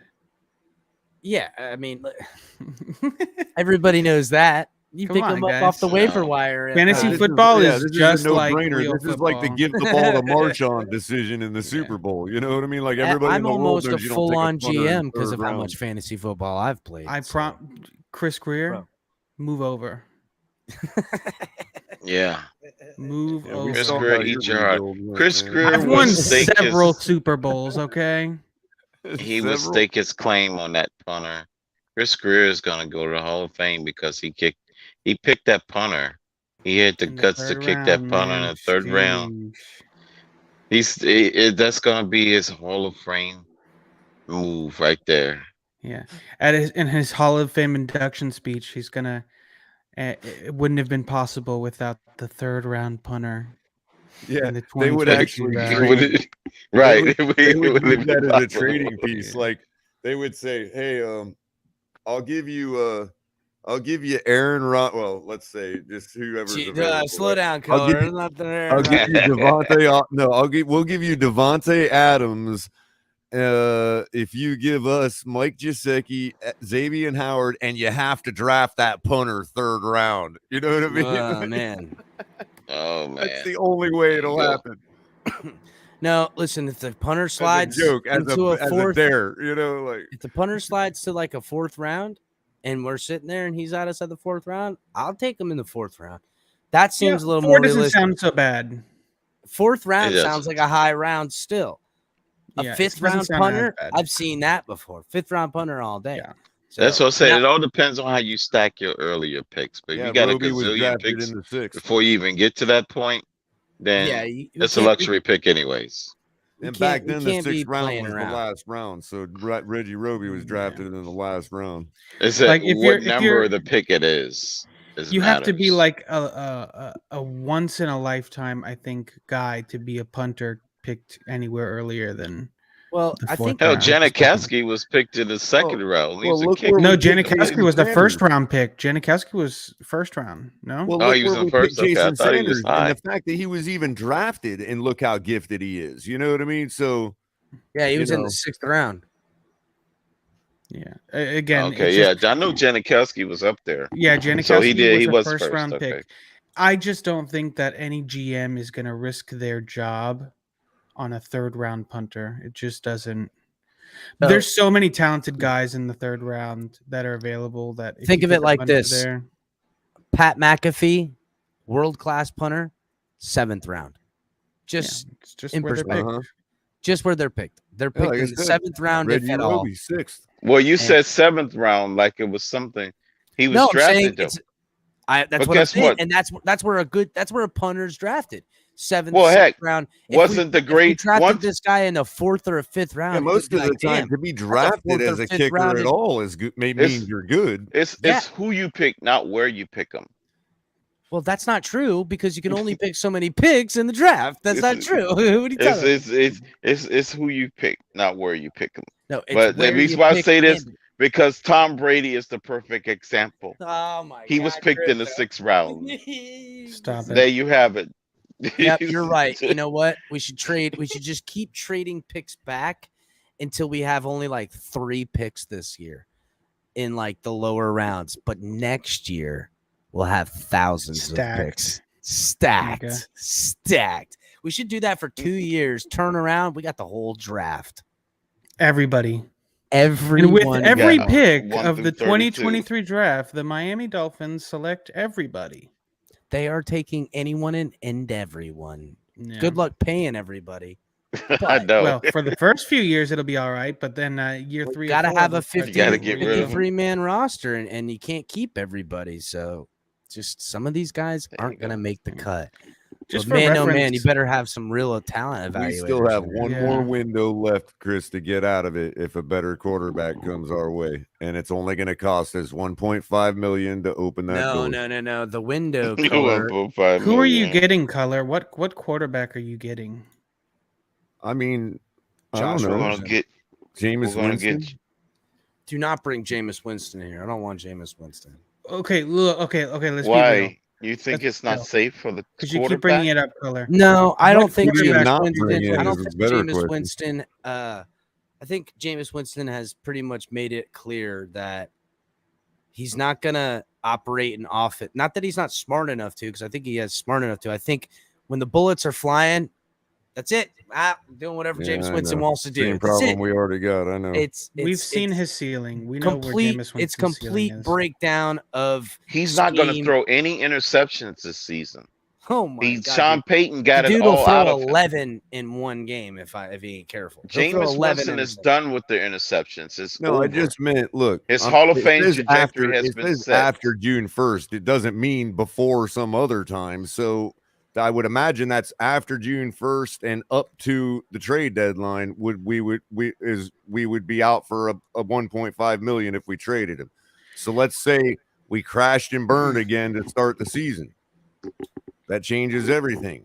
Every GM is salivating for over 1.5 million. No Still be ready to draft another the next year. They can't. They'll never cut or walk away from Tua in any way other than a trade from him, and they won't. That's what I'm they saying. won't ever trade Tua without getting at least equal value of a mid first round pick. Right, but I'm saying, Chris, that's is just when never we going to in that happen. Trade, we only have to ever do recover that. 1.5 million from the other team, is what I'm saying. Oh no, that I don't even care. I don't even think it has anything to do with the money. I think the exact opposite would have to happen, Color. I don't think that they would, because if things get catastrophic and we're to the point where they're just like, oh, let's just get rid of Tua, what are we going to get for him at that point? If we're so bad, we're going to get like a 5th, 6th round pick. Just keep him. Yeah, they're just going to keep him and draft in the middle of the year. You're forgetting that Watson will be just coming off probation at that point. Again, they would still get him and what if keep we're Tua in the same boat? The only want to at that point. All right, and if I'll they say move this off real Tua quick. in the middle of the we're season, 10-7 and we miss the playoffs next year. You know what? I'll keep it to myself. You're right. I'll keep it to myself. Keep it to yourself. I'm gonna keep it to myself. And then it will be wholesale firings at the end of the season. I'm gonna keep it to myself for now. I'll play this one close to the vest. Color, they cannot go 10-7. That's catastrophic. I understand they can't. I'm just saying, what if they do, and there's not enough to, like, you get a couple injuries to all these perfect pieces we're bringing in, Yeah, they're perfect and then pieces. we're back to where we somebody's started. going to have to take the game on their shoulders, and what if that doesn't happen? Mm-hmm. Then we're back This to is the stressing drawing me board. out. You're stressing me out, Color. I know. Yeah, you are I'm stressing trying me to out. ask these questions without being a hater. Then we're going to Cincinnati. You're not doing a very good job, Color. Listen, they are realistic questions for here. everybody watching. What's going to be the new slogan? Tua. He just doesn't not like the tailgate party that never stops. We have a chance to avoid all of that and only have to recover 1.5 million is all I'm saying. 1.5 million is a lot of money. It's not worth it. It's not. It's pennies. It's pennies. It's not. It's a drop in the bucket. What happens in training camp? You know what? We'll see. The only change that I could foresee happening in Miami at quarterback is for Deshaun Watson. If he clears everything, he clears his name, it comes out there's a big bombshell thing that they figured out that all of these things were fake. You can fight with AB in the chat for saying that, not me. He say you can fight with AB. I didn't bring it up, guys. Yeah. Thanks, Drewbatron. You can't. Nice. You can't watch Nice going, Drewbatron. It said that they were all made up stories. Yeah, it would have to be like it would have to come out that everything was a lie, and like undisputed proof that it was a setup or something, and then not even that. Then Houston turn around and say we only want 2 second-round picks for him. That's right, Crypto. If Houston was like, hey, yeah, I'll take. If Houston would have, been like, yeah, we'll get rid of him. Seriously, come down on the offer. We just only want that. We just want 3 first-round picks for him all of a sudden, or 2, and nothing else, right? Nothing else. And just say, hey, you can have him, Miami. What do you say? Or anybody. Now I'm gonna go. Wait a minute, but don't forget, everybody. No other law enforcement in the world took it other than the Houston Police Department. Just saying. The You state, said no other one. no, With the the state of FBI, Texas. the FBI, the Rangers or Sheriff's Office, whatever it is, they didn't Texas take. Rangers. They didn't take that case. They wouldn't take it. And then the federal government in the beginning didn't take it either. The only reason they got involved is because of They wanted to see if it was an blackmailing and extortion. stuff. Now it Yeah, has extortion. moved into it has moved into personal lawsuits, because that's what it is. What do they call that? Civil. Civil, excuse me. Civil litigation, Which is different in the sense, but it can be even more damning if things Sure. pan out. But typically in civil, it's about money. And It's all if money. it's all Show about me money. the money. And I don't know. again, They're only gonna get $6,000. we'll see what happens. I still think No there comment. is going to be a punishment handed down, and even then it's not going to be. I said it months ago. 6-game suspension. He'll work it down to 4. Max. Yeah. He'll work it down to 4. The NFL it will to give 4. him 6. He'll work it to 4, maybe even 3. But will this be 3 games he'll have to serve come week 5 because it goes into the season? You know what I'm saying? I don't know. Yeah, it'll start from the beginning of the season. Maybe. And then it'll be week 5. Well, the latest he could play football. And at that point, they're gonna who's it? The owner, the GMM is gonna call up Chris Greer and say, "Just give us 2 first-round picks." It's not And going you to can have happen. them. That's not going to happen because again, I The way that we fleece them for tons of They're gonna it's work. never going to They're gonna happen. they're gonna say, "Just give us Yeah, 2 but it's first-round not picks." Drew. They're about to get fleeced a lot worse. So by I'm just Deshaun. gonna go ahead I and say think they'll it. let him walk. Honestly, I think said they'd it- rather let him walk than take only 2 first rounders. Genuinely, I think that they'll let him retire. They're Only 2 first-rounders, so they just let them walk. I And they think screwing they're- themselves over. I think they're looking at Now Philadelphia. that will put. that's who But that's who wouldn't they that put a want. lot of pressure on Greer though? If They they want- come down that dramatically off their offer, just hypothetically, then that door you got up there, Cutler, is that really a door? If he come down that much on that offer, then what does that door look like? No. The coming down is the key that opens that door. That door. There's no Yeah. walls on either side of that door, Color. You could just walk around it. Yeah, You but just even walk then- around. Oh, I'm that sorry, door I hadn't becomes noticed. that door becomes a turnstile. So Anthony says in the comments, he says, "This is an honest question. Doesn't it prove the lack of confidence that we have our quarterback, even though we said we're not trading for Watson? Doesn't it show the lack of confidence in a young quarterback that you have to build up an offense around him and cover up his deficiencies? In my honest opinion, yes." Listen, Jeez. Yeah. it's exactly That's that. it. It's exactly it, bro. What You are you hit talking the about, nail Anthony? on the head. It's exactly Hit that. the nail on the Now, head. now, Yeah, Answered your have. own question, literally. in some He actually in some answered his own ways, question in in some some ways, ways. guys, it's how Super Bowl winning offenses have always been made in the NFL. You either strike at gold and get some freak athlete that can sling the ball around and fit balls into windows that nobody knows how they do it. They can throw this way and that way, and they just do crazy Yeah. stuff with the football. They're just elite. Or you build a team and have an elite operator that plays the position at an elite status. You either have a freak athlete throwing a football, or you have a guy that plays the position in a perfection type of way. That's it. That's what you got. And yeah, and Chris, and it really comes down to guys that are the latter. Do their arms hold up? Pennington's a perfect idea. You know what I'm saying? Chad Pennington took a beating. That arm weakened. He could facilitate the shit out of that football, but it wasn't enough to win things at times. When they're young, they can use their legs or they can use their arm, but that fades. Both of those things do. Freak athletes stay freak athletes for a long time.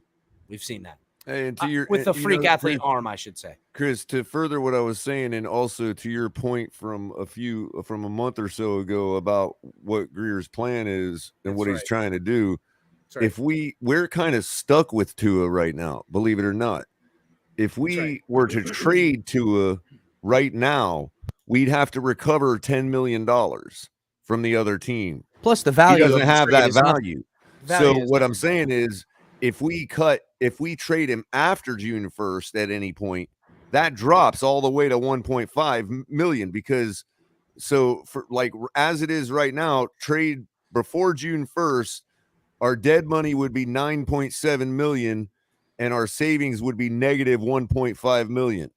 If we trade him post June 1st, our dead cap is 4.8 million and our savings are plus 3.3 million. So we would only be out 1.5 million at that point instead of 9.8 million. That's why we're stuck with Tua, and that's why we're stuck with doing what we're doing right now. If we can maintain his value, like you were saying, and even increase it a little bit, come post June 1st, boom. If he looks good in training camp and another option comes our way and another team needs an option. I mean, there's a lot in play from now till then still. People just don't realize how much time is from now until the start of training camp. Mm-hmm. When it comes to all these matters. We couldn't trade Tua before June 1st. If we do, we're out $10 million. Well, I think trading Tua with paying the $10 million is part of the plan. Well, that may be so, but it's going to be a lot easier to do it when there's only 1.5 million to recover. For us, I think the value in the operation of trading Tua away is only in the ideology that they're trading him for draft capital to get Deshaun. Well, the best way to get the most. Hold on, Color. The best way to get the most out of that capital is to pay the money that we have to receive it back in capital, because it's not money that's going to exchange hands with Houston. It's capital. So right. If you pay trading that $10 million, what I mean is, if let's say let's say that they've really been able to clamp down on all leaks, and let's say there's already been an organization that's contacted us about Tua, we may be playing a bluff game with them because we can't trade him till after June 1st. I agree, but I think, like, let's say Carolina or somebody that may have shown interest to us in Tua. We're Carolina kind of draft we're going with him year. because we can't trade him now anyway. We'll be out $10 million.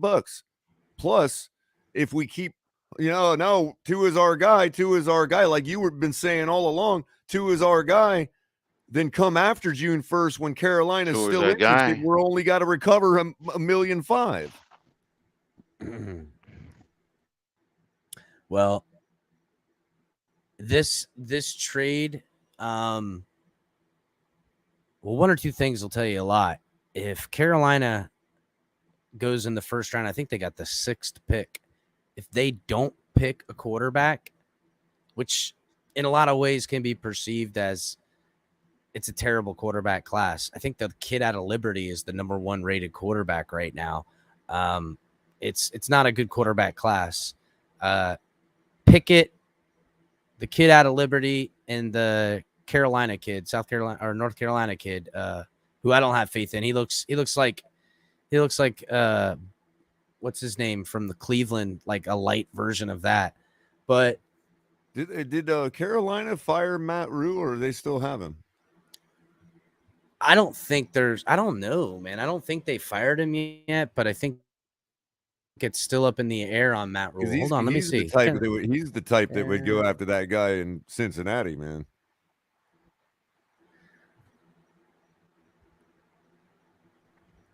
Who's that? Carolina head coach. It is Matt Rule. Still Matt Rule. He's still in there, but I guess they're gonna let him keep his job. Name?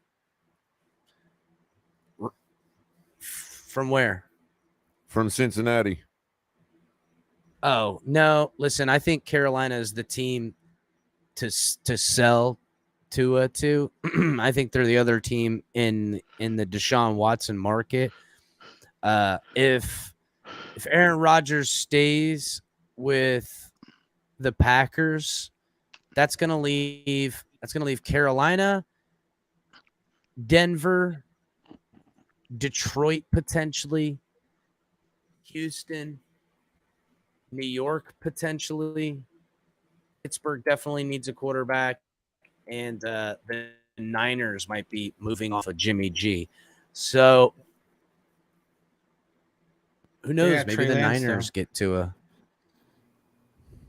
That's true. Yeah. But They're ready to move off Trey and they Lance. do though? believe I in don't Trey know. Lance. No, they believe in Trey. Trey did enough good for him. I guess that isn't a good trade partner. So it really, to me, it was always two teams. It was Denver and Carolina were the two teams that Tua would be trade partners with. Maybe the Eagles, but it seems like the Eagles believe in Jalen Hurts for the time being. Do. I think honestly, the target for Houston is Jalen Hurts and first round draft picks. I think if Deshaun Watson said, "Yeah, I'd go to whatchamacallit, But nothing. Philadelphia." Y'all notice, even since that proverbial door went up on the Watson, you notice nothing changed with his no trade clause. That's so right. Maybe that is a bluff. He never came out. Nobody in his camp said, "Oh, he's now going to change on his no trade clause with the Dolphins." Remember when those they're not reports telling came us out? that story. Remember when the reports came out and they're like, "Oh, da da da da," and then immediately you ain't heard a peep out of the Deshaun Watson camp at all, and they came right out and go, we didn't say none of that shit. We didn't move That off we our were square. interested in those teams. Exactly. They still go, got "No." that square. I They gave got it to that them. square, and their That's- square. I'm their renting it square to them was for two $5.99. Their By the square way, was two Chris, teams. this guy Desmond Ritter from Cincinnati, he played under Will Wolford at St. Xavier High School in Louisville, and he also he received his scholarship from Zach Taylor of the Cincinnati Bengals to go to Cincinnati. No shit. Isn't that interesting? Like, is that like grooming a quarterback big time? Like right there, man. You know Damn. what, though? That's good to hear that though. You Yeah, know what that's I'm like saying? some charity cause or something. I like that. you That's know. good. That's good. That's good that Zach Taylor made that happen. Yeah, That's no pretty kidding. cool.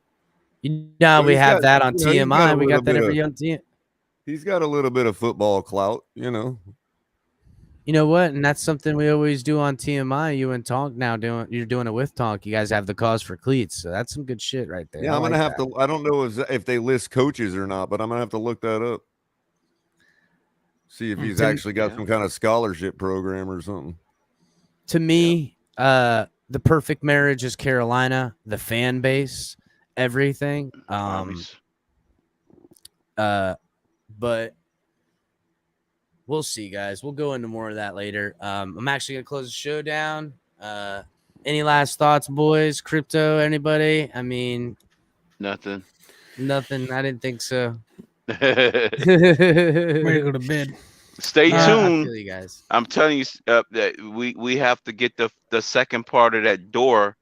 The key and that padlock to that door will have to be Deshaun Watson's camp saying we're no longer interested in the Dolphins. Yeah, that'll be the door really being shut. And And they haven't said that though. And they haven't For all said we that know, yet. Chris Greer was talking about the door So- being shut to answering any questions about it. to me, Right, to answering questions, exactly. To me, the Niners, dude. The Niners are building up Trey Lance pretty good, but maybe they're building him up to sell him to Houston. Maybe. Yeah, but they don't have the first round draft picks because They don't have the traded them to the capital. Dolphins. That's the thing. It all comes down to the money and the potential for money. So we'll Right, see, there's guys. Three, We'll talk. There's three pieces of the puzzle before I go. You have to have the draft capital. You've got to have the cap space, and you've got to be a place that he wants to play for. Correct. You know, That's the all three three of those must be true in order for a trade to happen. So that's why even- it really limits Exactly. the number of places that he's going to that go. he can And go, right? Miami is on that list, you know. And I've been saying if they keep money on the books, you know why? Right. So then There's that no door other color, explanation for keeping 25 mil on the books. I said that. door I think you were becomes a with me when we turnstile. were talking about it. I said, listen, I won't perceive it anything if there's after the draft and the capital they need to sign for the draft, and we've gone through free agency, we've gone through the draft. In some way, somehow, the Dolphins still have about 18 to 20 million on the cap. That is money potentially for that, because there's money that can be moved. You're going to lose guys in this trade, probably Christian Wilkins, probably Xavier Maybe Howard.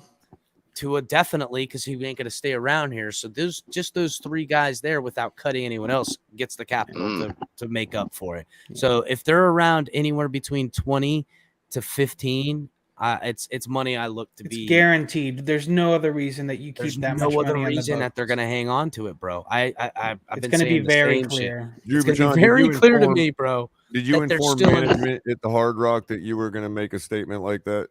I'm not sure they got the memo. Oh, look, yeah, you can see it over there. So, all right, Dribbatron, thanks, my brother. I'm going to drop you in the back real quick. Crypto, thanks for coming in here, my brother. I'm going to drop you back, bud. Color, you got anything last to say? Just like and share, subscribe to this channel. Guys. Hit me up at ColorCom on Twitter and subscribe to my channel too. And holler at Color and come see him on Thursdays and Tuesdays. Fins up, everybody. Fins up, bud. So, guys, again, hit the subscribe on the way out, hit the like on the way out. Make sure you're coming back and catching all the great shows. Talk TMI Tuesday, Color Commentary on there with him. Mike on the mic right after that. Drop the mic on Saturdays with Brandon the Bookie. Thursdays with Color. El Capitan all the time, anytime. I'll see you guys probably tomorrow. I might do the offensive 5 guys that if they drop to the Dolphins, we can't say no to. And then, Wednesday, guys. Big day, getting Dolphins 2021 Fan of the Year. Mark, a.k.a. NorCal Dolphin, coming on. Can't wait to talk to him about some of the stuff. It'll be a great show. See you guys then.